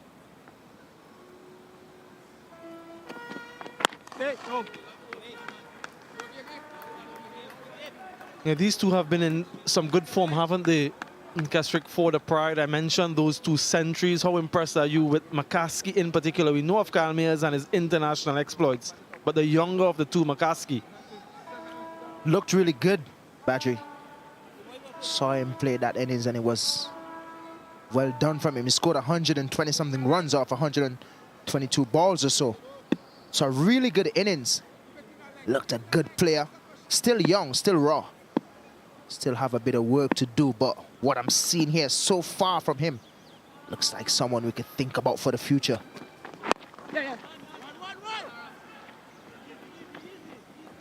Yeah, he too is off the mark, and it's always pleasing for you when you get that first score of note. His first century in List A cricket. And up until that point, you have some doubts as to your ability. And once you get over that and you understand what's needed and you feel that you belong at this level, then there's a different mindset altogether. 131 of 116 deliveries, what you were alluding to, the strike rate in that century.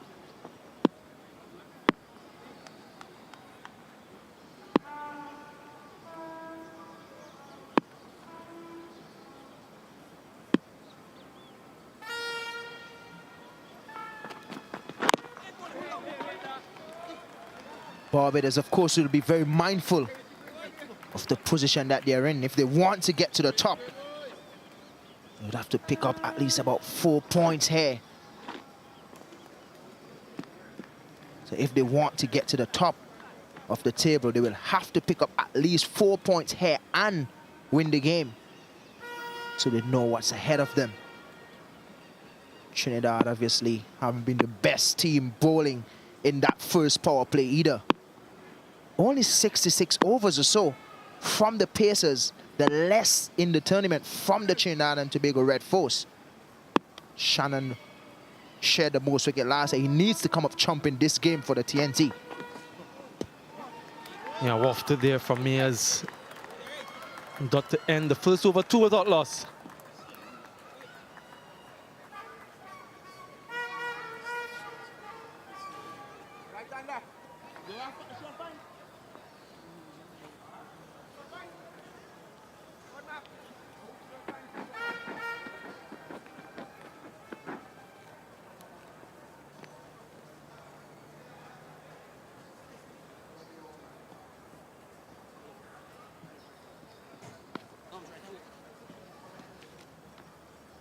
Yeah, just look at those queues.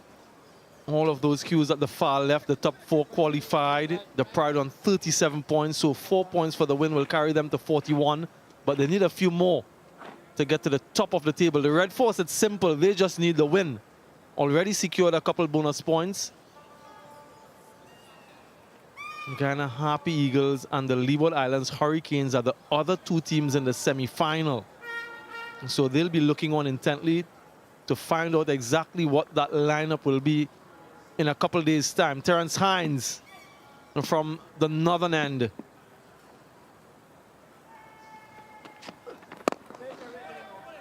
It's interesting how the Barbados Pride have used McCaskey this season. He's opened the batting, he batted at number 8, and he's opening the batting again.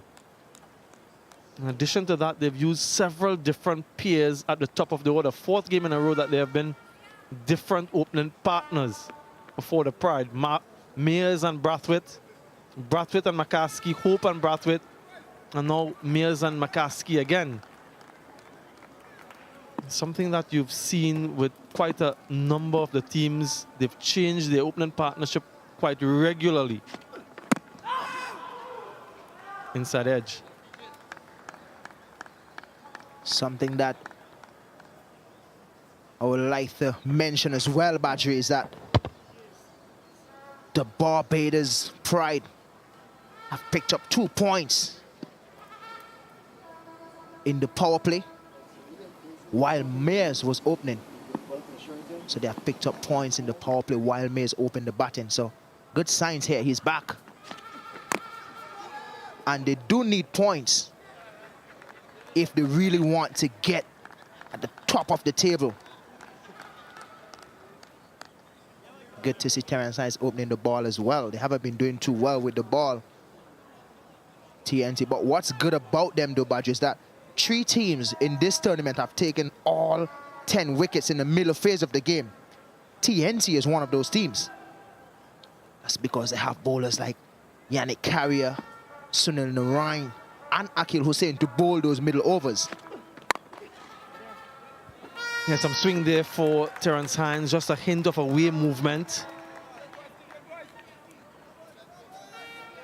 Keon Otley got over 250 runs this season for the Trinidad Tobago Red Force. Let's look at the late movement for Hines. That's the length that you usually search for with the new ball if you're a swing bowler.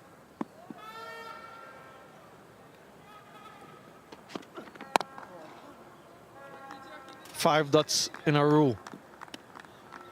Seems to be a player who likes to feel the bat on the ball, has hard hands, goes after it. McCaskey. The Red Force, as you were alluding to, Keswick, only 4 wickets in power play 1. They've been the worst team in this phase, so they've taken the fewest wickets in power play 1.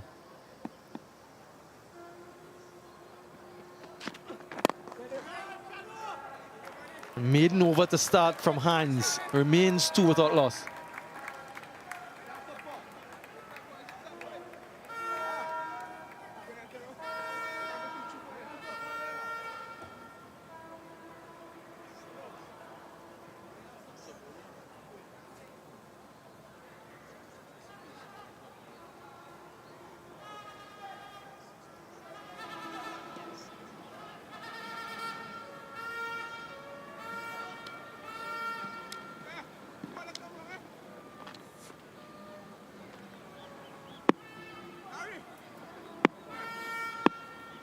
.294 is the target, remember. It's a tall order.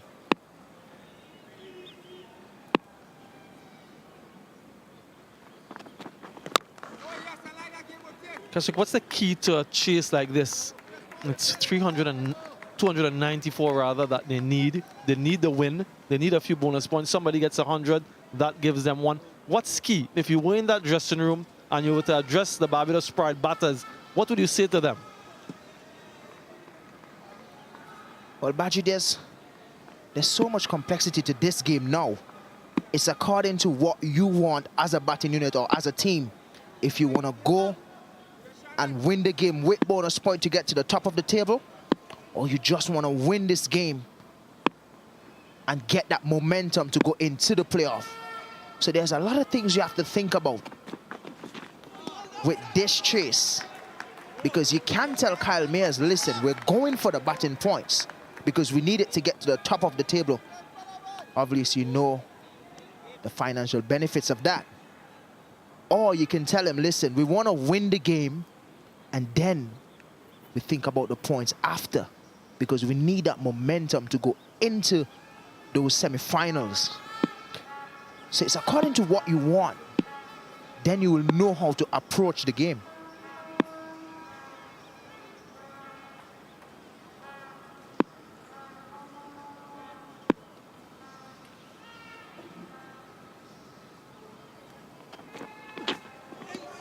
Another good delivery goes across the left-handed Mayers. And that is what he's known for, Shannon Gabriel. Just the angle of the delivery slants it across left-handed batters. If there's a time that the TNT Red Force need him to show up, it would be today. Looks good. Looks strong as well. Yes, it's because it's a lot cooler as well. TNT Red Force will need him to pick up an early wicket today. They would love to see the back of Kyle Mayers. We all know how destructive he can be.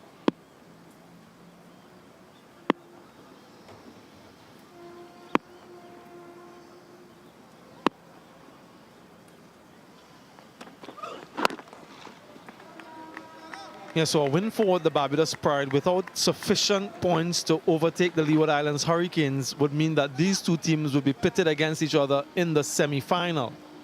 I'm not entirely sure that either of these two teams would want to meet the other in the semi-finals. They're dangerous units. Mentioned this man on screen. On his day, very destructive, can take the game away from any opposition. And similarly, we saw the Trinidad Tobago Red Force and their captain and their batters and the quality spinners that they have, you want to avoid them as well. So if the Pride were to go on to win this game, they'll try to get those additional points to go to the top of the table and then face the Guyana Harpy Eagles. You mentioned the complexities, so many permutations are involved in this particular contest. Another play and a miss. This has been a probing over from Shannon Gabriel.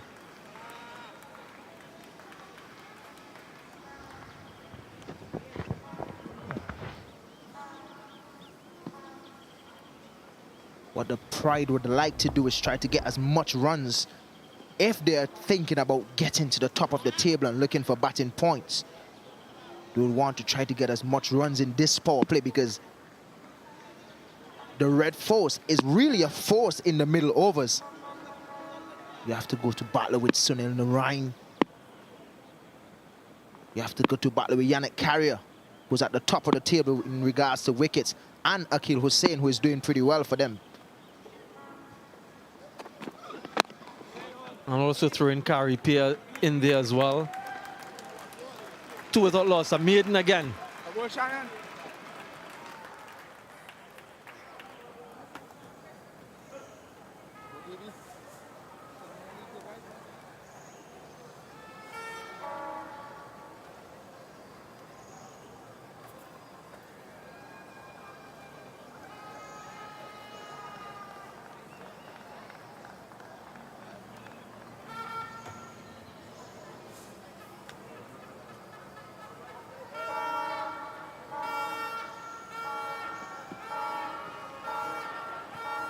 294 is the target score.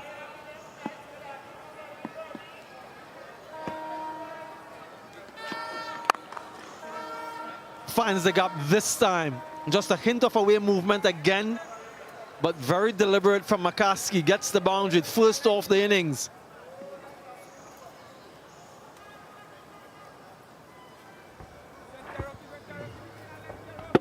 Really good shot. Just squeezed in front of point. That's the type of he is. He's a touch player. He can strike a good ball as well if he needs to, but he's one of those touch players that takes his time. A while ago you mentioned Kari Pierre. So that's 4 spinners that you have to really go battle with in the middle phase of the game. And if you need, you can go to Jason Mohammed. Barrage of spin coming to you in the middle of overs here. Kari, good to see him on the field. Played this year for St. Lucia Kings, the CPL. Jason Mohammed, someone that you can trust with the ball as well. Yeah, the highest successful run chase this season, 271 for 8, the CCC against the Windward Islands. So this would be a historic chase this season. But the good news for the Barbados Pride, they got past 300 already, 314. So it's not a target that's altogether unfamiliar for them.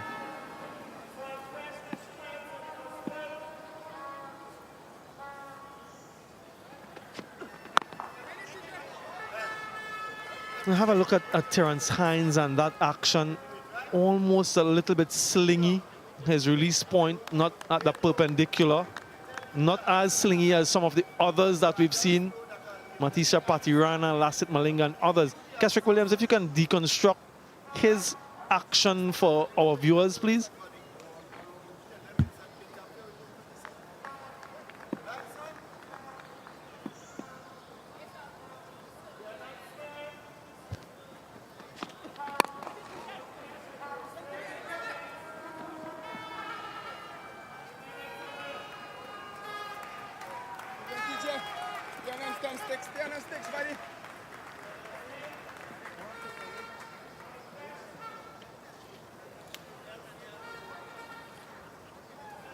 Obviously, Badger, we did some work as well for West Indies.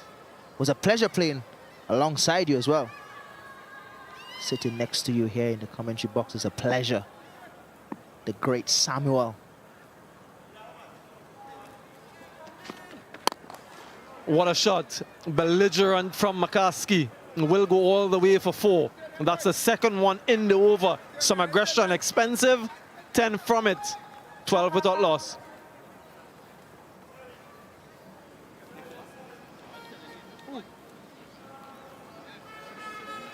It's 2 men.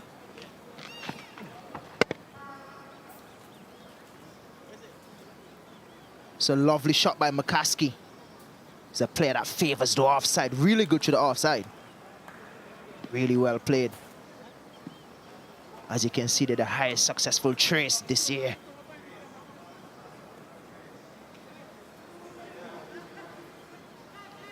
High successful run chases at this venue. 249.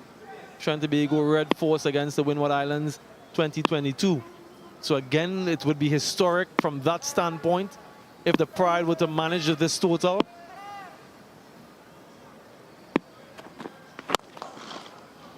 That is sublime from Kyle Mears. A thing of beauty. When he gets going, Samuel. Really good shot. Class. Stand and take a picture, Kyle Mears. Down the ground. No invitation needed for that shot. With some power as well.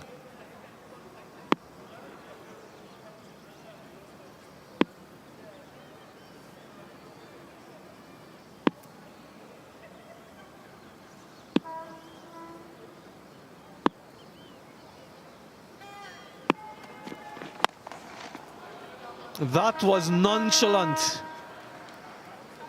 Absolutely latched onto that one, Kyle Mears. Down the ground for 4 and pulled away for 6. Looks like he's getting into stride here, Badri. Power and authority over the mid-wicket boundary. Really good shot. Took a while to get in.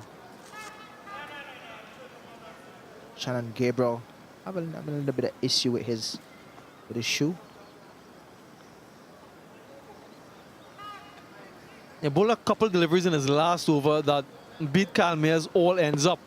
They were on a good length, angling across the left-hander. The 2 deliveries in this over so far full, driven back past him, and then he bowls short and gets pulled for 6. He needs to find that length once again. And this is what I've been saying, Kesrick. The consistency with the new ball just isn't there in the couple games that I've looked at so far. Live, that is. We need to be able to hit those areas consistently enough as bowlers. Back of a good length, targeting the top of the stumps. That's what all coaches speak about. And then if you're a swing bowler, you might search for that swing bowling a little bit fuller in the initial overs. But you've got to be hitting those areas consistently and regularly. Especially on this track, Badri. You want to be able to hit that top of off some length ever so often. Bowling consistently short on this surface is not something that you'd want to do. And batters here, oh, we know how to dispatch a bad ball.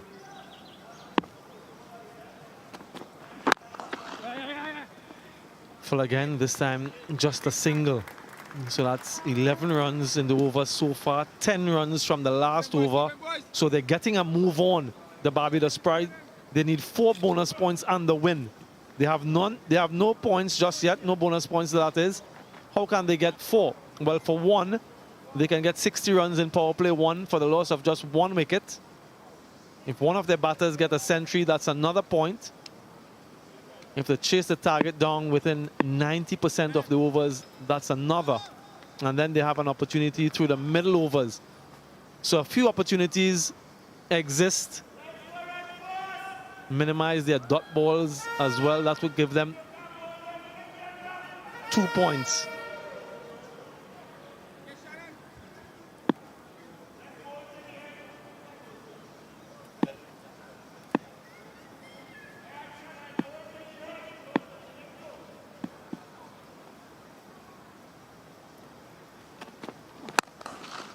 Wow, that for me is the shot of the match from McCaskey. Glorious.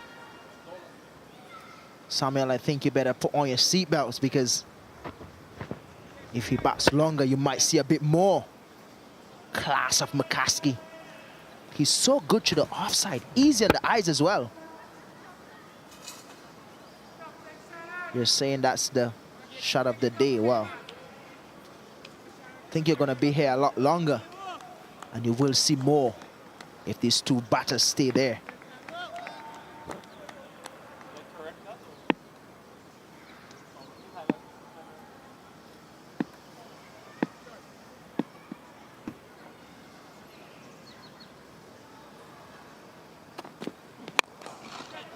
Wow, almost a carbon copy of the previous shot. This time, it was a little bit shorter, so he hit it on the up.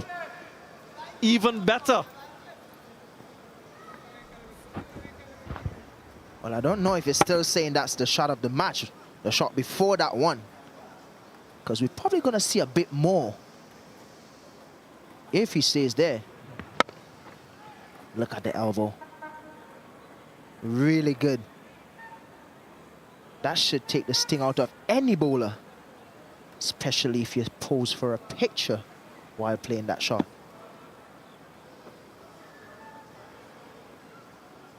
Yeah, very expensive, over 19 coming from it, one delivery left.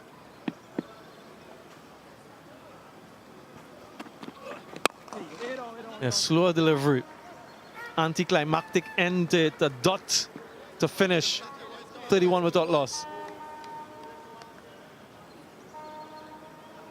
You know one?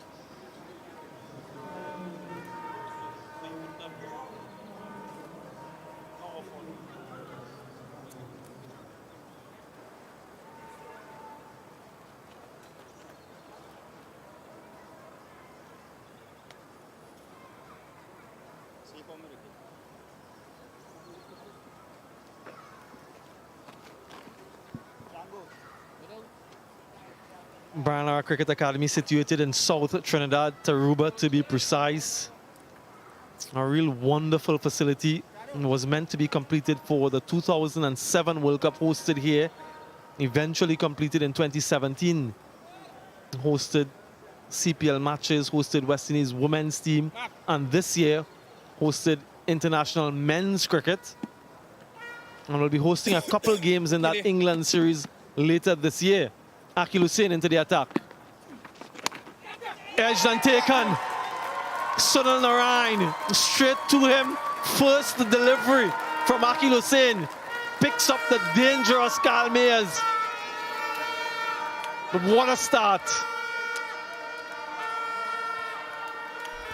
Well, that's what you call an answer to an expensive over that was bowled and over before. Sunil Narayan, how good is he in the slip? Akil Hussain into the action immediately. That's what he usually do in on the T20 circuit, taking early wickets in the power play. The destructive Kyle Mayers is gone for 12. The score is now 31 for 1.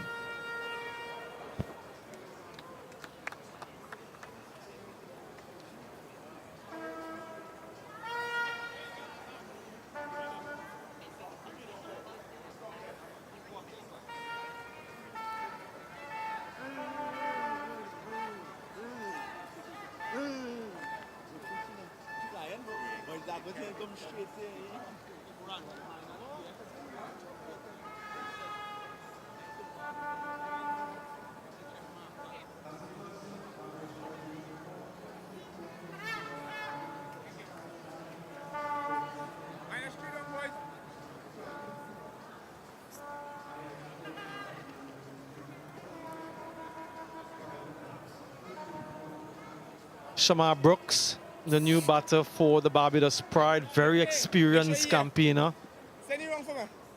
Had an excellent start to his one-day international career. And this is the reason why he's here. Akil Hussain, first delivery, not much turn. Went quickly to Sunil Narayan, but it went at a very comfortable height. And safely completed the catch. Yeah, Akil Hussain, he enjoyed that one. And the Trinidad Tobago Red Force, they needed that wicket after those expensive last couple overs. And this is what he can do. One of his deliveries, that arm ball that angles back into the right-hander. also has the ability to get it to swing back into the right-hander, just using that left index finger.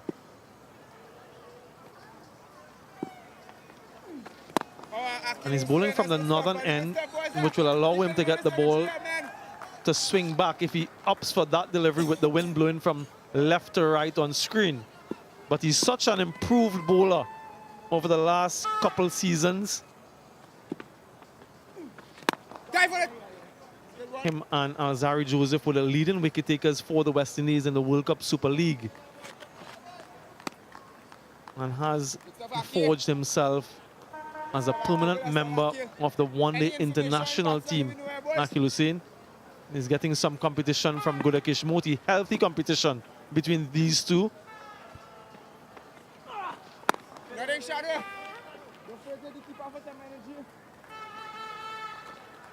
Love the fact you mentioned healthy competition, Samuel.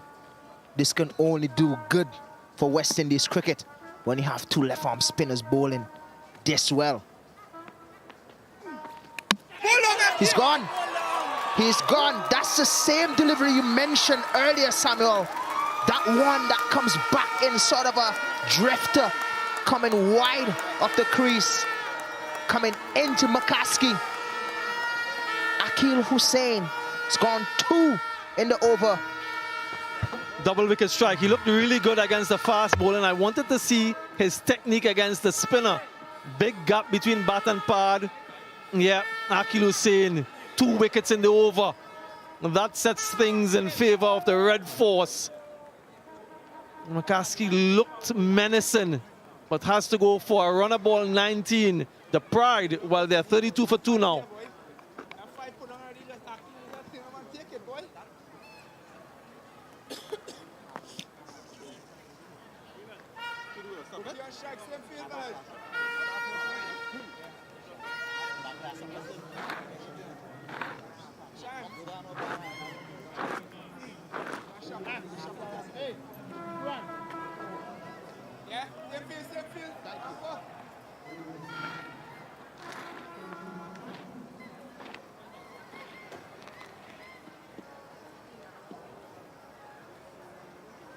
Akhil, you stay out, Connie. Okay. Left arm one, huh?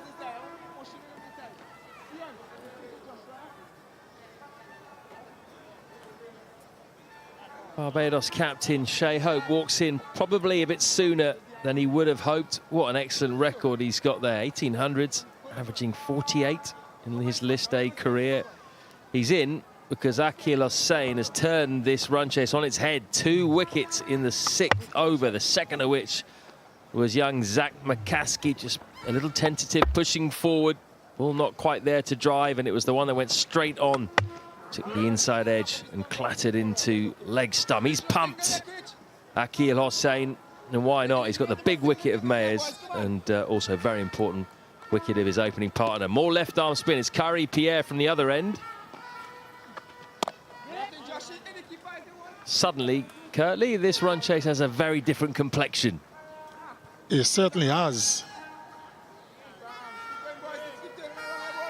2 quick wickets change the complexion. Red Force are on fire.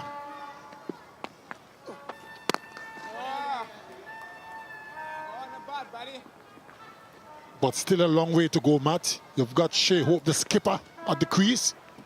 And we know how prolific he can be. So that is going to be a prize wicket. I'm quite sure that Captain Darren Bravo would love to prize him out. Come on, Gary, let's go, buddy. Come on, buddy. Keep having some fun here, boys. Keep having some fun, man. Long off straight away for Shai Hope's first delivery. Class. First ball. Just a back foot punch. Hit the gap. That's exactly my point. He's such a wonderful player, Shai Hope. Look at that. Played it late. Timed it well. Picked his spot.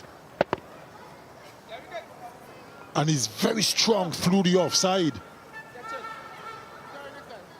And right away, they're changing the field.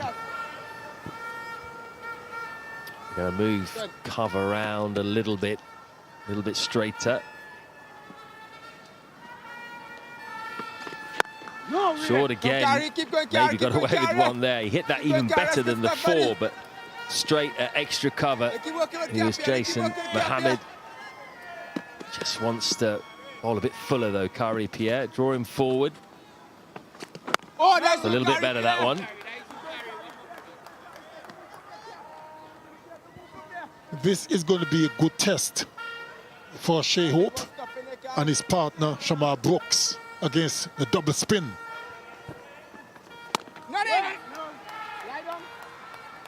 Yep, 5 spin options available for TNT, 37 for 2.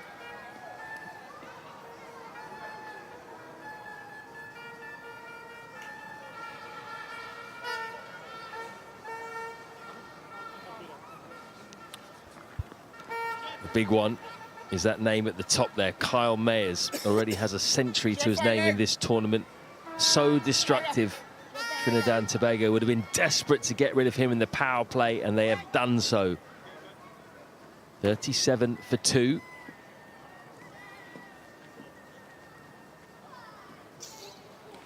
Roston Chase, Rashawn Primus due in next. Primus hit 130, not out, against TNT in the semi-final last year. Almost got them over the line. But they really need these two, Brooks and Hope, to build something here. Very experienced, the pair of them. Shea Hope's the ODI captain. Shamar Brooks looking to reassert his credentials. He's out of the ODI side after a poor World Cup qualifier. But he had such a good start to his career, didn't he?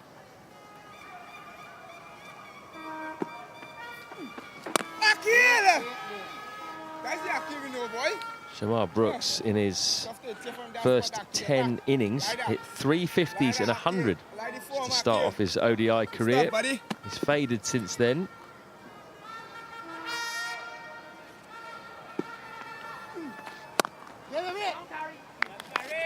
Now he's out the side. Curtly, he's 35 years old. Do you think he's still in the frame, or the selector's looking at younger options?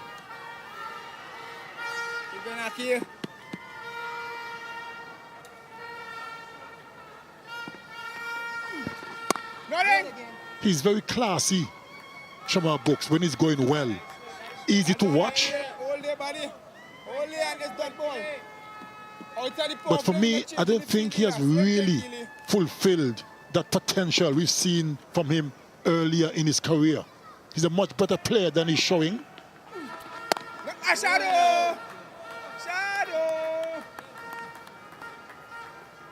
And at 35, he'll have to really set this tournament alight.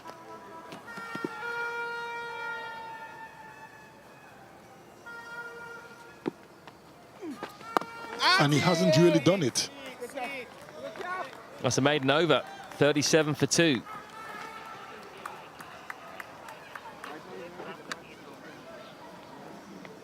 Come again, Jack, here. Break it up. Come again.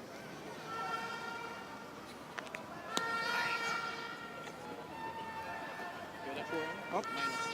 We're down 2 minutes, boys. We can find her. Go on. Go on. Middle kid. Taro, you go. Second v third, this is. The Pride need to chase down that target of 294, and they need to do it by getting some bonus points, 4 in all, to go top of the table. Set up a semi-final against Guyana. Trinidad and Tobago just need to win the game. A bit simpler for them.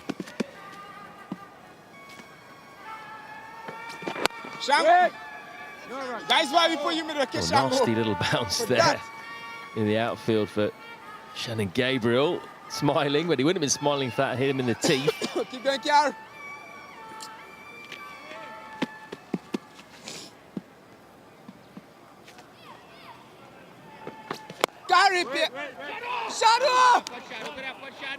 Gets through for the single. It's going to also be interesting to see if we get any dew and how that affects the spin. We didn't see loads of turn on offer in the first innings for the likes of Roston Chase. There was a little bit. Yeah.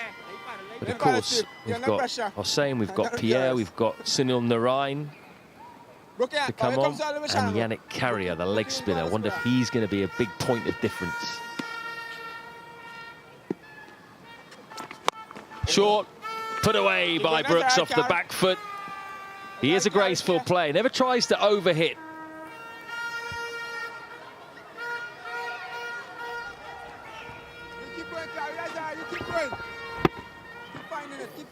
Didn't bounce as much either. So that's what made the shot even better. He's a touch player, Shamar Brooks.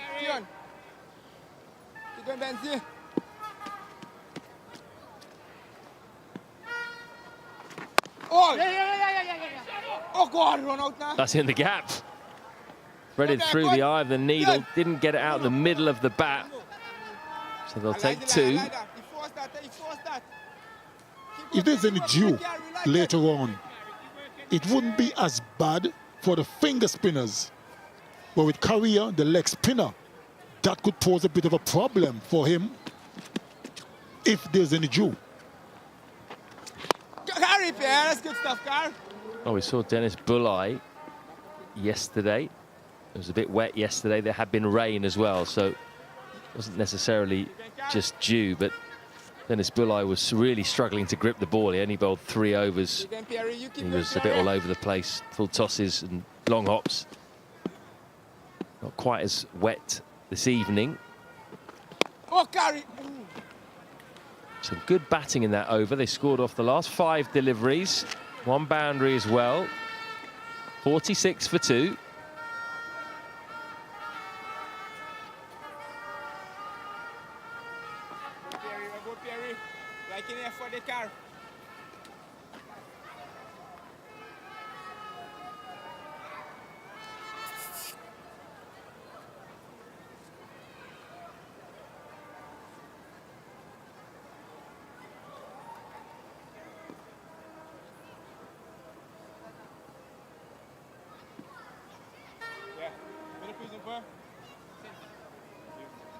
One more over left in the power play.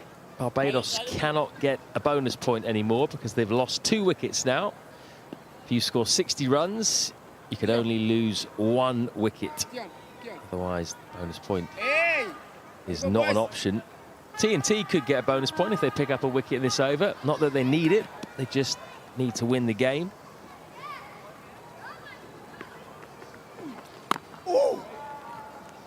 Do you think that a lot of things rest with hope here for Barbados? He was excellent for them last year, carried them in many ways with the bat. He's had a little bit more support this year. Mayers with 100, Brooks has chipped in here and there. McCaskey with 100. He's yet to play really big innings. It's just 1. He's also captain Shea Hope at a very crucial time. That's the ex-captain Nicholas Pooran of the West Indies white ball side. Miles Bascombe has said it's a critical time for West Indies white ball cricket at the moment. Pooran is standing skipper at the moment for TNT while Bravo's off. Do you agree with that, Curtly? Shea Hope in charge of a West Indies side at a critical time in the history of their white ball side? He has been very prolific throughout his career in white ball cricket. That's why I want you to be up here. That's why I need us to be. Come on, I believe that we've got players who are capable of doing better, and if a few players can stand up and support Shea Hope in terms of the batting department, I believe we can see better performances, because the bowling is very good. Alzari Joseph and company, batting short. But the batting needs to be more consistent. Broken. Very tight over from Akil Hossain. Just a leg by from it. 47 for 2.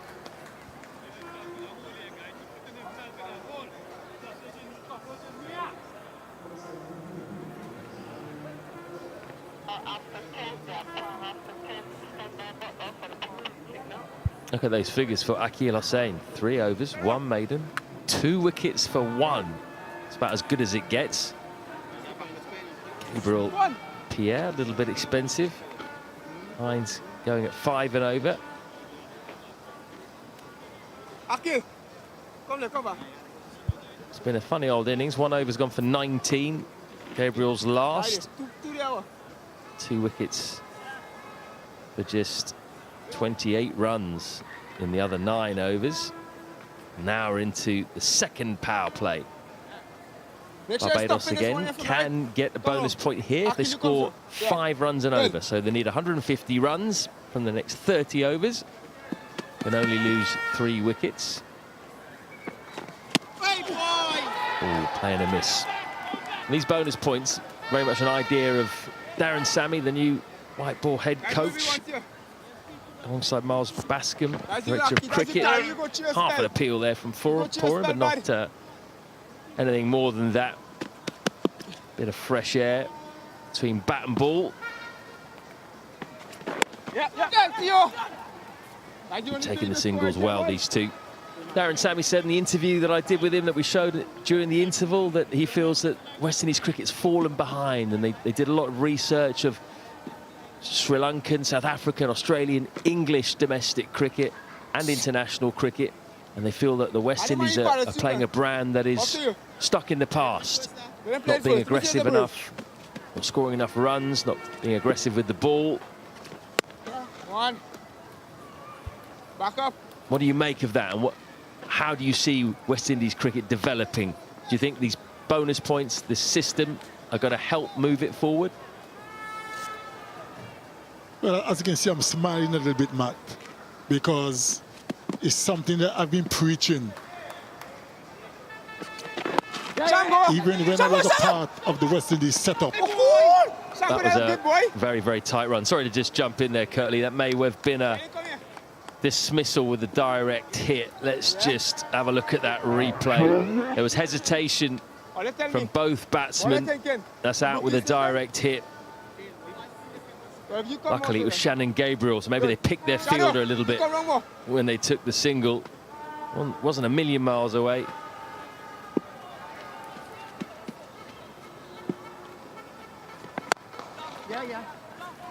No, I'm just saying that I'm smiling a little bit because when I was a part of the West Indies senior team as a bowling coach, Darren Sammy, now the white ball head coach, was a part of it as well. And some of the things he spoke about is what I've been preaching. And he was one of those guys who didn't quite agree and had a little bit of an argument back and forth. So I'm quite happy to hear him come now, years later, with the same concept. Oh! I love that carry. Now, to be continued, this chat. 51 for 2.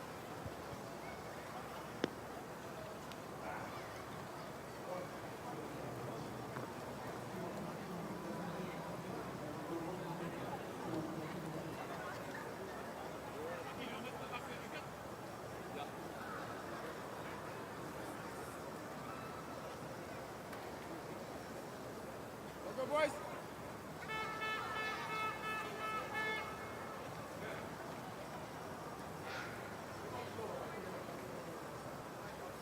294, looking a long way off at the moment, but the Pride just need a partnership or two to settle things down.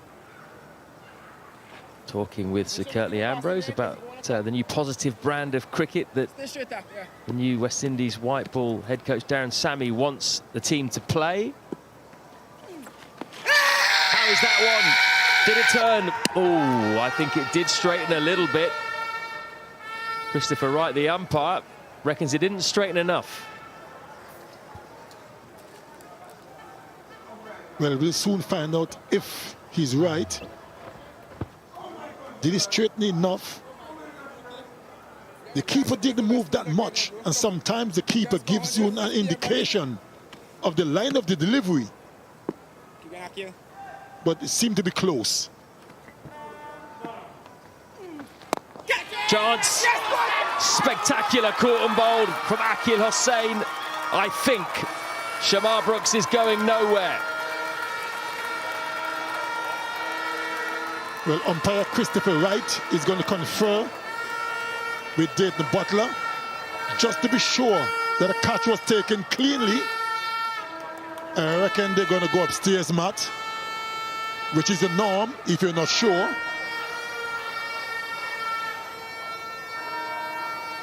But Akil Hussain is quite confident he took it cleanly.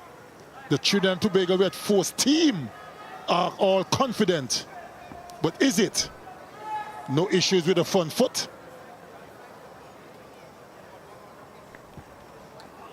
Of course, there's no soft signal anymore, so it's just straight up to the third umpire. Is this clean? Quite hard to tell from that angle. You might have to have a look at that again. Here's another side-on angle for you. Not sure we'll see too much from here. That looks like it might have initially been under the ball, the fingers, but does the ball then touch the ground? Very hard to tell with the foreshortening you get with these angles. What do you reckon, Kirtley? It looks like the ball touched the ground right there. Looks like he's on the ground. His fingers aren't under the ball. And of course, according to the rules, Matt, you know the rules better than I do. If there's any doubts, that's a confirmation. I think it's the right call. That is the right call. Brooks survives. I think once you go up to the third umpire, is Jacqueline Williams today. It's very hard then for the fielding side to get the wicket. Look, Akil Hussain is convinced he caught that. Full speed, let's have a look. Right, obviously you can't really tell full speed, but that just shows you the athleticism from the bowler to take the catch. Now, he's convinced he took the catch. I think with the cameras, it's always going to look like the ball hits the surface. My general feeling is that often you can tell from the bowler's demeanour whether he's caught it or not. He's convinced he's got his fingers underneath, but when it's close and you go upstairs, it always looks like the ball has touched the ground. I'm not 100% convinced that it always does. I understand what you're saying, Matt, but there's a flip side to it as well. You can't always rely on the fielders, because I've seen ball touch the ground. Here is it again. It was close, but it looks to me like it touched the ground. I think it's a good decision by Jacqueline Williams. As I was saying, some fielders will know they don't take the ball cleanly and still claim it. We've all seen that, Matt. So it's not a good... It's not always good to take the word of a player. Yeah, fair enough. I get that. And just to be clear, it is the right decision. I think Jacqueline Williams has made the right decision. I just think that sometimes, maybe not in that instance, sometimes it is a clean catch. Might be two here. Yeah, easy two for Shea Hope. Sometimes with these kind of dismissals, I do feel that it may look like the ball has hit the ground, but the fielder has got the fingers underneath. I think it's just very hard to prove that once you go upstairs. Anyway, he's still there, Shamar Brooks. He's still going. Feel a bit for Akil.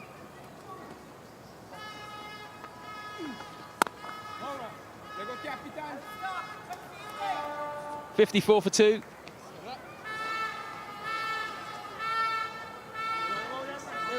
Hey, arms. Fellas.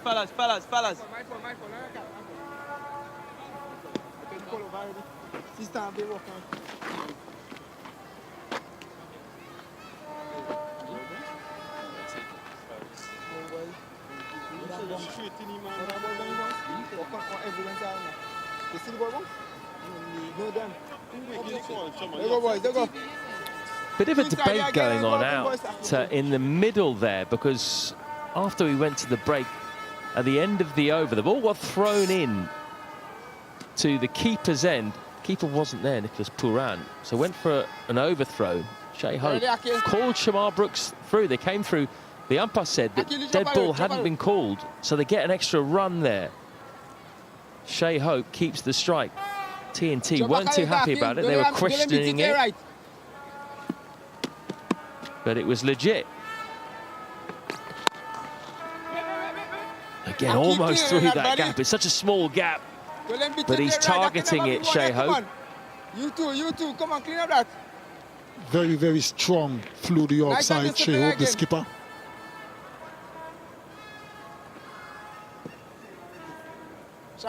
And if ever the Barbados Pride need a partnership, it's this one.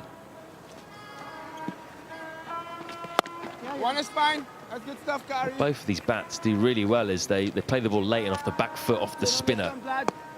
They just wait. That was very full, really. Still playing off the back foot, taking a single. Just want to go back to finish off that chat about the new way of West Indies cricket. Oh, slightly aerial. Bit of a chancy shot that. With a bit of turn, it stopped as well a little bit. But before interrupted by that Shamar Brooks caught and bowled that wasn't.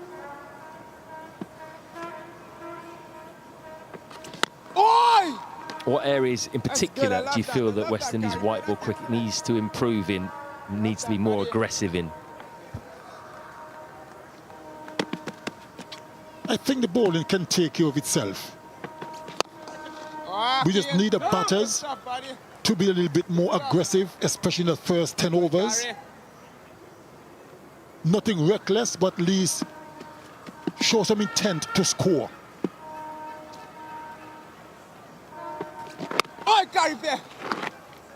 And there are quite a other few things as well, but we'll get into that another time, Matt. 13 overs gone, 57 for 2.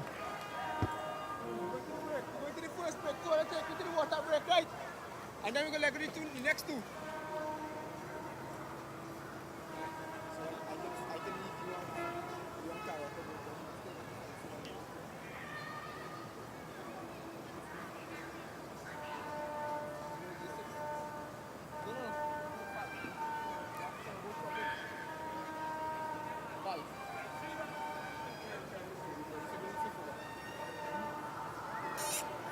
Just 11 from the last 3. And as expected, the Red Force continue with the abundance of spin. They're playing 4 spinners today. 2 of them being these 2 left-arm spinners in Hossein and Pierre.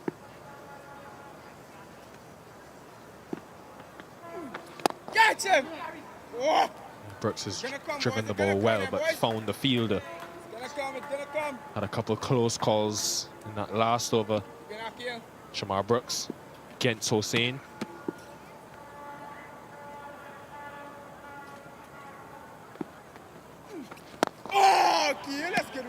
The introduction of Yannick Carrier and Sunil Narain will be also important points in this game.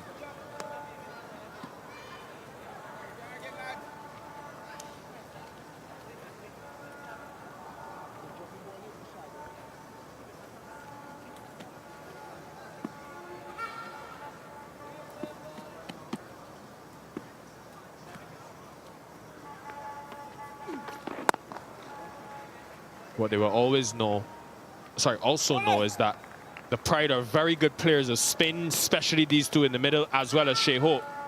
Roston Chase. What am I saying, Shakira Selman? I'm waiting to bring you in on this discussion. You're keeping us waiting. But Hope, Brooks, Chase could be the important ones.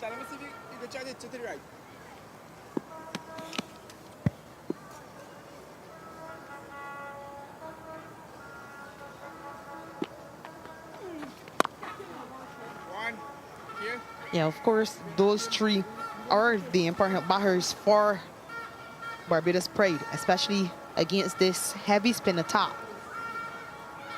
Roston Chase is perhaps one of the best players of spin in the Caribbean. Primarily because he's one who's not scared to go to that sweep shot.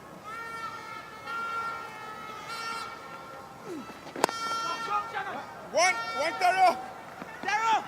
We'll look for two. Should get it easily.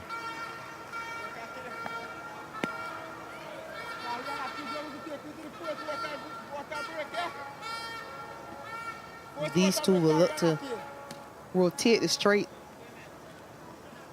construct an innings where they just wait on loose deliveries. No. 62 for 2.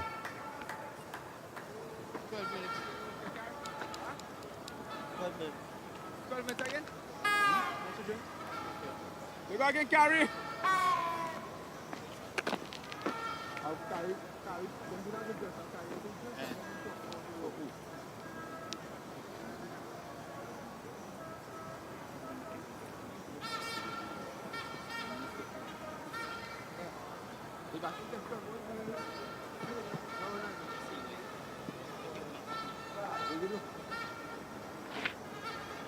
Hossein and Pierre have bowled the last 9 overs in tandem. Been very economical as well. Just 30 runs conceded between the two of them.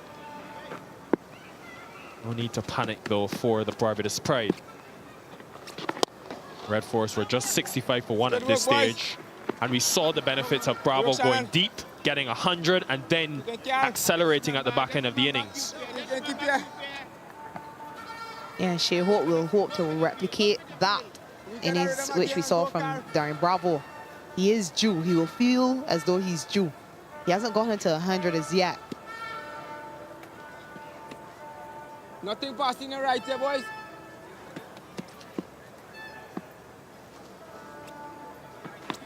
Nothing. Don't let nothing go through there, The reason I pinpointed those 3 in the last over, Hope, Brooks, and Chase, I think back to that game against the Leewards here. Shea Hope and Roston Chase, after the rain interval, faced a barrage of spin. And even though the Pride were under some degree of pressure, lost wickets early in that game, 3 inside the first 10 overs, but they just seemed to rotate strike quite easily.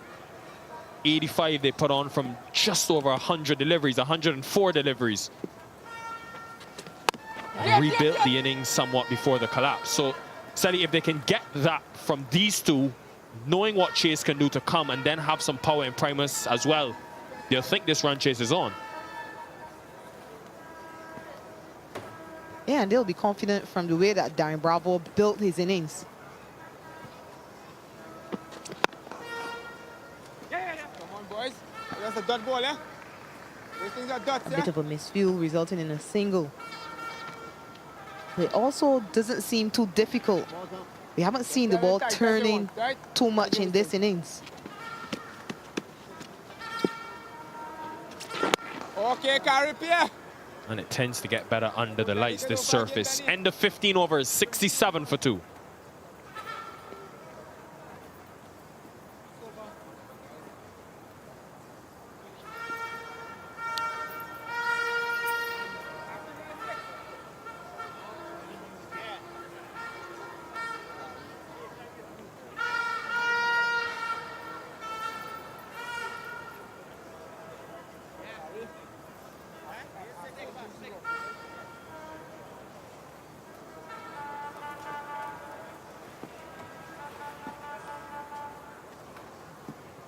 Go again here, boys. Things very tight at the moment. Asking rate is increasing, those 6.5 runs per over now. Hossein continues for his 6th consecutive over. No boundaries now in 40 deliveries for this pair. Yeah, it's been very disciplined bowling from Akil Hossein and Kerry Pierre.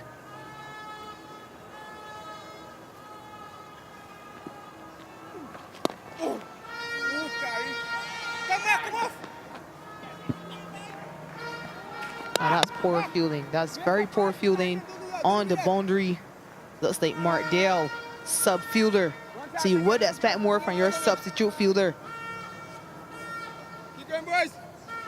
Never should have been 2. Should have been 1.5 at best. One's hard to get there, boys. You have to work hard. Come on.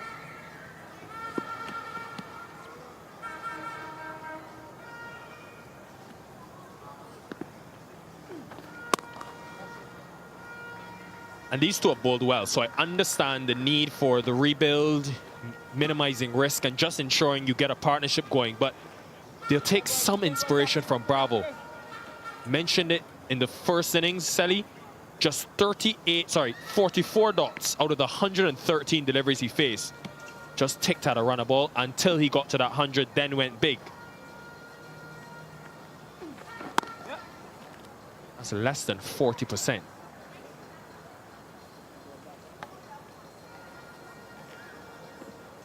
Yeah, when Bravo got to his 100, he had only hit 2 maximums.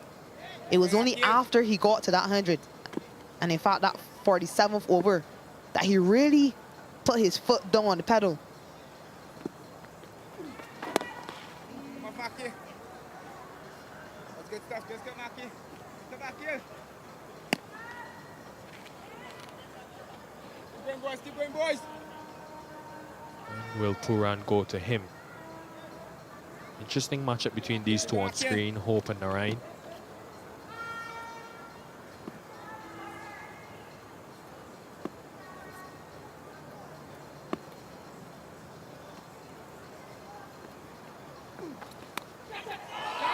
Gone. Akil Hossain again. He's been on fire today. And that could be the most important wicket.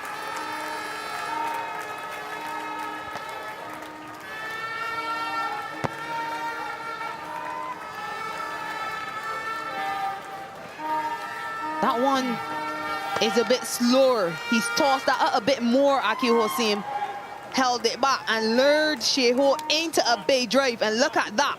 He knows just how much that wicket means to them finishing this group stage at the top. Big wicket, Sheho gone for 18.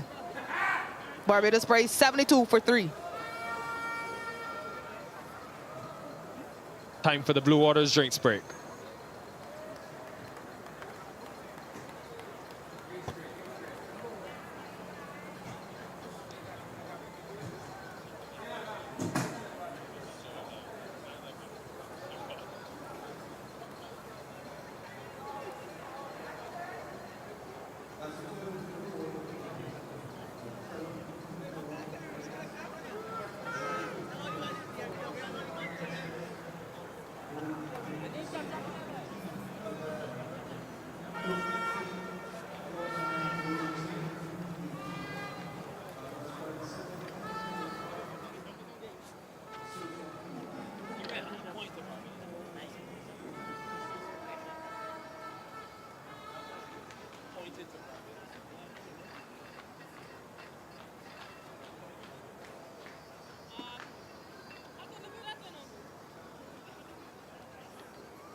It's been an enterprising start to the innings by the Trinidad and Tobago Red Force, the only undefeated team in this year's CG United Super 50 Cup.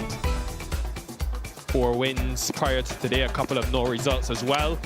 Akil Hossain has been the chief destroyer. Shakira Selman, that wicket was crucial of Kyle Mears.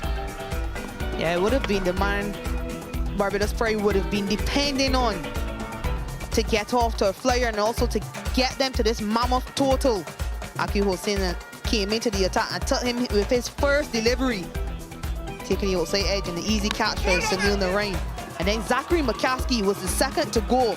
He started to look good, especially against the pace. But this one, there was a huge gap between bat and pad. I Akil Hussein once again taking the inside edge and onto the stumps. Came up trump for his side. Last to go was the big wicket of Shea Hope, captain of this Barbados Pride side. And just look how much it means to Akil Hussein and the Red Force team. Another bit of skillful bowling. Very good changes of pace by Akil Hussein. He's pumped up. 3 wickets for Hussein. And the Pride find themselves in a difficult position. Still 222 to win. Remember, these two teams battling for a top spot. There's a lot on the line. You play the 4th place team, you get $50,000 if you finish first. And of course, if there's an event of inclement weather and the semi-final game can't be played, you go straight to the final. So work for the Pride to do. Nicholas Pooran and his team will hope they can continue this.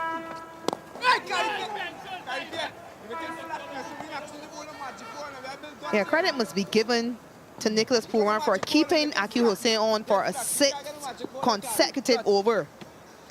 He would have been tempting to take him off. Shea Hope and Shamar Brooks have scored 9 runs of his previous 2. So he would have been tempted to give him a break. But it's a really good piece of captaincy and a good piece of bowling.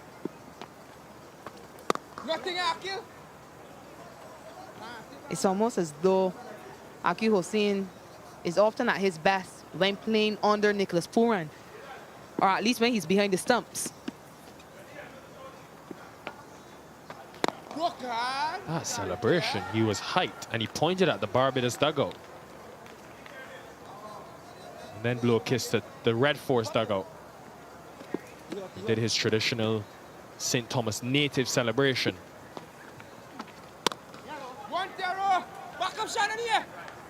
Another tight over from the Red Force, just a single. 73 for 3.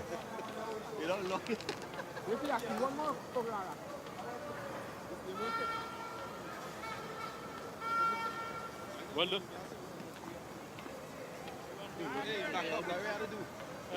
We don't need that way.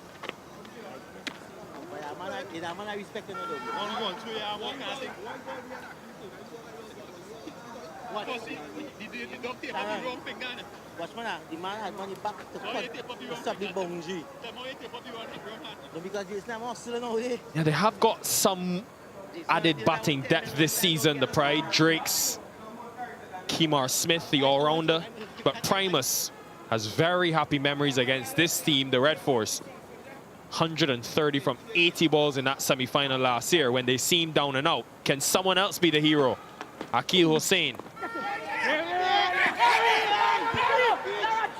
That could have been problematic. Yeah, that was possibly an opportunity for the Red Force. A bit of miscommunication. Perhaps a bit of ball watching as well. But danger averted.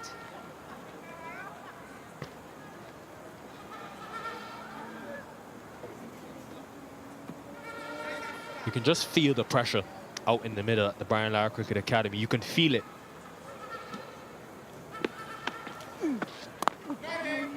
Who would have thought? Narayan Carrier not in the attack yet, and the Pride are under this amount of pressure. It's benefit of having multiple spin options, and they've come out in their numbers tonight. Really good to see the support here in southern Trinidad. They've really come out. It's been impressive, Sally. Yeah, exactly what we've been asking for all tournament long. I'm really happy to see a crowd come out.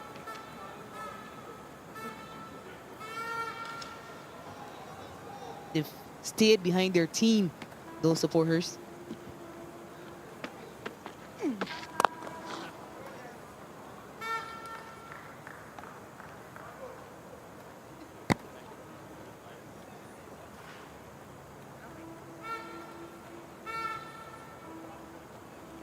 When Nicholas Pooran came out to bat, it was almost a reminder of what I saw this morning on TV when Virat Kohli was batting. The fan support, they were shouting his name. Turan, Turan. They were clapping for every run, though. It was a long single, and they were on their feet.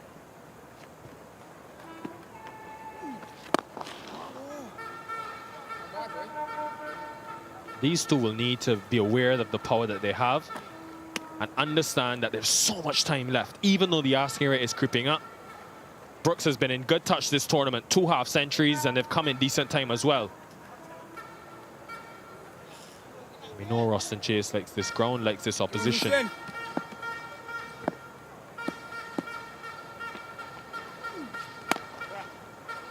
But Hosseini's brilliance continues. End of his 7th over, end of the 18th over, 77 for 3.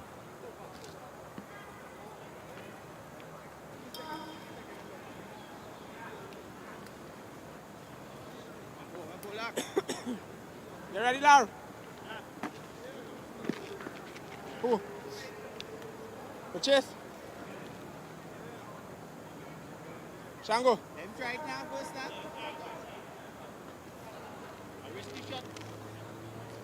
Get you! All the way!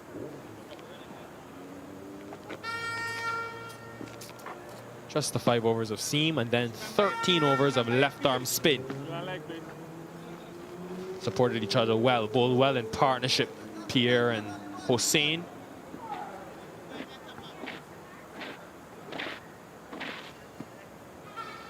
"57 deliveries without a boundary, almost 10 overs now." Oh, love that carry. Keep going carry. It's good stuff.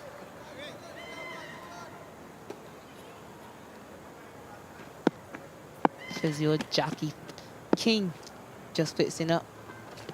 Yeah, Raymond Rico, who's not playing today. He didn't play the last game either. He's out due to a split webbing. And I know there's talk about Rifa and obviously the fact that he's not able to bowl the slower balls because of his action, but he will be a miss. The batting prowess that he possesses, especially in this tournament, against his opposition, you think back to the 2021 final, he got 95 in that game for Guyana.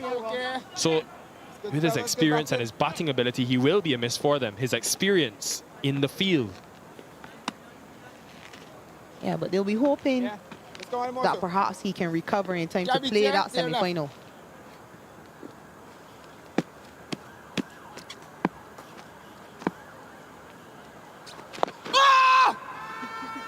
It's a shot that Chase likes to play. He played it a lot in that game against the Leeward Islands. Yeah, it's not always a shot where you're trying to get a boundary.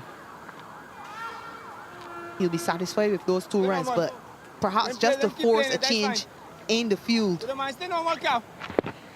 played it quite well, just using the angle of Kerry Pierre there on that occasion. Oh, what's that chicken arms? Much slower from Kerry Pierre. Could change of pace again. And that's excellent skill by Kerry Pierre. He normally bowls quite quickly, but this time he takes all the pace off.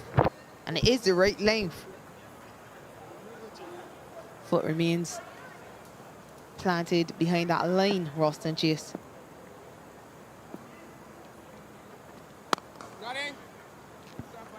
Four from the over, 81 for 3.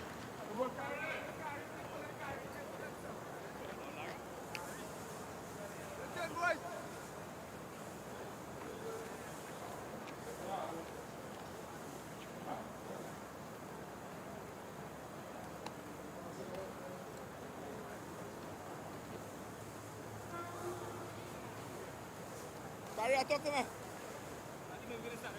1, 2, 3, 4. Mark here. Come on in front. Yeah. Let's start normal film first.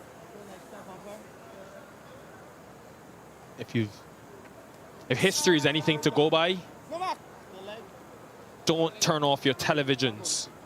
The Barbados Pride have shown over the years that they've been down and out, but have found a way to stay in the game. Got a lot of batting to come, but they'll have to contend with this threat. Yannick Carrier, who's been one of the leading wicket takers in the tournament. Two right-handers at the crease. So Captain Pooran has gone to leg spin. Still has Narain up his sleeve. Haven't seen him as yet.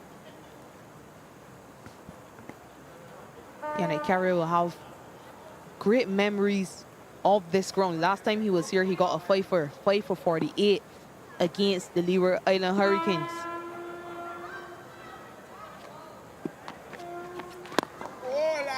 Look good, buddy. Just think about it. You've gotten through that initial spell from Aki Hossein.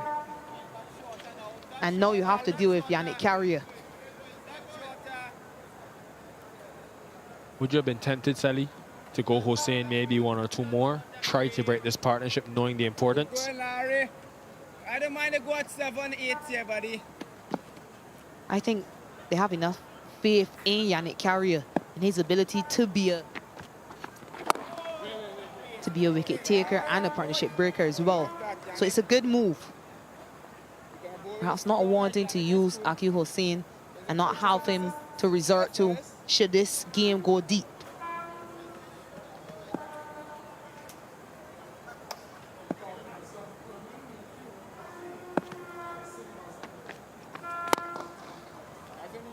It's one of the shots that he plays really well, Roston Chase. Inside out through extra cover. First boundary in over 10 overs. Yeah, that's an excellent shot. He's able to use those long levers, Roston Chase. He just has to clear the man at extra cover. It's a very hard shot to play, but he makes it look so easy. Love that. Prompts long off to go a bit wider now, so maybe down the ground is an option. Swept that from on the stumps, but it gets the result he desires. Couple of boundaries now. He's toying with the field here, Roston Chase. Taking calculated risk. He tried to get outside off stump to make sure that if he missed that, he wouldn't be out. But it's 2 boundaries consecutively. So pressure on Yannick Carrier now. Yannick, one is gonna hit the edge as usual.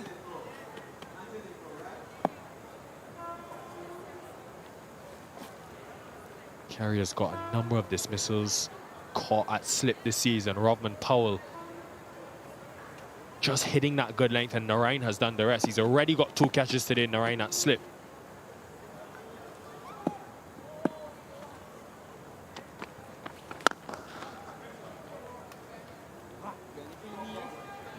He slowed that one up tremendously. Perhaps a bit fuller than he wanted to, but he intentionally slowed it up, asking Roston Chase to go for a big drive. Carry through here. Rears one on the knee. That's going to be painful later on. Yango. 10 from Carrier's first over, 91 for 3.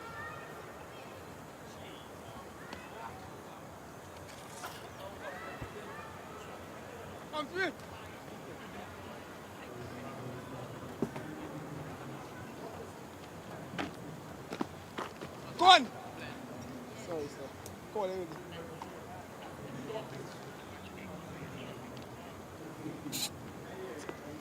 Middle of right. On it. Middle kit. Middle kit there. Here he Middle kit, boys. is. Cyril Narain enters the fray, having just announced his retirement from all international cricket. And he's also announced that this tournament will be his final one in List A cricket. Wants to go out with a bang as well. Made that claim in his statement.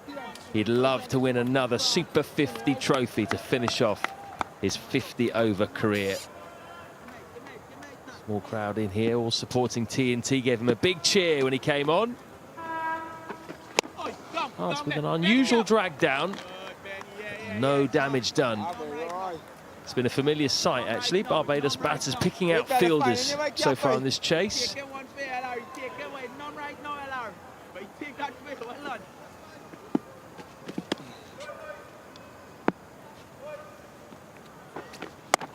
Oh, and a bit of turn out there for Narayan. Always a good sign for him if the off he turns like that. Probably the most turn that we've seen all match, really. Look at this one go. Decent. Yeah.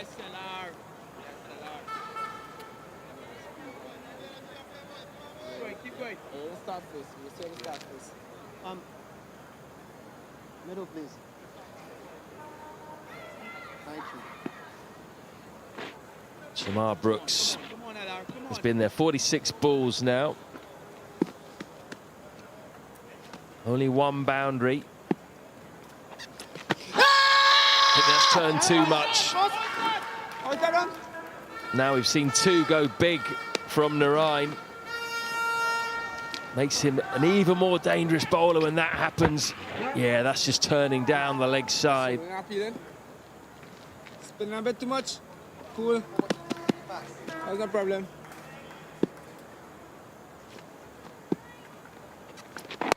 Yeah. Push up things.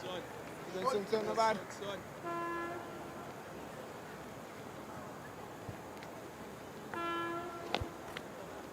What a career he's had as well, Sunil Narayan. We're going to be talking a lot about him over the next few minutes, I'm sure. A good start. Good over by Narayan. Finishes with an inside edge. 93 for 3.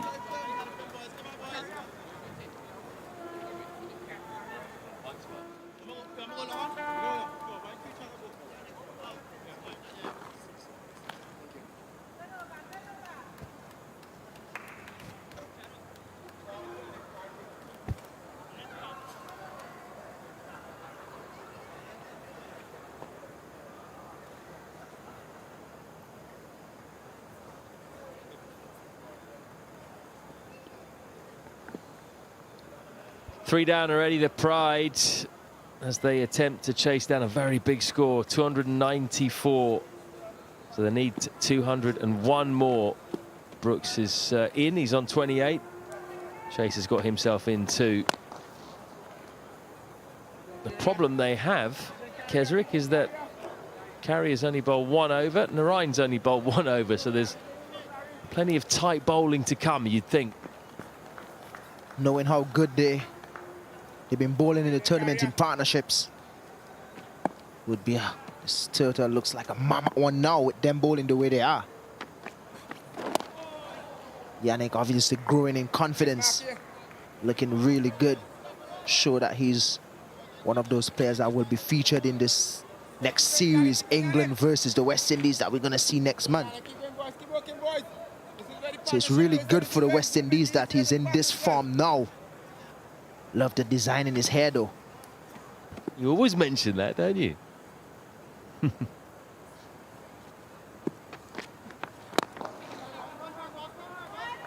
a nice shot straight down the ground, but again, it's only going to be one. Yeah, we spoke at the very top of the show with Samuel Badri about the fact that there are 2 leg spinners at the top of the wicket takers list. Carrier and Hayden Walsh Jr. Roston Chase actually has got in on the act today because he's picked up 3 wickets, but at the start of the day it was the 2 leggies. Up and over the offside. Roston Chase, as Nikhil Uttamchandani mentioned, is very adept at playing that shot. He just flicks the wrists and goes up and over at the last minute. Very classy when he's playing to the offside. Gives himself a bit of room to sort of open up that offside. Roston Chasey is a good player of spin as well. So he would fancy the leg spinners to go over the infield.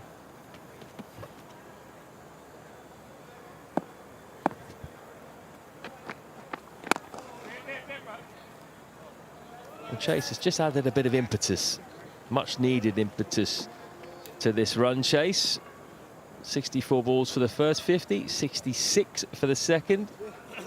Chase those 20 off just 19 with 3 boundaries.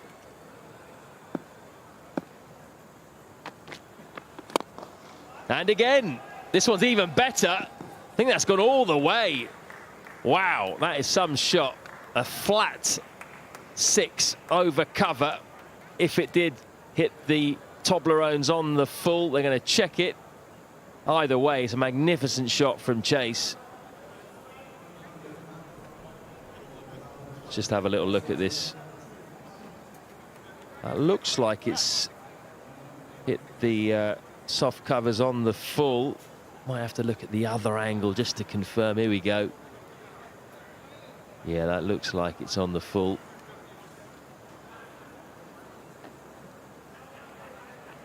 Six it will be. Fantastic end to the over. Very good over for Barbados. Full stop. It's gone for 13. 106 for 3. You. 2. One more time. It was that good. That's how you play the shot, kids. Didn't try to hit it too hard, did he? But it just pinged off his bat. Samuel Badri subbed in for Kesrick Williams. Good timing. We can talk about Sunil Narain. He's into the attack. Swappy.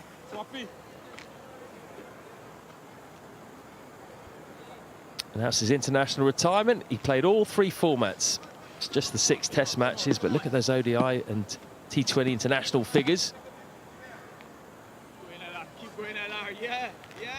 In particular, it's the T20 international figures you want to look at. Look at that economy rate, 6 in 51 games, 52 wickets as well. Fantastic ODI figures too, 92 wickets, economy 4.12. Oh, was that spinning again too much? I think it was. Yeah, going down the leg side. He didn't even bother to appeal Sunil Narain. Let's look at him there. So more enthusiasm from behind the wicket than from in front.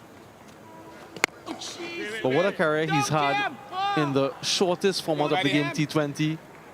And as you mentioned, in ODI, not so much in red ball cricket.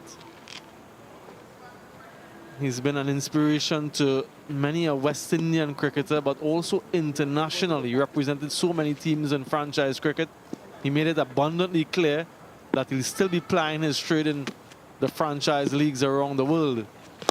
Oh boy, Antonio, go through there just now. Yeah, it's just international and list A cricket he's retiring from today. So he wants to go out with a bang in this tournament, but he will continue to play T20 cricket. Mentioned his economy rate. Look at this, best economy in T20 internationals, minimum of 50 wickets. He's right at the top, ahead of Rashid Khan. A certain Mr. Samuel Badri, there in at number 3, 6.17. All spinners. And that's one of the things he'll be really known for, won't it? The economy rate. Never went for any runs. Now, when you consider the number of games that he's played, this is just international, but overall in T20 matches, he's been able to be that consistent, taking so many wickets at a very useful economy. Very much a high demand player, opportunity for a run out, maybe. All's well that ends well for the Barbados Pride. 23 overs gone, 109 for 3.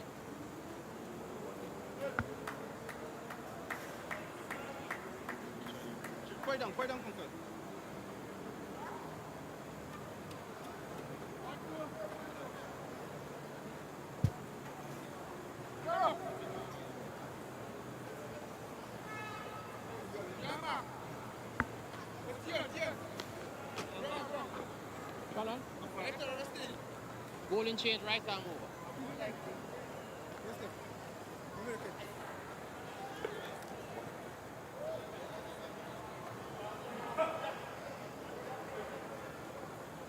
185 needed off 27 overs for Barbados, but they need to get 4 batting bonus points as well if they want to finish top.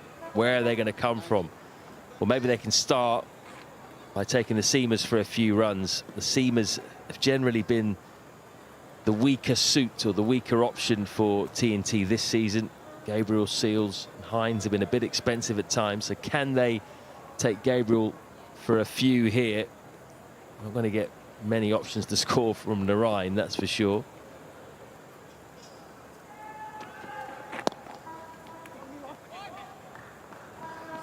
There's going to be one.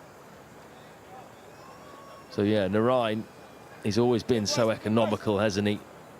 If it gives you anything, he's a banker for any captain. Really, you can put him on, you know he's not going to go for too many. But what were you playing at, Samuel? A bit expensive there, mate. 6.17. Yeah, I had the difficult overs, didn't I? I had to bowl in the power play with just 2 fielders out. No, but on a serious note, he was the chief architect in our 2012 World Cup win in the final. Picked up 3 wickets for just 9 runs, if I remember correctly. And that was sort of his... That's laced. Through backward point for 4. Roston Chase. This is what Barbados need. Quick runs. And he's been particularly strong through the offside. We've seen him against the spinners, now against the fast bowler in Shannon Gabriel. Shannon Gabriel is the last over, his third, conceded 19 runs. Already 5 in his first 2 deliveries. He switched ends. He bowled previously from the southern end, now from the northern end. But yeah, that 2012 World Cup title championship that we won, he was a phenomenal performer. Had a couple of years in the IPL prior to that.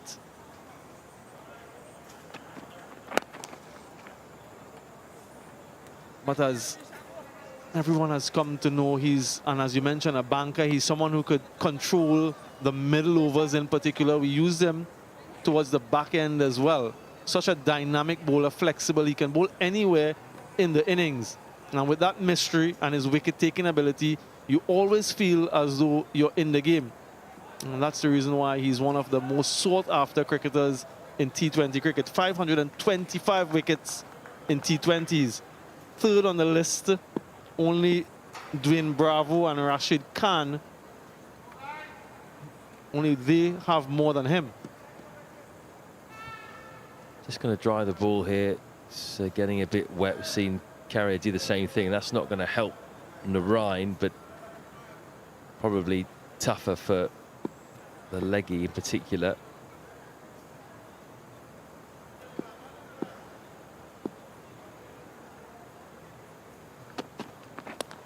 Oh, is there an edge on that? Sounded woody, yes, the finger goes up. He's been strangled down the leg side. Shamar Brooks doesn't agree, but there was a noise. Yeah, there was disappointment straight away from Shamar Brooks. And a wry look from Nicholas Pooran. Let's have a closer look. Seems to have come off from the thigh pad. Good take from Nicholas Pooran. And I think they got one over the umpire there.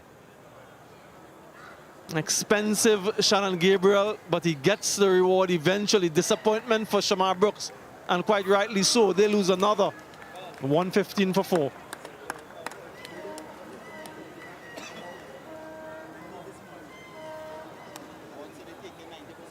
What?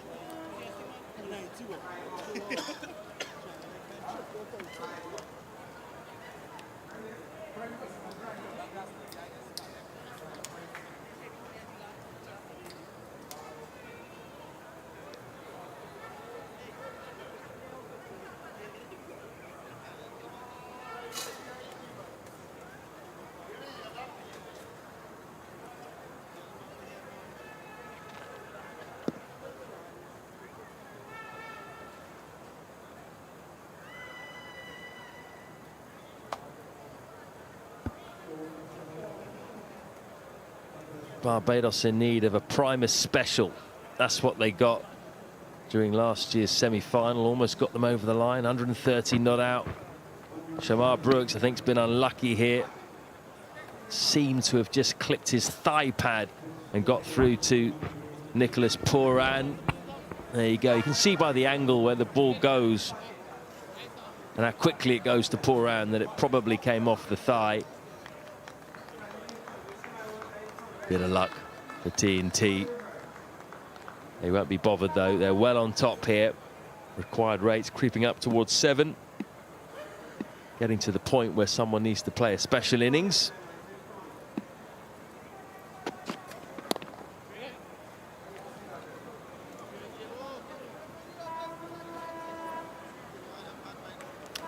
And also perhaps batters. Raymond Reefer's not playing. I think it's not quite as deep as it could be. It's going to have to be one of these two, I think, that plays the big knock. You're quite similar to the Trinidad Tobago Red Force scorecard in that every one of their batters so far has gotten into double figures. It was a similar state for the Red Force. Darren Bravo got to triple figures.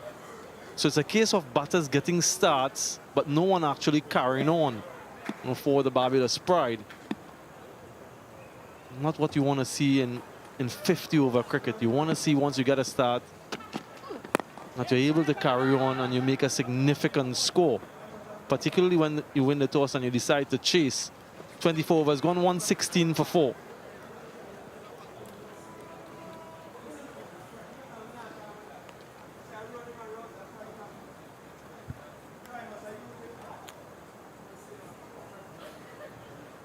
Keep pushing that Shango.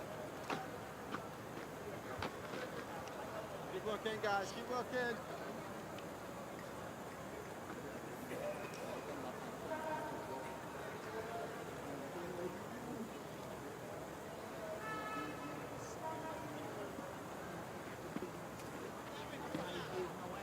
TNT Red Force put 293 on the board, courtesy of their skipper, Darren Bravo. 139 not out, his highest score in list day cricket ever. And it came off just 113 balls. Barbados Pride are going to need something similar. Well, Rashawn Primus hit a big 100 in the semi-final against TNT last year. Can he be the man? It's going to be a tough challenge against Narayan, though. His radar slightly off there. Just looking at his international stats again, 65 ODIs, 51 T20 internationals, fabulous record as we've discussed. It's not actually that many games when you think about how long he's been available for. Is there also a bit of a sense when you look at his stats of what might have been, because he could have played more games. I feel as though West Indies missed out on him when he was in his prime quite a bit. Yeah, there were some issues, off-the-field issues, that didn't allow him to represent the team, and you're right, it's an unfulfilled talent. Should have played a lot more, particularly in the white ball format. Only 52 T20Is he managed throughout the course of his career. And there were times when he was available and not selected. There were times when he was selected and not available. And that was the to-in and fro-in for the major part of his international availability. Outside the off-stump, huge out. Yeah, that's another one. I think he was struck outside the line of the off-stump. The umpire thinks differently. The last 2 wickets for the Red Force, questionable in my opinion. Let's have a look then. Did he get outside? There was turn here. He has been turning his off-spinner so far this evening. It's 50-50. Possible umpire's call. Maybe he's outside the line. But Narayan won't care. He is on the board. One of his final list day games. He's taken a couple of catches and now he has a wicket. And is that Barbados' chances down the drain with Primus? He's gone for 117 for 5.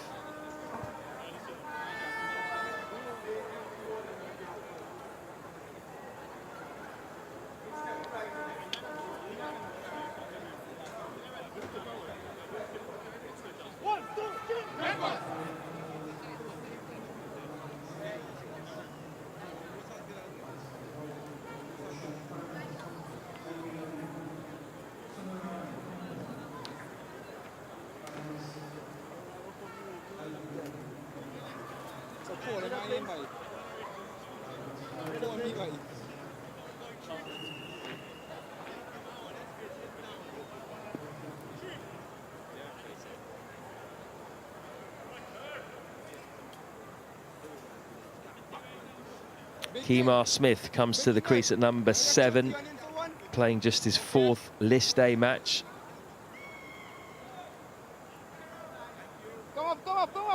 That's the 12 so far.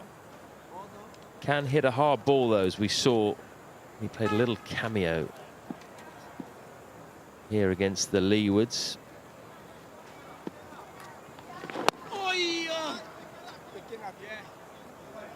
Now this is the wicket. LBW Roshan Prime. Let's just have a look at where he struck. Umpire thinks that it was hit in line and hence gave him the dreaded finger. Oh, that's caught as well. It's another good catch going forward by a TNT fielder, Gary Pierre. Barbados collapsing here. Yeah, we heard of Calypso cricket. This is Collapso cricket from the Barbados Pride. Another over where there are 2 wickets. Let's look at this. Flicks it. Gary Pierre has always been an exceptional fielder. Just plucks it inches from the ground. Kimar Smith comes, Kimar Smith goes without scoring. 117 for 6.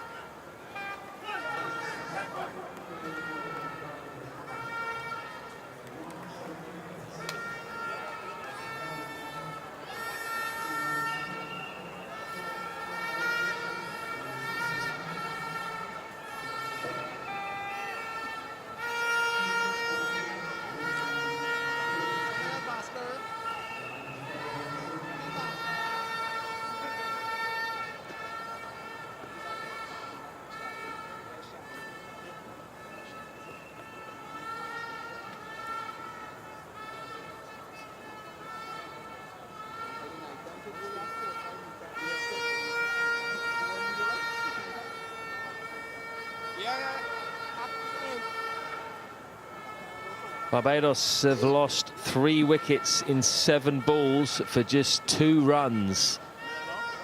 They've subsided to 117 for 6, which brings Dominic Drakes to the crease. We saw a catch not given diving forward off his own bowling earlier in the piece from Akil Hossain. This time at mid-wicket, similar sort of catch, Gary Pierre, but it just carries and he gets his fingers underneath. Really good grab. That's going to be leg byes. Might go all the way, it does. Dramatic over. 2 wickets in it, 121 for 6.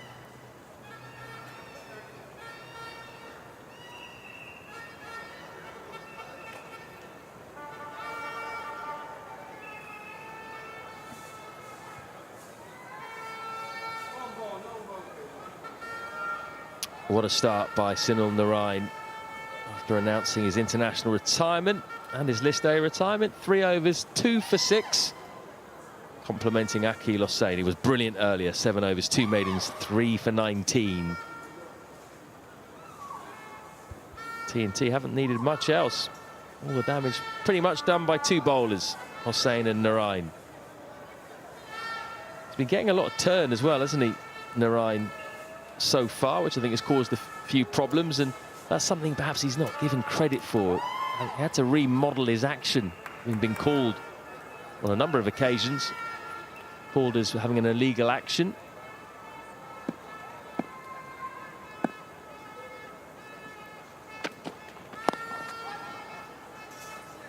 Austin Chase ticks along. But Narain had to change himself fundamentally as a bowler. He couldn't turn the ball as much anymore, but he became more economical, if that's possible. Deserves real credit for that. Yeah, and also he reinvented himself with the bat. He started to open the batting in franchise cricket and made a lot of runs at the top of the order. He's fallen away since then, but as you mentioned, his bowling has come back to the fore. He's had his travails in international cricket with his action. And one of the reasons for his trepidation in playing international cricket, decided to go the route of franchise cricket and to maximize his earning potential there. Edged, no second slip in place, 4 runs. Gets off the mark, Dominic Drakes, unconvincing fashion, but he'll take it nonetheless. Angles across the left-hander. I don't think it would have carried even if there was a second slip in position. Not much bounce from the surface. Slight opening of a face there. You know, we'll give him some credit. Drake's probably not as fine as he wanted it to go. It wasn't a genuine nick.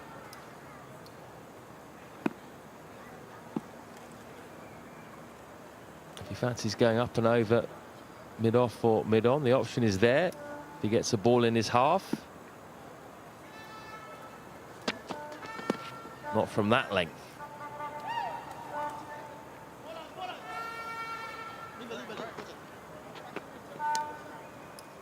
And many people remember Dominic Drakes from the 2021 CPL final in St. Kitts, where he took his team, the St. Kitts and Nevis Patriots, over the line.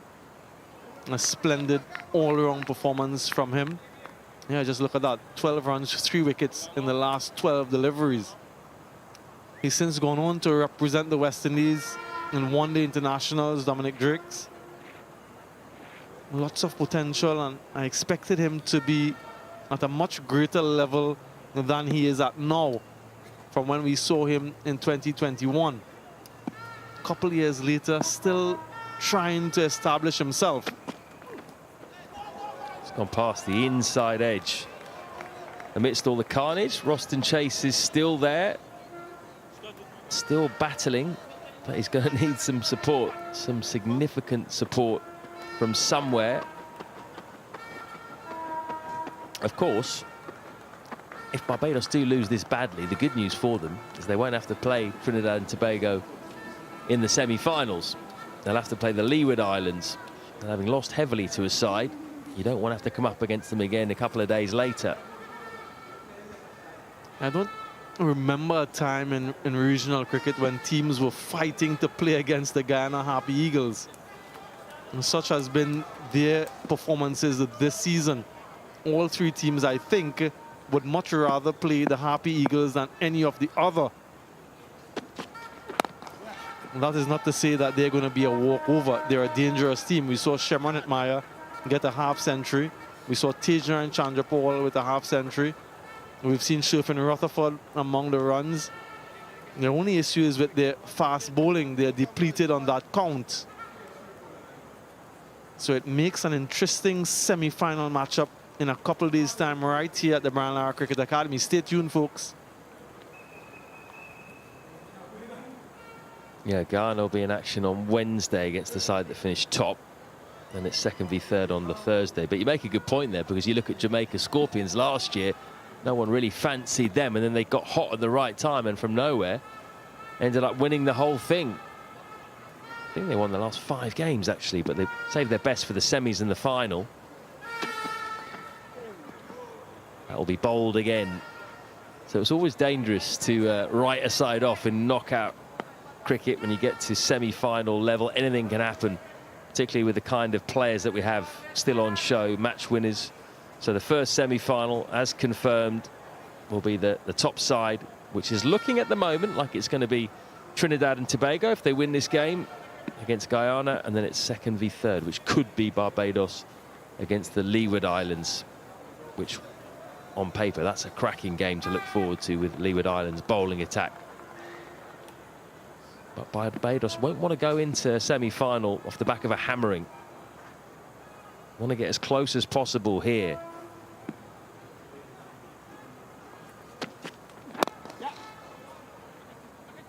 Could be 2 if they push hard. Will be 2 to finish. Well, that's another expensive Gabriel over. Goes for 10, 1-3-1 for 6.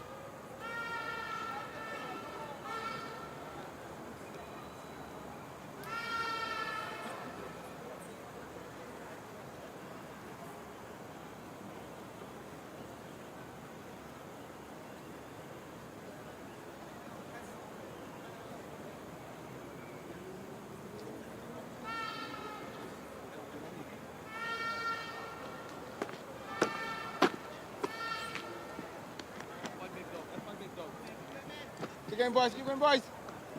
Advantage Trinidad and Tobago at the moment. 5 wickets to spin, 1 to seam. But it's been Akil Hossain and Sunil Narayan who've done the lion's share of the damage. And again, that's close. Did it turn too much? really Might have close, been right? 2 songs as well. Not entirely sure. Good shot. A very good shot from Sunil Narayan. Not getting the nod from the umpire this time. Oh, wow. Wasn't ready for that amount of turn. I think Roshan Primus might have been looking at the previous decision, thinking, why was I given out? Yeah, this particular shot looks as though he's not picking Sunil Narayan. He isn't playing for an off break there. Seems to have been caught by surprise with the ball turning back in. Well, the amount he's spinning the ball at the moment, it's almost like watching the old Narayan used to spin the ball viciously both ways. We haven't seen the other one yet. Look at that, though. That's another record in his sights there. If he picks up 3 more wickets, he will have the most wickets for Trinidad and Tobago in the Super 50 Cup, ahead of Ravi Rampal. I had Emrit below him, Ram Narayan, Dwayne Bravo. Scoop, top edge, lucky. And it's going to spin away for only 1. Wonder if they could have come back for 2 there. Yeah, just 2 wickets away from Ravi Rampal on that list. This could have been another one. It could have gone anywhere. Unfortunately for Dominic Drake's fall safely. Just a single, though. The running between the wickets hasn't been up to standard.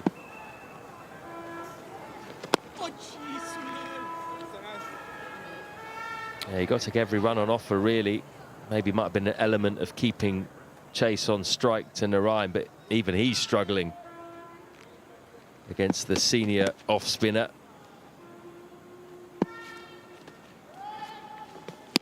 Oh, there's the other one, putting on a clinic. Sunil Narayan, what a start this has been for him. 4 overs, 2 for 8.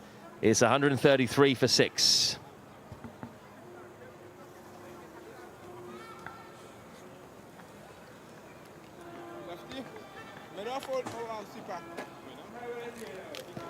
Make sure this man up, Mark. Long off the row. Short fan leg. Gritch. Short fan leg, right? Yeah. Short fan leg.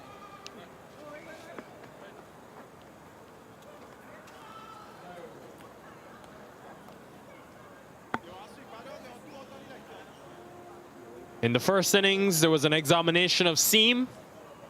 Now there's an examination of spin for the Barbados pride. Sunil Narayan, Akil Hussain wreaked havoc at the Brian Lara Cricket Academy to the delight of the home crowd. Last delivery of that last over just past the outside edge. May have been the carom ball. Just went on, didn't spin.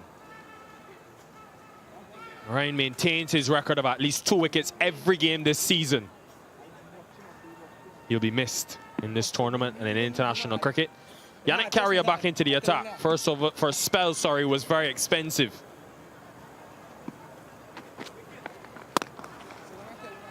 Hello, Kesrick Williams.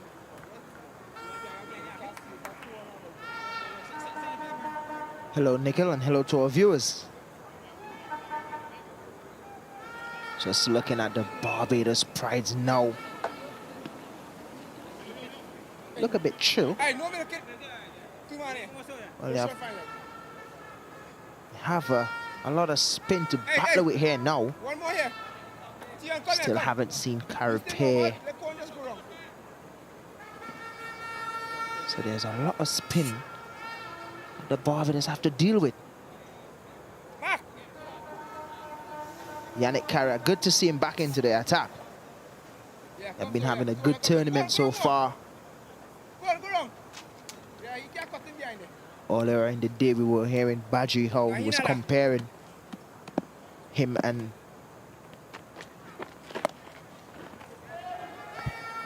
yeah, that shot again in that fine leg region. Roston Chase has played it all day to the spinners and it's been effective.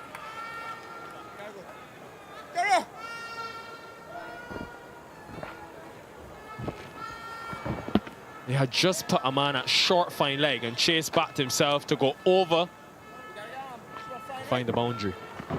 That shot fine or no? Such a good play of spin. Come wrong, eh? So. He was one of the reasons why Yannick was taken off earlier. Just bowled at 2 overs in his first spell. Really took a liking into him, and now he looks like he want to get into it again. It's amazing as well how one shot opens up so many opportunities for you, because as soon as he played that small ramp, I'll call it, it then forced Pooran to take out fine leg and push that man now to in between position between backward square and fine leg on the boundary, so options for scoring. Carey has been expensive today, uncharacteristically. But you look at it as it's just one of those days that you probably just go for a bit of runs. That one just taking the inside edge there.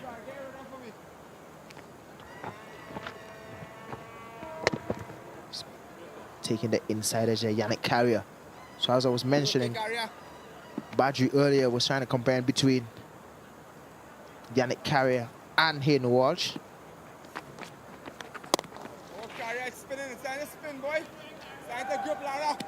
Both up there in terms of wickets this year. Healthy competition as well for that spot as the main leg spinner for the West Indies team. Yannick Carrier have some runs as well with the bat. So to Hayden Walsh. Finish off that over with a dot ball. Score is 139 for 6.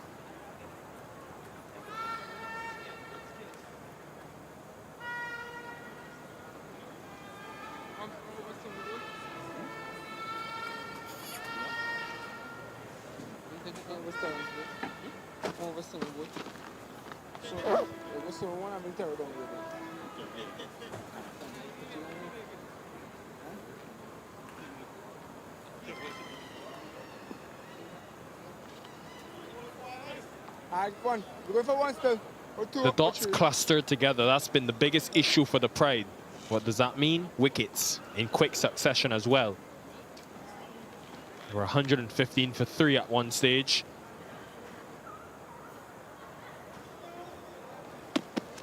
Narain continuing. Just stayed a touch low. And the Leewards will be at home watching this, Kez, and would also be well aware of that Guyana game that the Pride lost, chasing again. Guyana bowled so much spin at them. All 10 wickets with the spinners today again. They've lost 5 wickets of 6 to the spin. The run rate suggests that they've been one of the better teams this tournament against the spinners, but on these surfaces, it seems to be a struggle. Leewards have got a barrage of spin. Guyana, Trinidad will be a tough challenge. Gone. Narain has another one. 3rd on the day.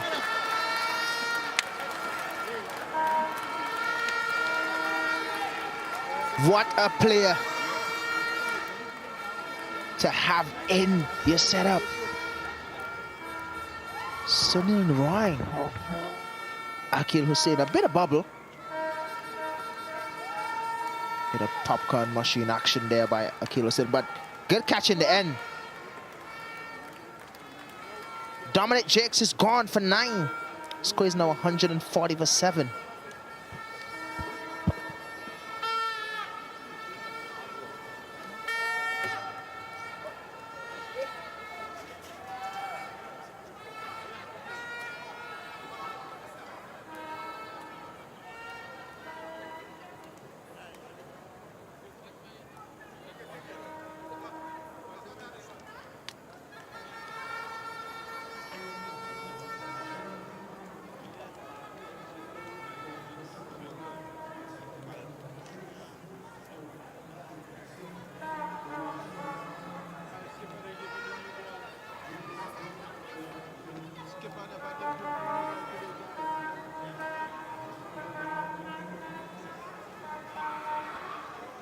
Akeem Jordan comes to the middle. A 5th wicket for the Red Force in the middle overs. Not that it matters once they win, but they'll get a bonus point. And Drake's trying to go through that 3rd area. There was no deep 3rd fielder, so tried to take on the reverse sweep. Not the best of options. Hamilton tried it to the leewards. He was LBW to Narayan. Now Drake's caught at slip. Jordan can do a job. He needs to support Roston Chase.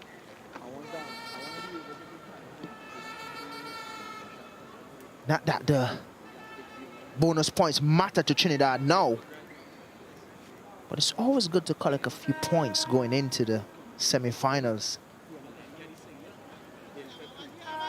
Keep that momentum going. Sunil Narayan, it's his 3rd wicket for just 9 runs.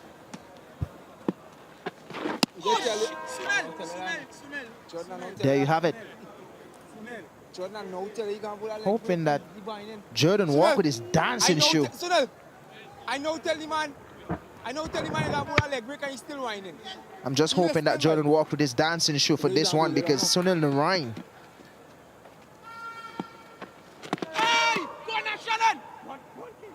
How do you pick him? What do you do when he's in a mood like this?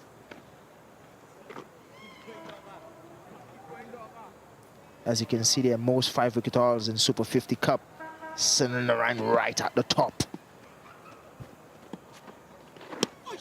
Hakeem Jordan on that list as well, who's at the crease.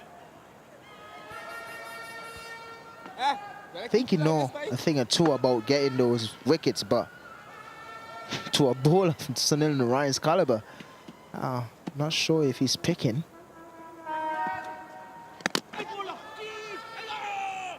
May have been an under edge on that, but always difficult for the keeper to catch those. So have a look at it when we return. 140 for 7.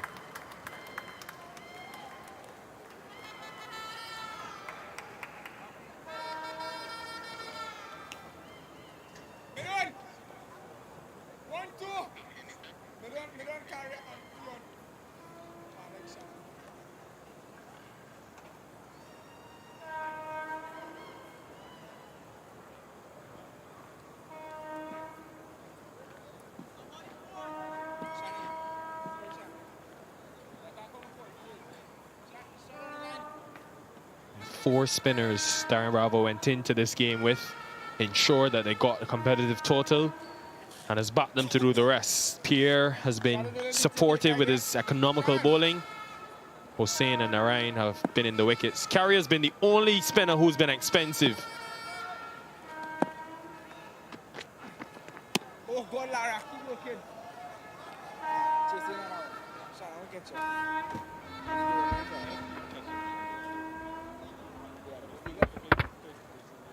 Bottom of the bat just hitting the ground. Wondering if Jordan is picking it.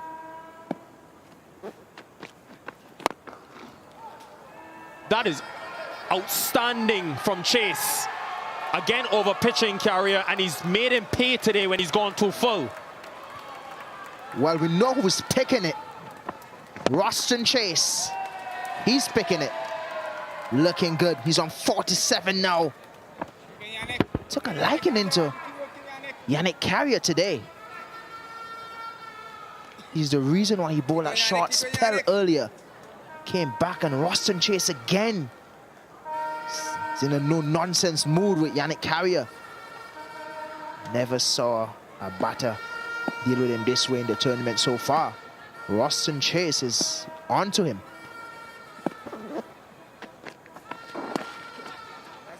That's the ball.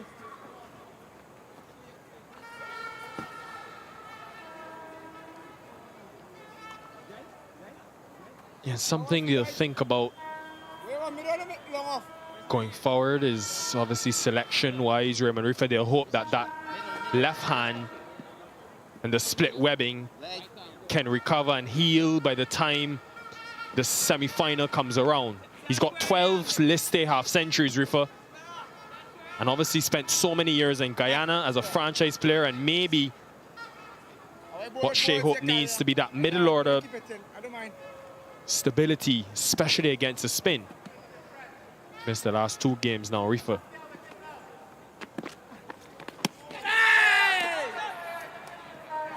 Maybe for someone like Warwican, who only bowled a couple of overs today. Maybe even Jordan.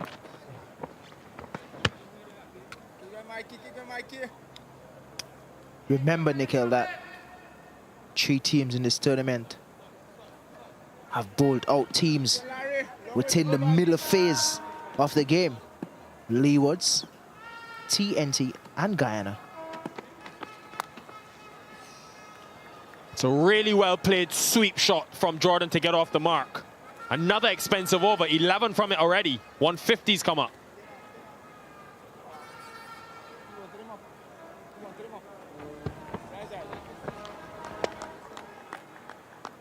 Yeah, keep going, Larry. That's fine.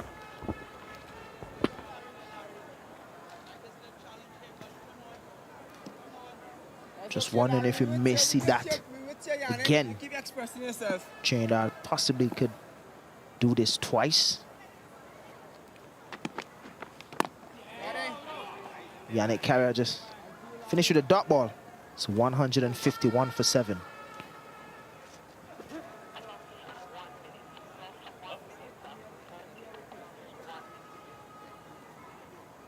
Fellas, we down 5, eh? We down 5. We down 5. We down 5, boys. Come on, come on.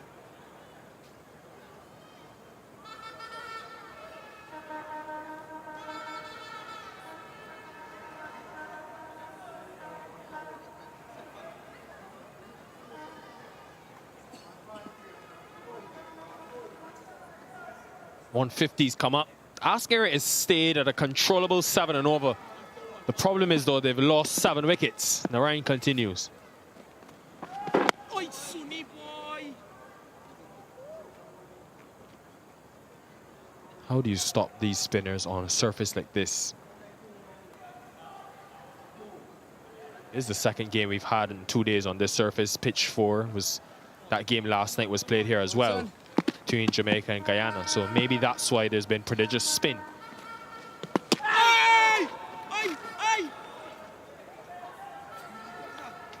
Well, Nikhil, when he's in this sort of mood, Nikhil, Ouch. a lot of players around the world will tell you when you're in doubt, when you can't pick, just sweep.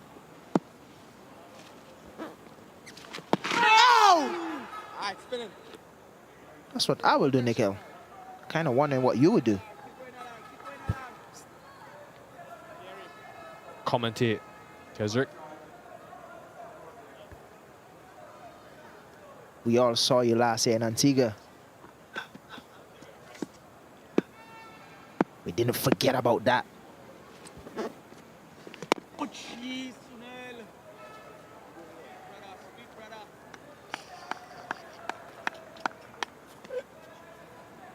Ready, Kev?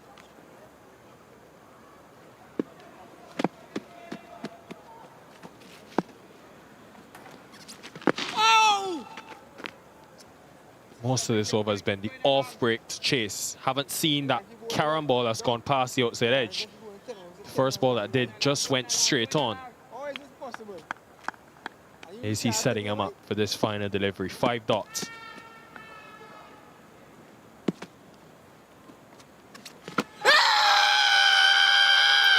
Finger goes up. Persistence from Narayan pays, and that could be the final nail in the coffin for the Pride. Narayan has 4.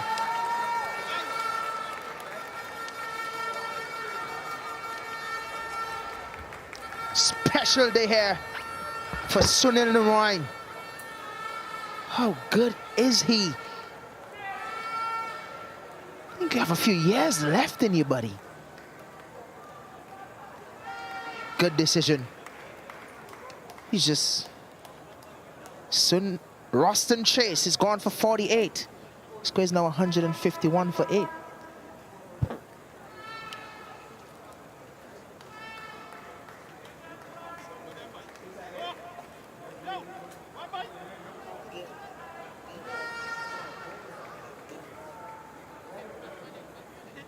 Yes, Sally. decision.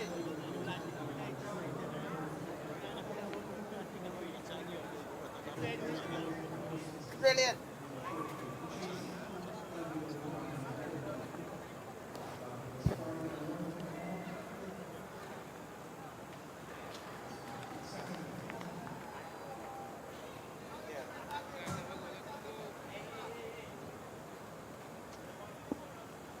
A 14th list day 4-wicket haul for Narain has brought Jamel Warrican to the crease.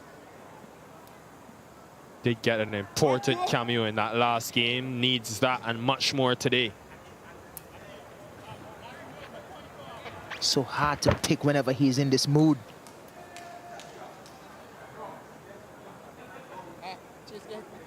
On the day he retired from international cricket, he's putting in this sort of performance. Come on, we need to see a couple more years, Sunil. It's possible looking down the barrel here for another point. 6 overs.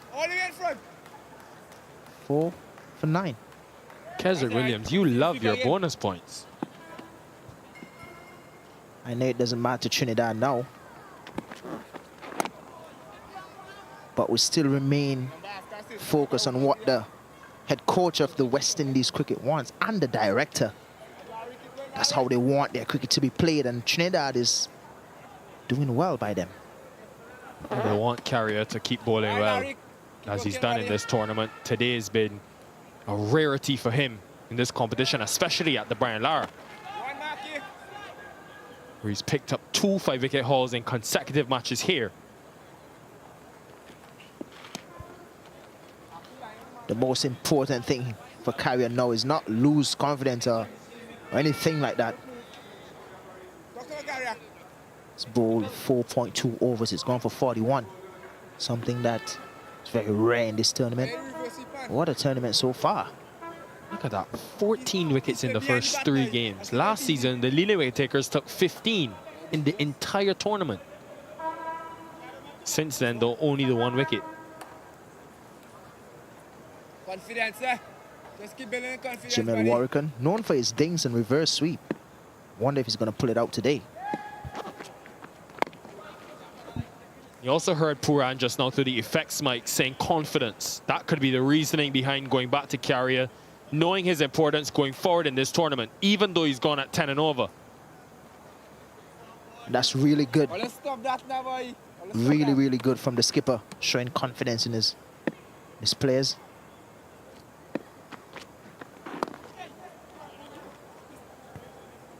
Well negotiated from Warrican off the mark. Let's stop that. That cameras. That mic.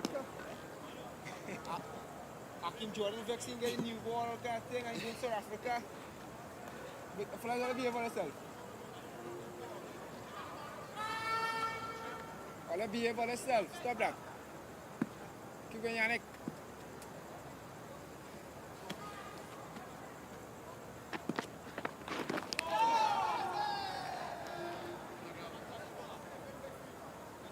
Really good day for the Red Force, though. Wickets from their spinners. Authoritative century from Captain Bravo. And every other batter getting in double figures as well. Will know that they've got something to work with going into those semis. Should top the group and collect a handsome $50,000 as well.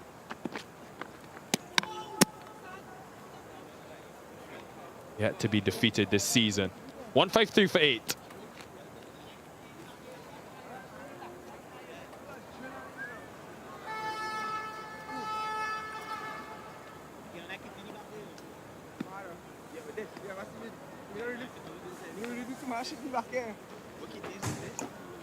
But you dunk 10. I'll call them people names, so call them names. Push. We don't relax there, boys. They keep it professional, eh? Come on. We keep it as professional as possible because we know you're going to play some reverse sweep here. The ball going over fine leg. 3 players on the most wickets chart featuring today. Carrier, Chase, Narain. And all of these players will have a chance to enhance that in the semi-finals. They'll all be moving on. Narain will continue, looking for a 5th wicket.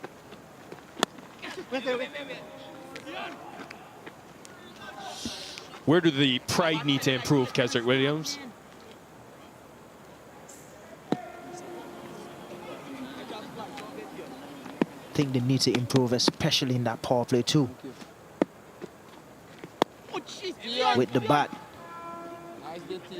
Roston Chase and Shea Hope in that last game fought really hard to bring them back, and then we saw a collapse.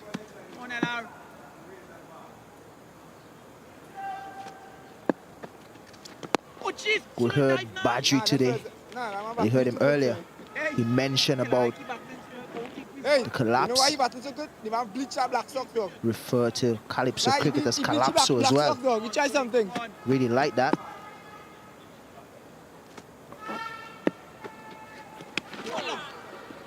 Warwick kind of jumping outside the line, trying to sweep the line. That's an innovative way for other batters to play him.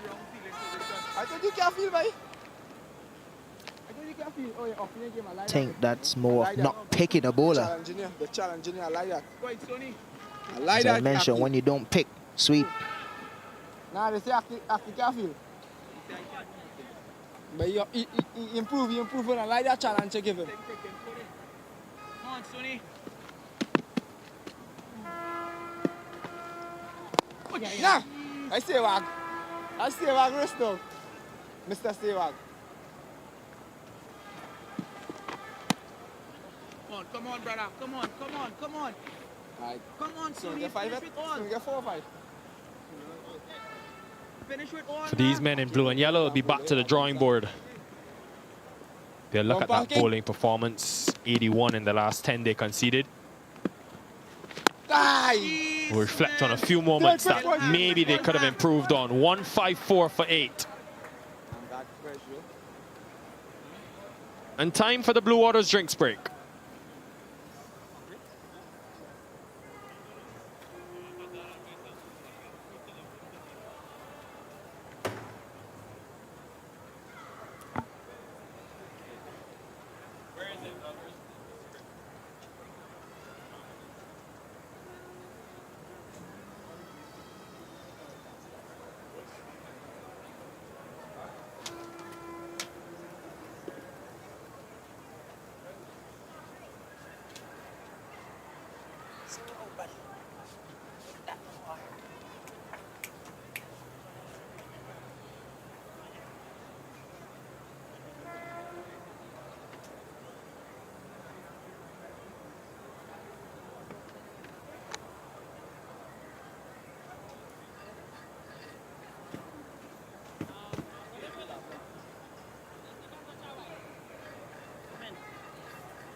If you're looking for presents this Christmas season, you've got the perfect gift. West Indies versus England. The West Indies are returning home for Christmas, December 3rd to the 21st. 3 1 internationals, 5 T20 internationals. We hope to see you in Antigua, Barbados, Grenada, and Trinidad. The CG United 1 internationals first, and then you move into the 5-match T20 international series of great importance with that T20 World Cup next year. You can save buying online up to 20%. The West Indies ticket service brought to you by MasterCard. Just visit tickets.windiescricket.com and enjoy your savings. Come out and see the action. Look forward to seeing you there. It's been an enterprising innings from the Red Force, especially the spin has wreaked havoc at the Brian Lara Cricket Academy, starting with Akil Hussain.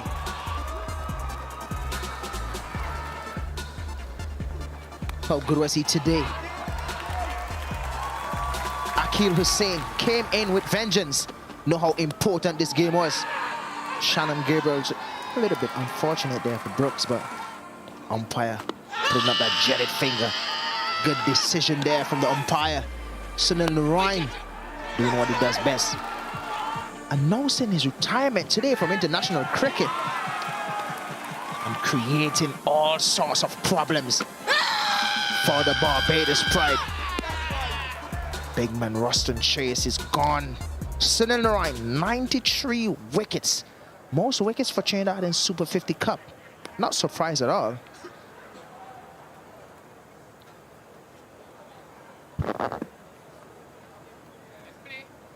And still Carrier. Picked up a wicket in every game. They're searching for another one here.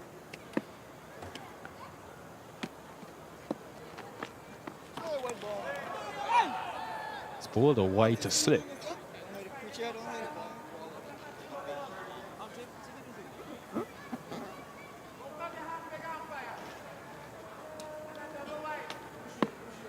Guess he's just trying to push it a little bit wider, knowing that Jamel Warrican usually comes across.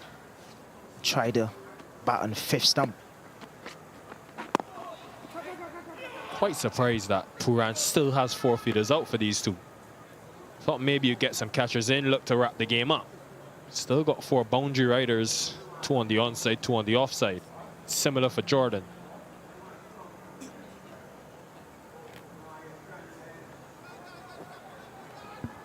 Even if you bring up mid-on, mid-off, and they hit a few boundaries, you've got 138 runs on the board. There is mid-on in place.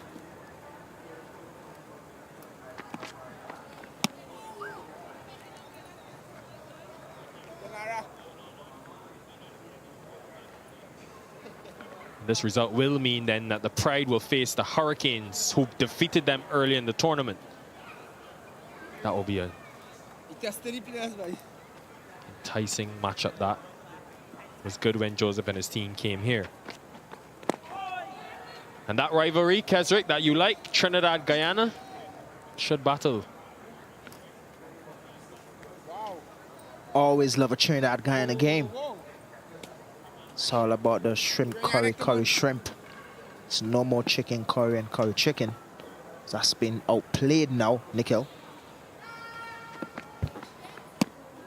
I've been outplayed by your rapid sayings and witty comments. It's all about adding the flavor to the game. We in the Caribbean love a little bit of flavor, Nikhil. So it's all about adding that flavor and that flair.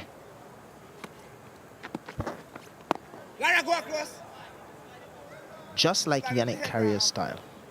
Adding that flair and that style to the cricket. Caribbean cricket, we call it.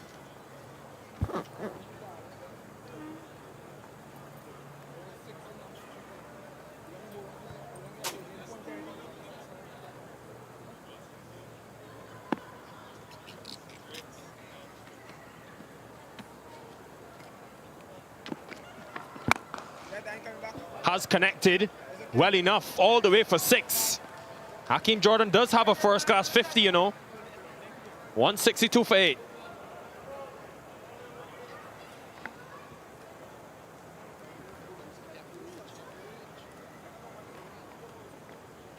Again, boys, the 10, boys.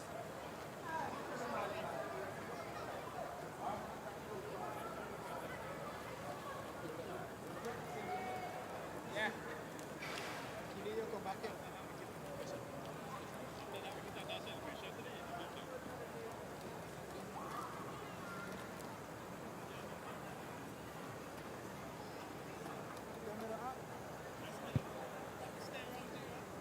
132 needed for the Barbados Pride of 96 deliveries. That is just of statistical importance, really. It's more a case of the Trinidad Tobago Red Force getting these 2 remaining wickets. Last ball of the previous over. Slug swept by Hakeem Jordan. A splendid strike.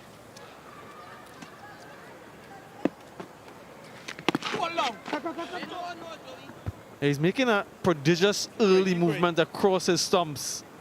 Jamel Warrican way across to the offside. Sunil Narayan operating around the wicket now. Might be looking to just fire one in. Now he goes over, back over into that leg stump. Let's look at this prodigious movement from Moroccan quite early. Oh, jeez, Sunil. Secretly, Ambrose has been a dominating performance from the Trinidad and Tobago Red Force. Masterful innings from their captain, Darren Bravo, a century, a scintillating century.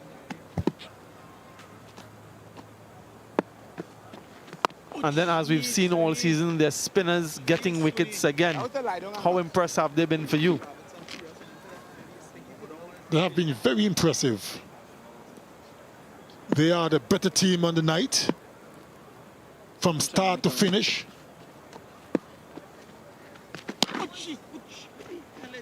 At this stage of the game, young Badri, it's just about a formality. 2 wickets to get for the Trinidad and Tobago Red Force. You know, Son bowled 8 overs, so 10 runs, 4 wickets. Jomel Warrican. Wow. Well.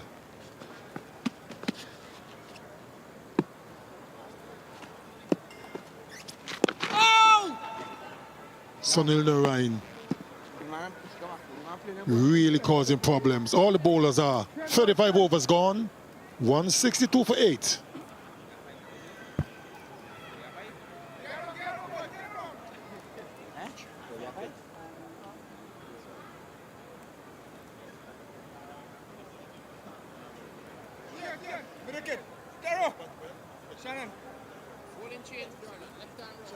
Mark, all the way.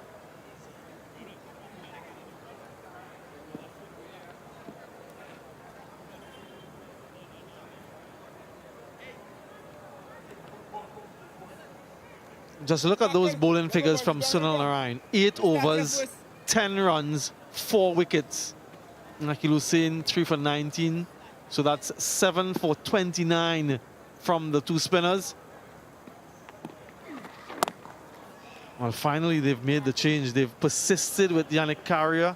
He's been very expensive tonight. 50 runs he's conceded from his 6 overs. Finally, some sanity prevails and Nakil Hussain is back on.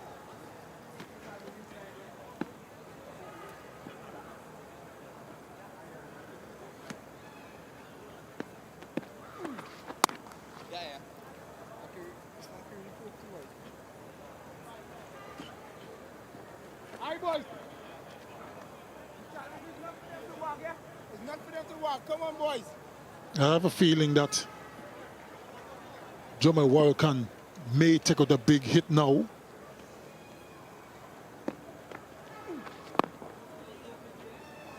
He's one of those batters that tends to try things. Reverse sweep, slug sweep, try to go over the top. I don't think he's going to hang around for too much longer without playing a few shots.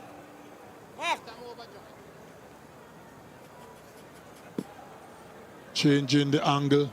Nakil Hussain is now going over the wicket. There's a reverse sweep I was talking about, young Badri. I knew that was coming.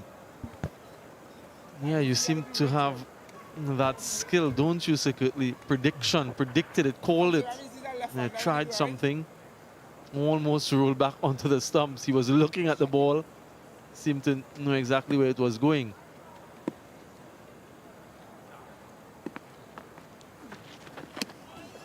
And lots of turn and bounce. He's been giving himself room going towards the off stump. This time he goes outside leg. Nice flighted delivery from Nakil Hussain, but too much bounce over the stumps.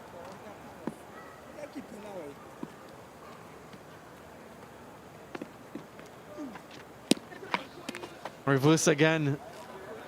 Just 1 run from that Nakil Hussain over. 163 for 8.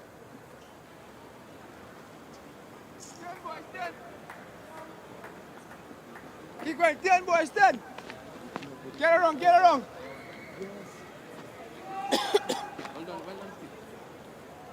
Keep going, boys, keep going, boys. So we're going 10 straight, yeah? No, I won't go again. I don't want to do something going if you go too much now. You are home, so? Oh, yeah, here. And lots of starts for the top order. No one carrying on. Ruston Chase, 48, top score so far. And Sunil Narayan, the leading wicket taker for the Trinidad Tobago Red Force in List A cricket, the level with Ravi Rampal. So he needs one to get 5 wickets and to increase that tally at the top of the pile for most 5-wicket hauls in Super 50, but also to take that record himself. And that will put him in the mid-90s, so an opportunity for him to finish his List A career with perhaps 100 Super 50 wickets. If he can get a couple in the semi-final and they win, another opportunity in the final. And too much turn. So it seems as though fate is lining up for Sunil Narayan. And no appeal there from Nicholas Puran.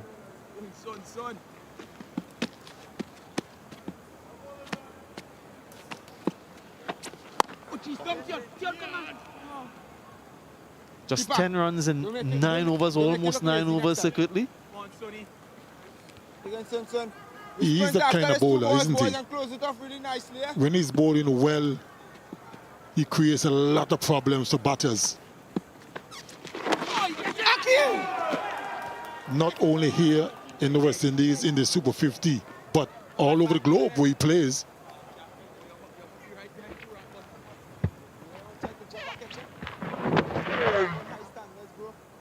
Still getting the ball to turn a lot.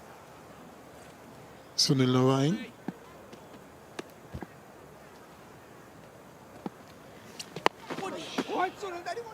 Another maiden. And that's 9 overs for Sunil Narayan. 4 for 10. 163 for 8.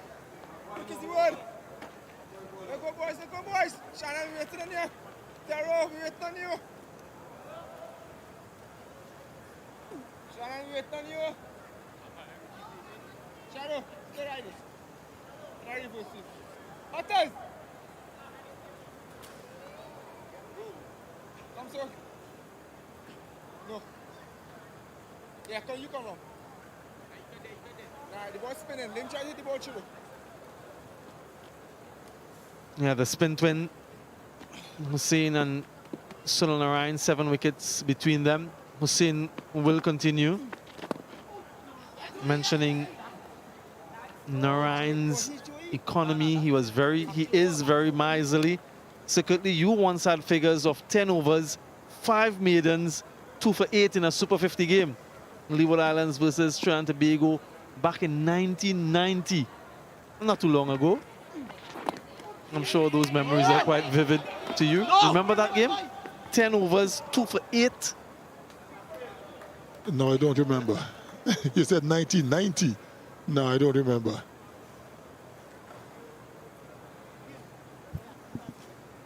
Yeah, perhaps so many of those performances that one just another one of them. 5 maidens in that 10 over spell. I could just imagine the score. If you bowled 10 overs, picked up 2 for 8. I wonder how much Trinidad Tobago got on that fateful day.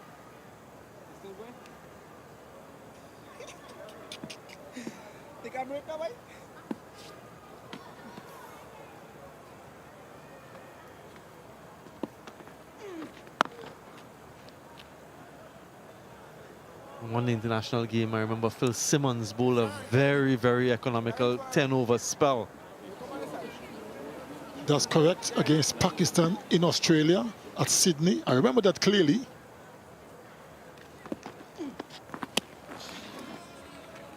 I think he bowls 10 overs. Went for 5 for 7 or something like that. I mean, he was just had the ball swinging all over the place.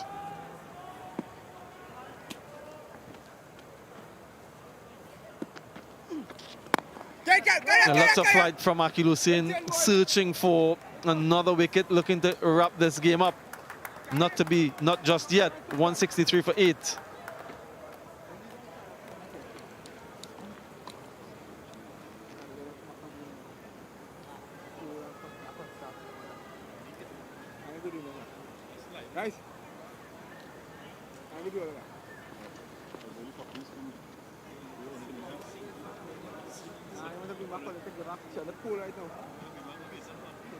Tion! Let's still look at wicket in this over here, why? Problems. I never see a man work so hard for 5. Yeah, 163 for 8. The Barbados pride, Sunil Narayan into his final over.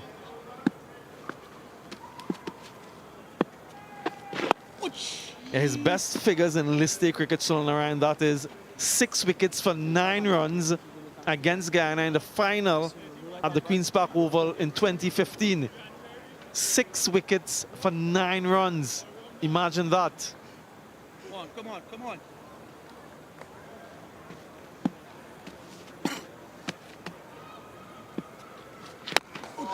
And just to give you an update on that game I was mentioning, as we see a quick single here. Man, fellas.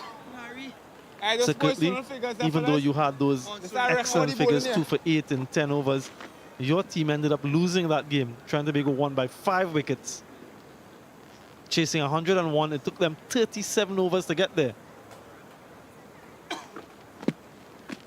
I'm also reliably informed secretly that you were the 3rd top scorer for the Leeward Islands. You got 12 not out, contributing with the bat and the ball. In the air, is this the wicket? Is this 5? No, it isn't. Fall safely.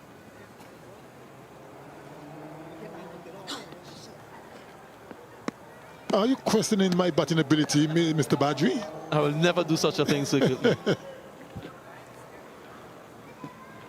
They're trying to be aggressive against Sunil Narayan.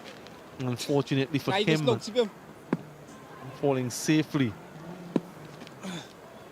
3 deliveries left for Narayan. Huge shot for LBW.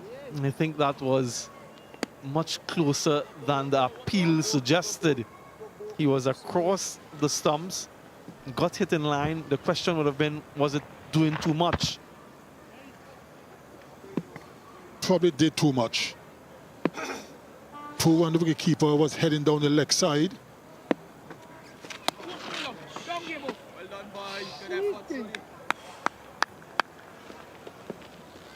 Well, he's got 1 delivery left, Sunil Narayan, to try and get this fifer. Can he do it? 5 surely looks a lot better than 4.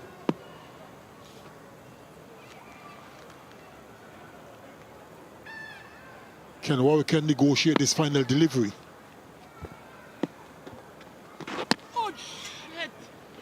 Well, he did in the end. And that's the end of Sunil Narayan's spell. 4 for 13 from 10 overs. 39 overs gone, 166 for 8.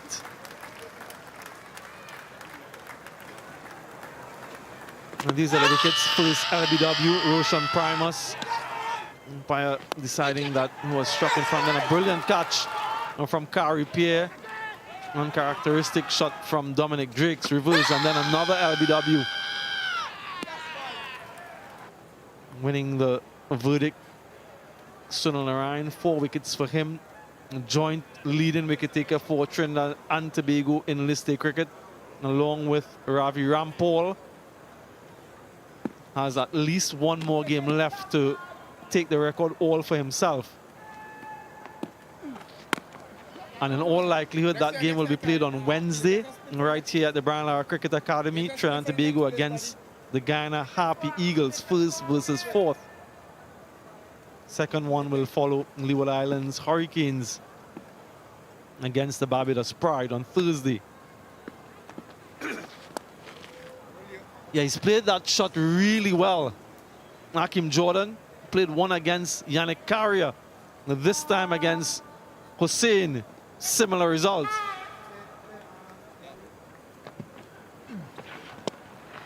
Slightly offline that time for Mikul Hussein. I was swept away convincingly by Hakim Jordan. Not that Hussein would mind that too much. Runs at this point will never hurt the Red Force. It's all about getting the remaining 2 wickets.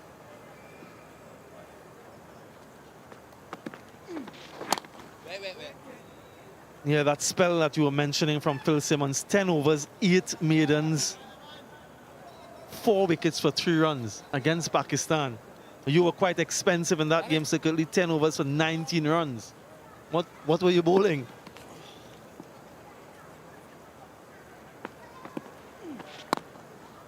Yes, I had an off day. But Phil Simmons bowled extremely well. Opened the bowling, had the ball swinging and seaming. Pakistanis had no answer for him. Another slug sweep from Akim Jordan. This time it's a monstrous hit all the way for 6. I'm just wondering if Akil Hussain taking Jordan for granted a little bit. That was a tremendous blow. Went long, high, hard, and far. DJ! Yeah, come back for long here.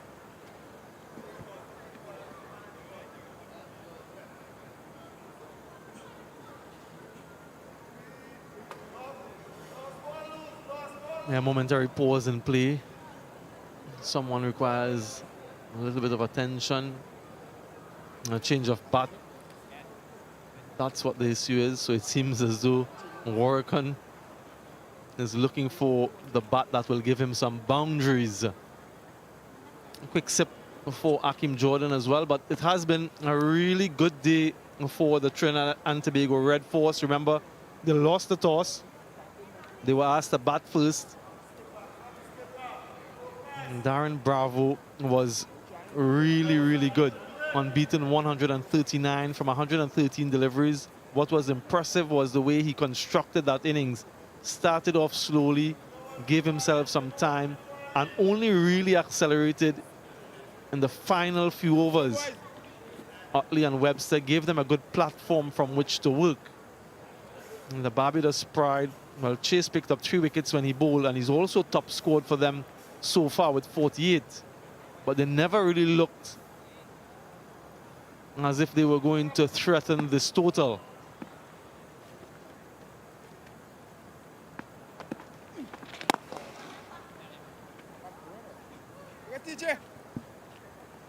The power play 2 completed 40 overs, gone 177 for 8.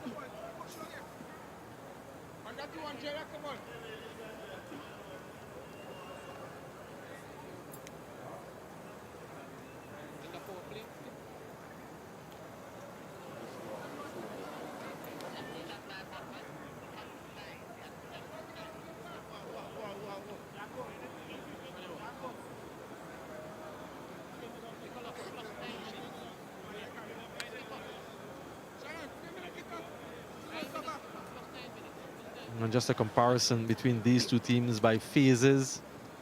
Red Force, they dominated that middle period.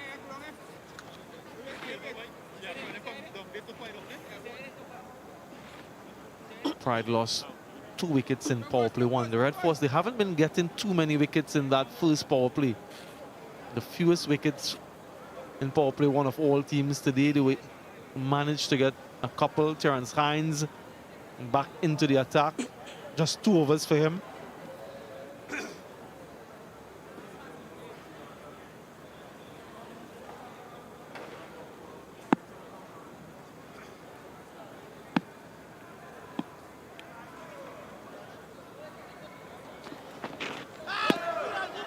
Yeah, down the leg side. The umpire is signaling wide, but that did hit something. That should be leg byes, but the umpire has decided it's wides.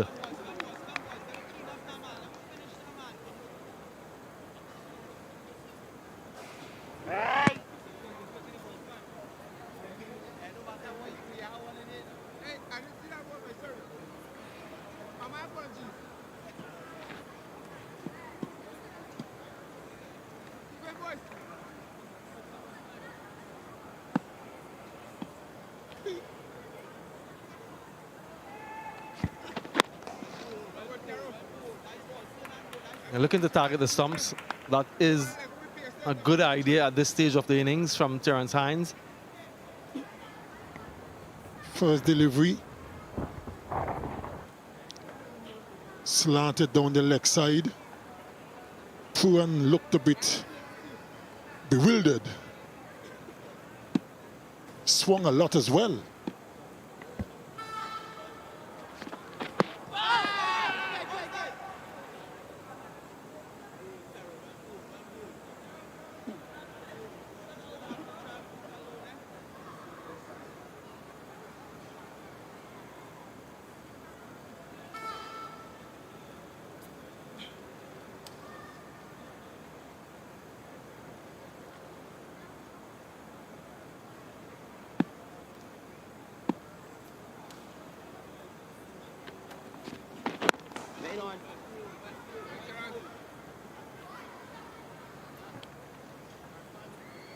Both Jordan and Warwick fighting hard for their team. 31-run partnership so far. They're probably trying to bat out all 50 overs. They know they're not going to win this game, but want to probably salvage a little pride by batting out the remaining overs. Yeah, pun intended. The Barbados pride playing for some pride. Also, the fact that the semi-final will be played right here, so an opportunity for the lower order to get, I suppose, used to the conditions. You never can tell what the situation of the game would be. So if these guys need to get a few runs at the back end to win you the semi-final, this might be a good opportunity for them to get that confidence. And down the leg side again, wide it again. Trying to bowl straight, a little bit too straight from Terence Hines.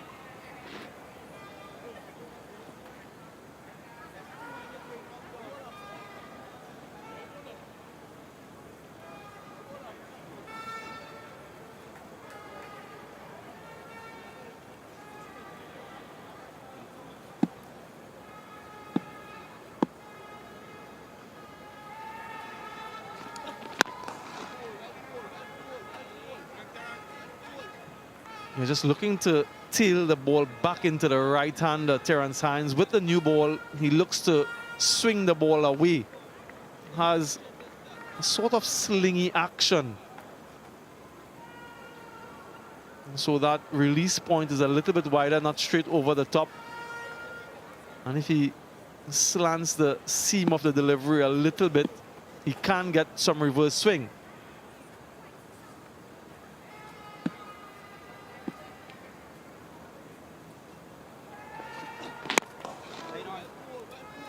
Yeah, on target, but gets bat on it. 183 for 8.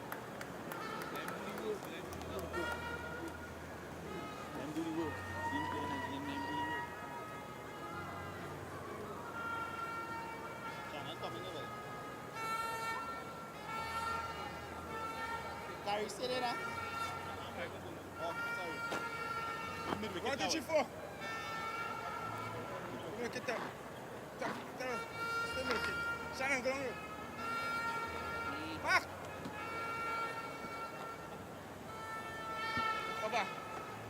A disappointing looking scorecard for the Barbados Pride in pursuit of 294. 9 overs remaining in the chase. Carry pair back into the attack. A wicketless so far.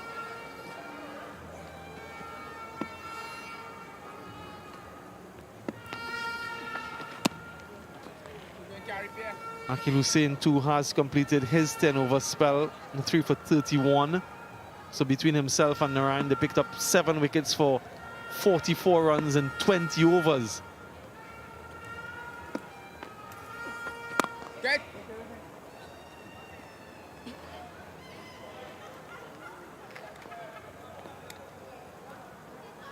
Have a look at the bowlers used by the Red Force. Hussain and Narayan. How good would they? Wicket for Shannon Gabriel as well.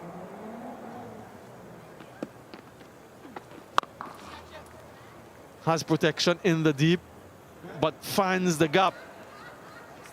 Very well played once again from Jamel Warrican this time.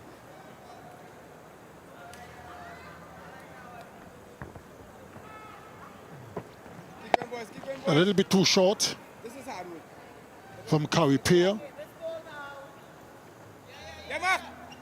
And Jamel Warrican waited and slapped it hard over mid-wicket. I sense, young Badri, that the last few overs, I sense that the Red Forces bowlers sort of eased up a little bit. They probably thought we can just relax and the 2 wickets will come. But both Warrican and Jordan showing some resistance. And I am a firm believer in when you have a team down, you finish them off. Let's finish it, boys. Let's finish it, boys. It's difficult, but let's go.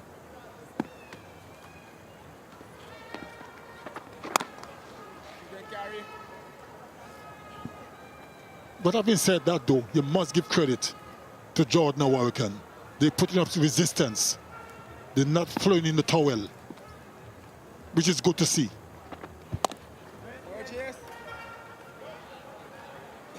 188 for 8.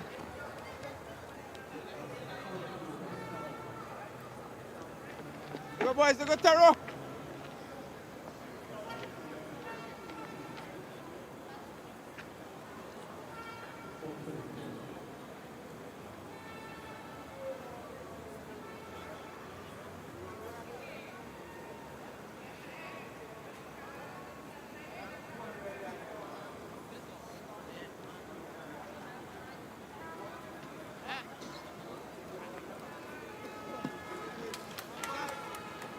Barbados sprayed 188 for 8.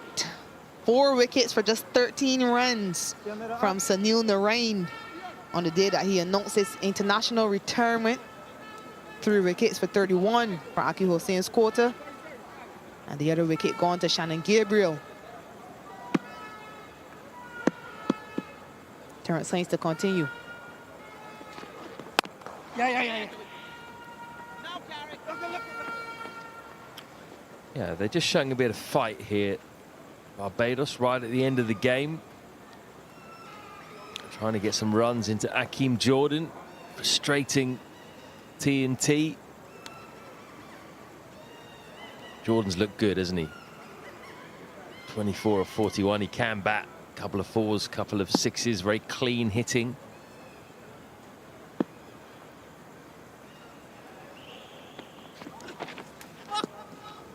Yeah, I've seen that a few times from Hines. A few wides down the leg side. Hasn't quite got his line right. Can be a dangerous bowler in this situation when he does, because of that tail into the right-hander. Yeah, he is looking to target the stumps. Just starting it too straight on a few occasions, Terrence Saints. But this could be one of the most infuriating partnerships. You feel as though you've pretty much got the job done. Slower ball, which he pumps down the ground for 4. Definitely some promise in Akeem Jordan's batting. As I was saying, you feel as though you've gone so close to getting the job done, and then someone like Akeem Jordan comes. He's been pretty counter-attacking in the last few overs, especially.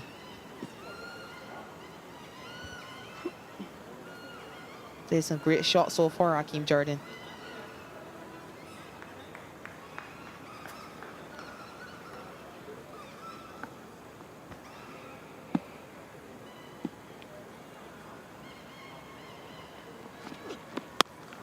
Pace off again.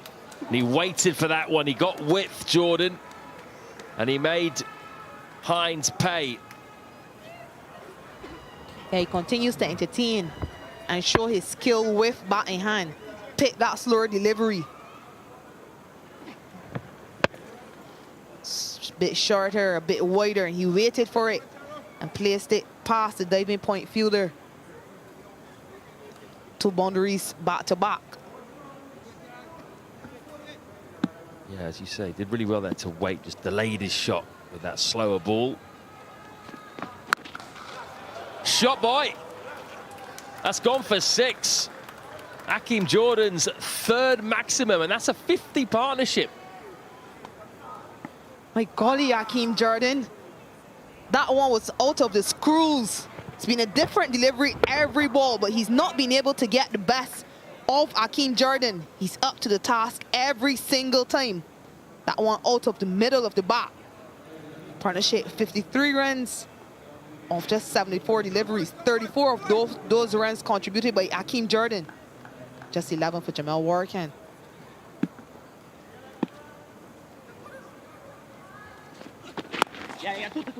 He says 2. And Warwick can come back. Yep, they're going for it. Warwick gets home. Required rate, Shakira, just down to 12.28. They're still in it. What do you reckon? Do you believe? I always believe it's not over until the fat lady sings. It's coming down, Matt. It's coming down. That required rate is coming down. Just need a few more overs like this. 18 off this over so far. Oh, leading edge. Dropped by Narain. The first blemish for him today. He's had a brilliant day with the ball. That was a chance, though, to get rid of Jordan. Yeah, he just seemed to be caught on his heels there, Narain. To be fair to him, Hakeem Jordan did try to flick that delivery. So he never expected it to come to him at extra cover. Eventually having to dive, unable to come up with the catch. Disappointed looking Terrence Hines after he'd been taken for 18 runs. But yeah, Narain has been perfect all day up to that point. Attack those stumps to me, bud.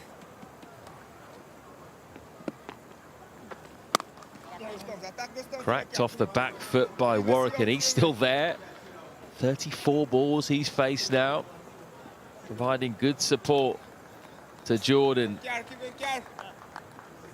You do feel, though, that they're going to get anywhere near this. Jordan's going to have to do the vast majority of the work here, because Warwick can get limited, obviously, in his stroke play. He's trying a lot of stuff. Bowled him.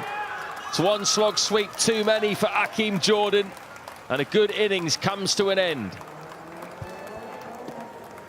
Yes, and an innings he could be proud of, Hakeem Jordan. 40 from just 47 deliveries. But this time he goes for that slog sweep once more, completely misses it. Just a matter of not executing on that occasion, and the ball crashes into off stump. Jordan goes for 40. Barbados for 207 for 9.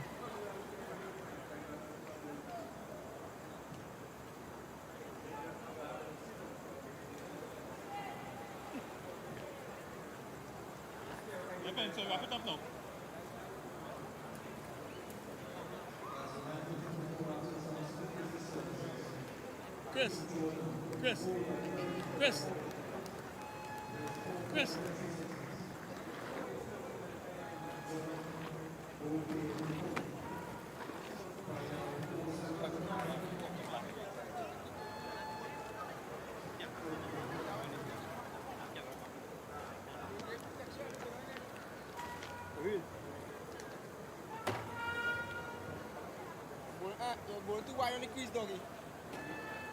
The big fella, Jaya McAllister, comes in at number 11.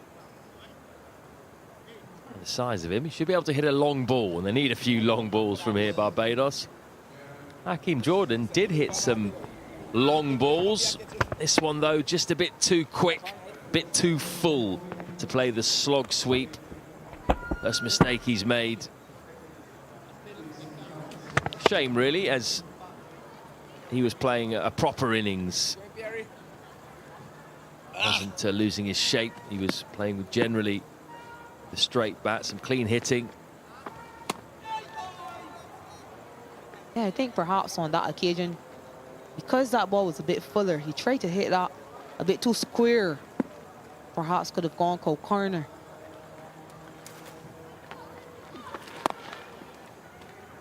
But it was simply a case of you miss a hit. So good bowling by Kerry Pierre.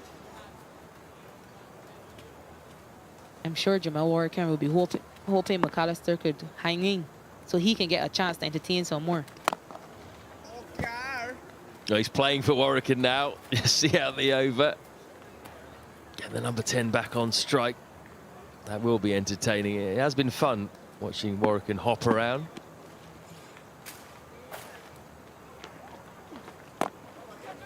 Ooh.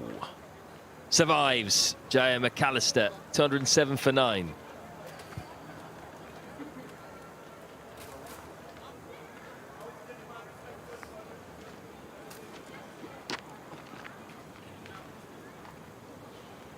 Just one wicket away, TNT Red Force, and they will finish top of the table.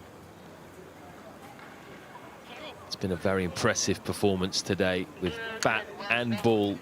They lost the toss, remember, put in, but only one team at the races so far. You go, boys, just turn it down quick. Akil, just get it wrong. Sorry, go on.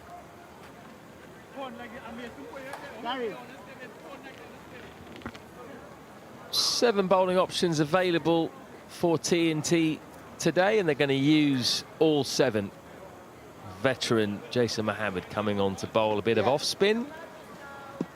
34 wickets in his career. Not a bad record at all for a part-timer. 35 average, economy just 4.5. Warrican wants the strike. He's turning down the single.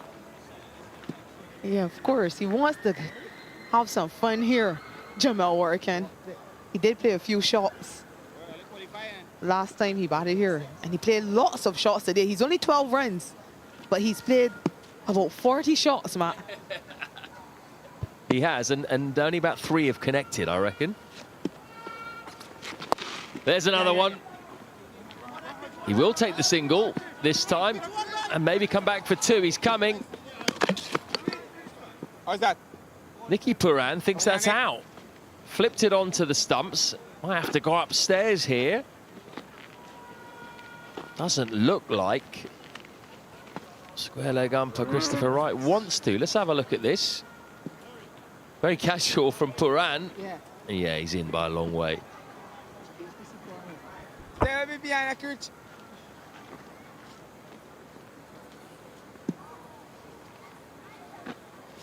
Right, what's Jamal Warrican got here? Where's he going to move? Down the track, Come on, and he coughs it completely to long on. Come, Carrier. No. Sorry. I wonder how much he's ruined that decision to take the single. You would have thought he would have wanted to face as many of at least Jason Mohammed's balls as possible. But don't take him for granted, Jason Mohammed. He's only bowled twice this season so far, and he's gotten a wicket each time. He's probably thinking this is a great opportunity for another one. Numbers 10 and 11 to bowl out. Let's get another one for my stats.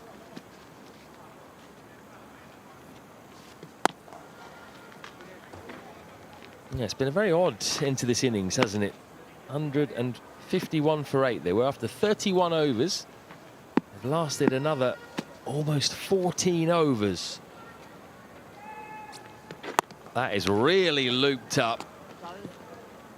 It's a dot ball, that's all I'll say. 210 for 9.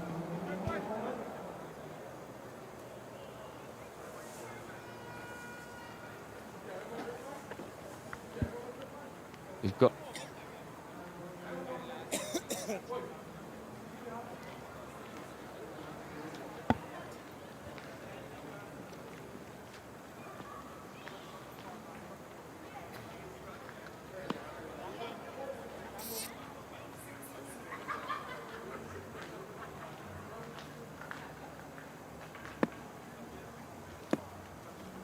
here comes Kari Pierre.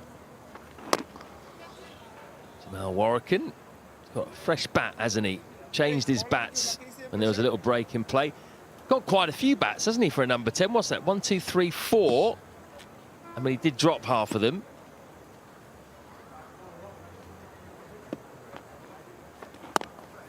This is obviously the 6-hitting bat he's called for, Shakira.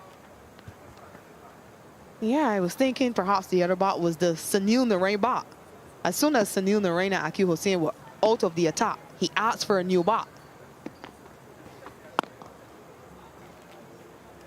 Maybe this isn't the 6-hitting bat. Maybe this is the one he uses just to stay in, nurdle around.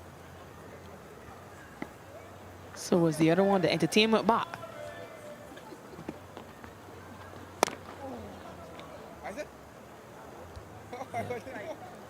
He has tried a lot of things, Warwick, he's still smiling. He's in good humour. But suffice to say, about 98% of the things he's tried, they haven't come off. He's moved all over the crease. He's going to get off strike. And he just gives Jair McAllister one ball to survive in this over. What's it going to be from Kerry Pierre? I think Jason Mohammed was way too slow. It has to be flat and straight at the stumps.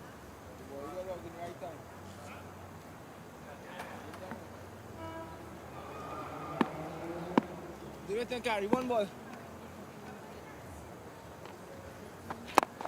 Leave it. Single turn down. Pierre's done. 10 overs, 1 for 37, 211 for 9.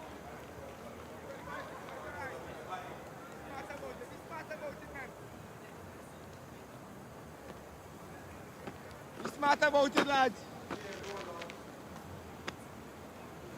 Overall, it's been all about 2 bowlers today, hasn't it, for TNT? Aqil Hussain, 10 overs, 3 maidens, 3 for 31. Sunil Narine, 10 overs, 3 maidens, 4 for 13. Both of them simply outstanding. Get your mighty. It's been a real statement overall by TNT. Again, that's nowhere near the middle of the bat. Come through for a single.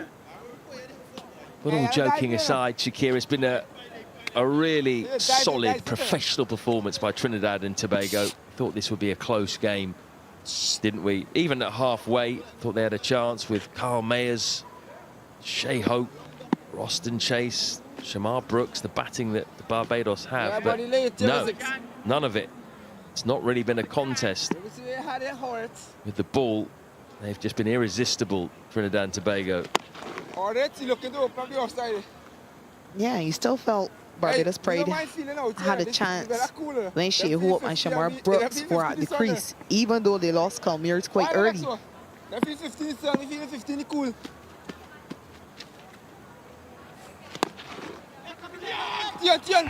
Chance for run up, maybe.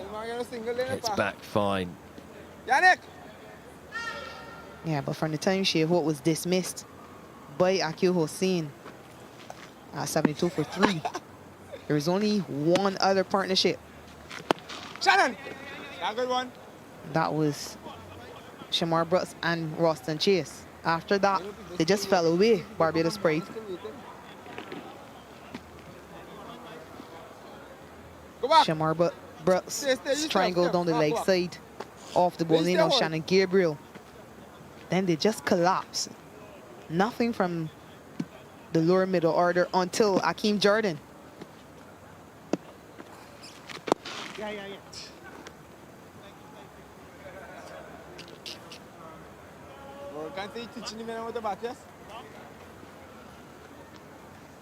Yeah, the only thing positive maybe you could say for Barbados is that they haven't got to play Trinidad and Tobago in the semi-finals.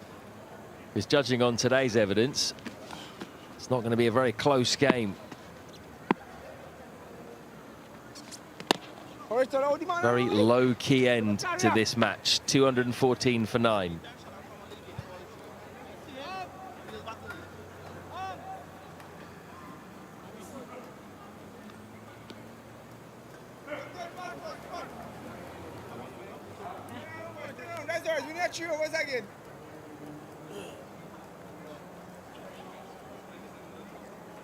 us again, boys. You're still going to lose by 80-something runs, right?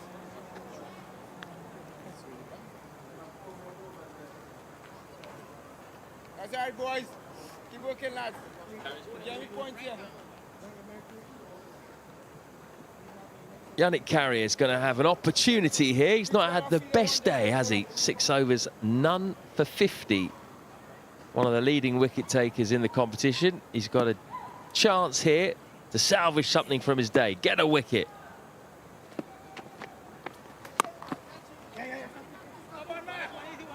He's 1 wicket off Chase and Hayden Walsh Jr. as the 2 leading wicket takers in the comp. And Narayan, rather. So 3 of them. Narayan's burst up that list with 4 today. Can he draw level, Carrier? Flat wickets is okay. He'll fancy himself against Jair McAllister. Surprisingly, they still have 4 fielders on the boundary. Oh, is that little Nick? He's giving it out. Little feather. Game over. Finally, Trinidad and Tobago end this. And they've made a real statement today. They have dominated Barbados in truth. They remain the only unbeaten side in the competition. Yeah, finally a wicket for Yannick Carrier. It's a big drive. I'm not sure it touched the edge of the bat, you know. It looked to have come straight off Nicholas Pooran and to Sunil Narayan. But nonetheless, it was given out to Barbados, probably losing by 78 runs. Clinical performance by Trinidad and Tobago Red Force. Started off with the bat by their captain. It was a scintillating century by Darren Bravo. Then it was backed up by these 2 on screen, Sunil Narayan and Akil Hussain in particular. They were brilliant with the ball. Led in the field by Nicholas Pooran, only in the team for his 2nd game of the competition. But he led admirably. And it all means that Trinidad and Tobago will finish top of the table, as they should, being the only side yet to taste defeat. And they will play the Guyana Harpy Eagles in the 1st semi-final. The 2nd semi-final will be the Barbados Pride against the Leeward Islands Hurricanes, a side who just beat them a couple of days ago. T&T, though, you'd have to say they're going to go into those semis as the favourites to go on and lift the trophy for a 14th time. No side has lifted the trophy anywhere near as many times as they have. 13 in all, 1 of which was shared. And they will fancy it for sure, especially with Nicholas Pooran back to captain today. But we expect him to be back in the ranks for the semi-final with Darren Bravo back, who unfortunately had some chest pains today, didn't feel very well, but it didn't stop him scoring a brilliant 139 not out to be exact. When it came to the ball, it was all about Akil Hussain and Sunil Narayan. They picked up 7 wickets between them. Barbados Pride had plenty of starts. Look at that, the top 5 all getting to double figures. Chase top scoring with 48, but they needed 1 big innings and they couldn't find it. Some good hitting at the end from Akeem Jordan and a very entertaining 19 not out, 45 balls from Jamel Warrican. 215 all out. Akil Hussain was the one to break that opening partnership. He got the 1st wicket, and then in no time he had 3 for 31 from his 10.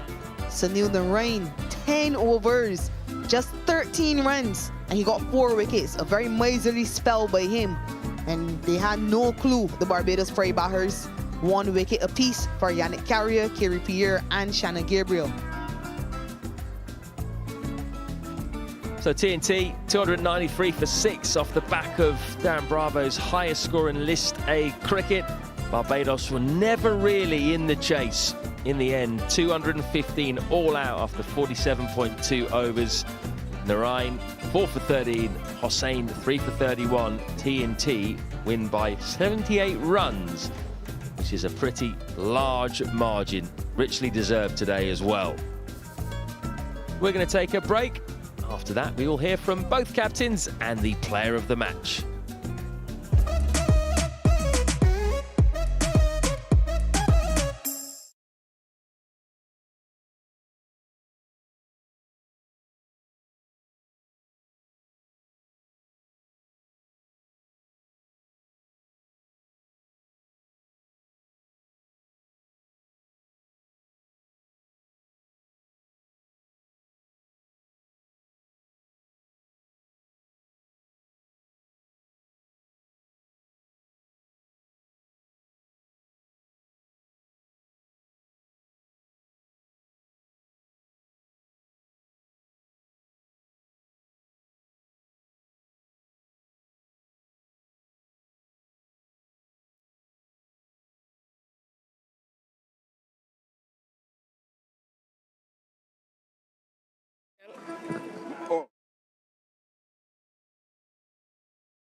Second versus third today, and they both had a chance to finish top of the table. In the end, it is TNT Red Force who stormed to the top.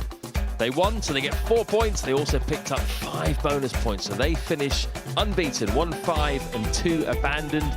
49 points in all. Leeward Islands Hurricanes 5 points behind with 44. The Pride finish on 37. And Guyana sneak over the line with 34, just 1 ahead of the West Indies Academy. So their reward is a game against Trinidad, and that will be live from the Brian Lara Cricket Academy next Wednesday, the 8th of November. The second semi-final will be the Leewards against Barbados, and then the big one, the final, that will be on Saturday, the 11th of November. Let's have a look at the MasterCard Priceless Moment.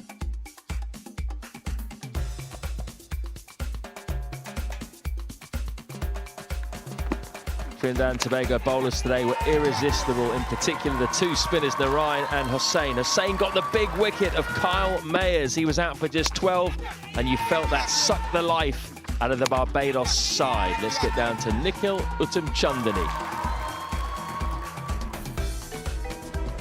Welcome to the post-match presentation for the CG United Super 50 Cup 2023, of course. We are here at the presentation. Before we hear from the captains, let's get through some important matters. We have to thank our sponsors, CG United, the title sponsor, MasterCard, Dafabet, Blue Waters, and Visit Trinidad. We've got the captain of the Barbados Pride with us now, Shea. Thanks for your time. Where do you feel this game was lost today? Well, sometimes you just have to give credit where it's due. I thought that Darren played a very, very good innings today. We obviously could have bowled a little bit better, especially in the back end. But there's a few areas that we could definitely clean up on, and we've got the semi-finals ahead of us now, so we've got to look ahead. Halfway stage, how did you feel about that 292 on the board? I think everything is gettable. As long as one opposition gets it, I think that we can always chase down anything. We didn't start as well as we would like, so that obviously put us back, especially in the middle there. So things to look at, to improve on for the next game. But again, we just have to learn from these mistakes and carry on. In the 2 losses, 10 wickets lost to spin against Guyana, 9 today. On these pitches, how do you address that going forward into the semis? I just need to find a way to negate these spinners, and then obviously find ways to score, especially in that middle period when it's even more challenging. I find when the ball is a bit softer, it does a bit more. Some of the services are pretty challenging to bat on, but again, we have to find a way if we want to win games. And just tell me about Raymond Reefer. We've seen him out with an injury last couple of games. What's the status of his injury? Hopefully he'll be back for the next game. We have to monitor it and see, but yeah, hopefully he's going to be back. On a positive note, you are into the semis. How proud are you of your team? Yeah, that's where we wanted to be at the start of the tournament. We've got 2 more games potentially. We just need to win this one and get to the final. All the best in that semi-final, Shea. Cheers.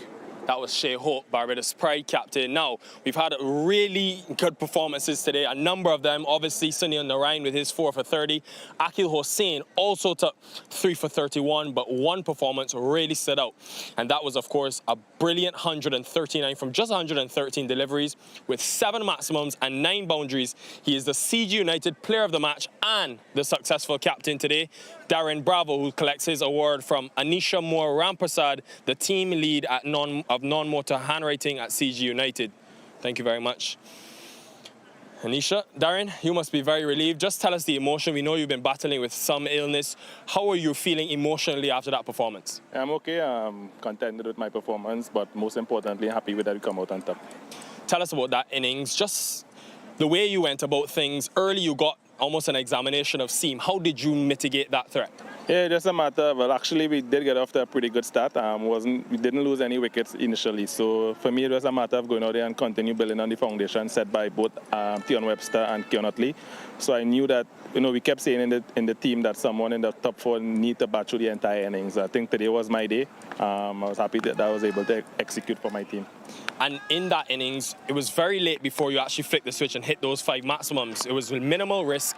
Is that the way you want to play when you get in and you guys have a good platform? To be quite honest, I think I'm quite capable of basically finishing off just as any explosive batter. But having said that, we tend to lose wickets here and there. So I knew that it was more important for me to actually stay there until the end. I think the communication between all the batters was extremely well today. And yes, I probably think that we probably like 10 runs too short. But having said that, I think it was a very good total with our bowling lineup. Really good job. Let's talk about the team win now. You are the captain.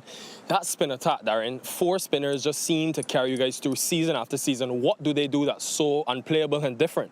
To be quite honest, they put in a lot of hard work. As we all know, Sunil Narayan is definitely one of the best, or is the best. Akil Hossain as well, he's doing extremely well. Kari Pay is getting another opportunity to showcase his talent, and unfortunately, Carrier in this particular game, he wasn't at his best. But having said that, we know our bowling lineup is a threat where the spin is concerned. But having said, I believe Shannon Gabriel and Hines start off pretty well and sort of, propel them back. Top of the table. Why are Trinidad and Tobago the team to beat in this competition this year? We've been playing consistent cricket. We have been clinical. Sometimes there's a hiccup here and there, but that's how the games go sometimes. But having said that, I think we're playing as a team. Everyone is happy for each and every member of the team's success, which is most important. So we just try to go there and try to execute our game plans. And we don't really worry too much about the opposition. Yes, we go to our teammates, and yes, we plan. But having said that, it's just a matter of going out there and believing in ourselves. Really good performance today, Darren. Thank you. Cheers. Thank you. Superb performance from the skipper, superb performance all round. And it does make a difference. TNT will finish top of the table. It means that they play Guyana, and the Leeward Islands Hurricanes will play the Barbados Pride in the second semi-final. The reason that might be important is because TNT have already beaten Guyana convincingly in this competition. They won by 114 runs in the group stage. Can Guyana turn things around and upset the home side. Well, you can watch it live on Wednesday. We'll be on air at 12:45 for a 1 o'clock start right here from the Brian Lara Cricket Academy. Today, though, T&T flexed their muscles.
Run hard. Tell me.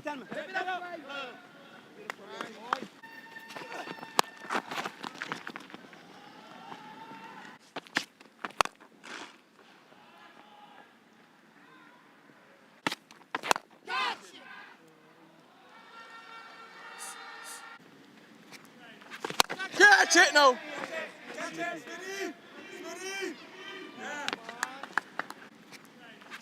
Catch it now.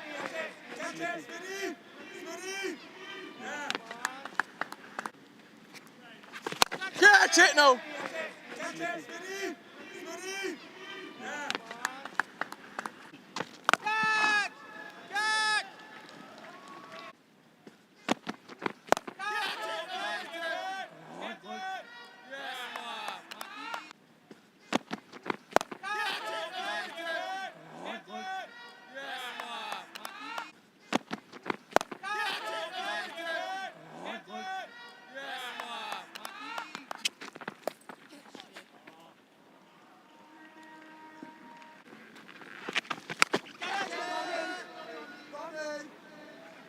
Yep.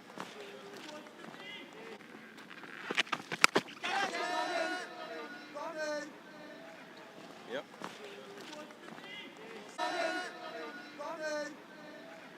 Yep. Oh.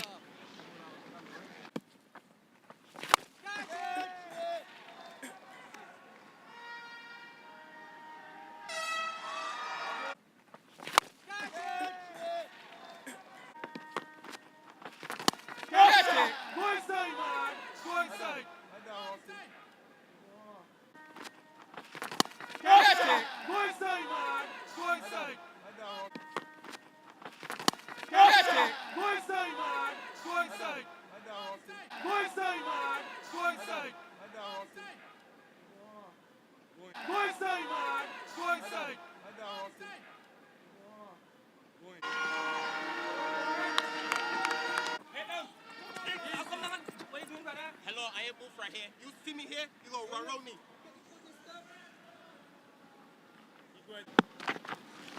Balls no.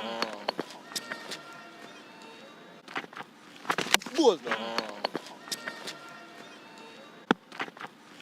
Balls no. No.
That's only yours.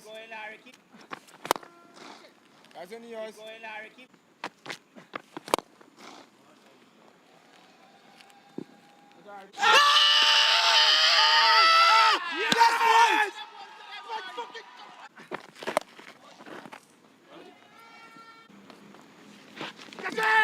Thank you.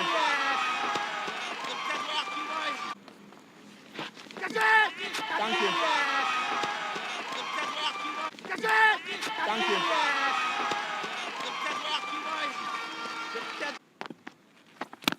Thank you. Thank you. Thank you. Yeah, Dan coming back. That's okay. Yeah, Dan coming back. That's okay.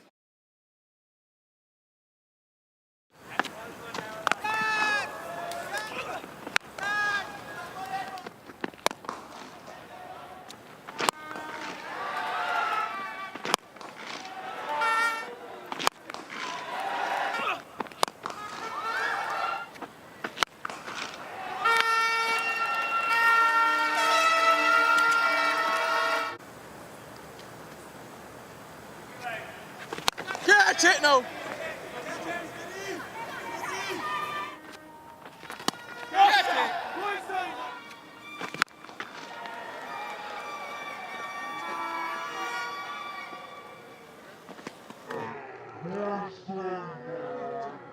Yeah.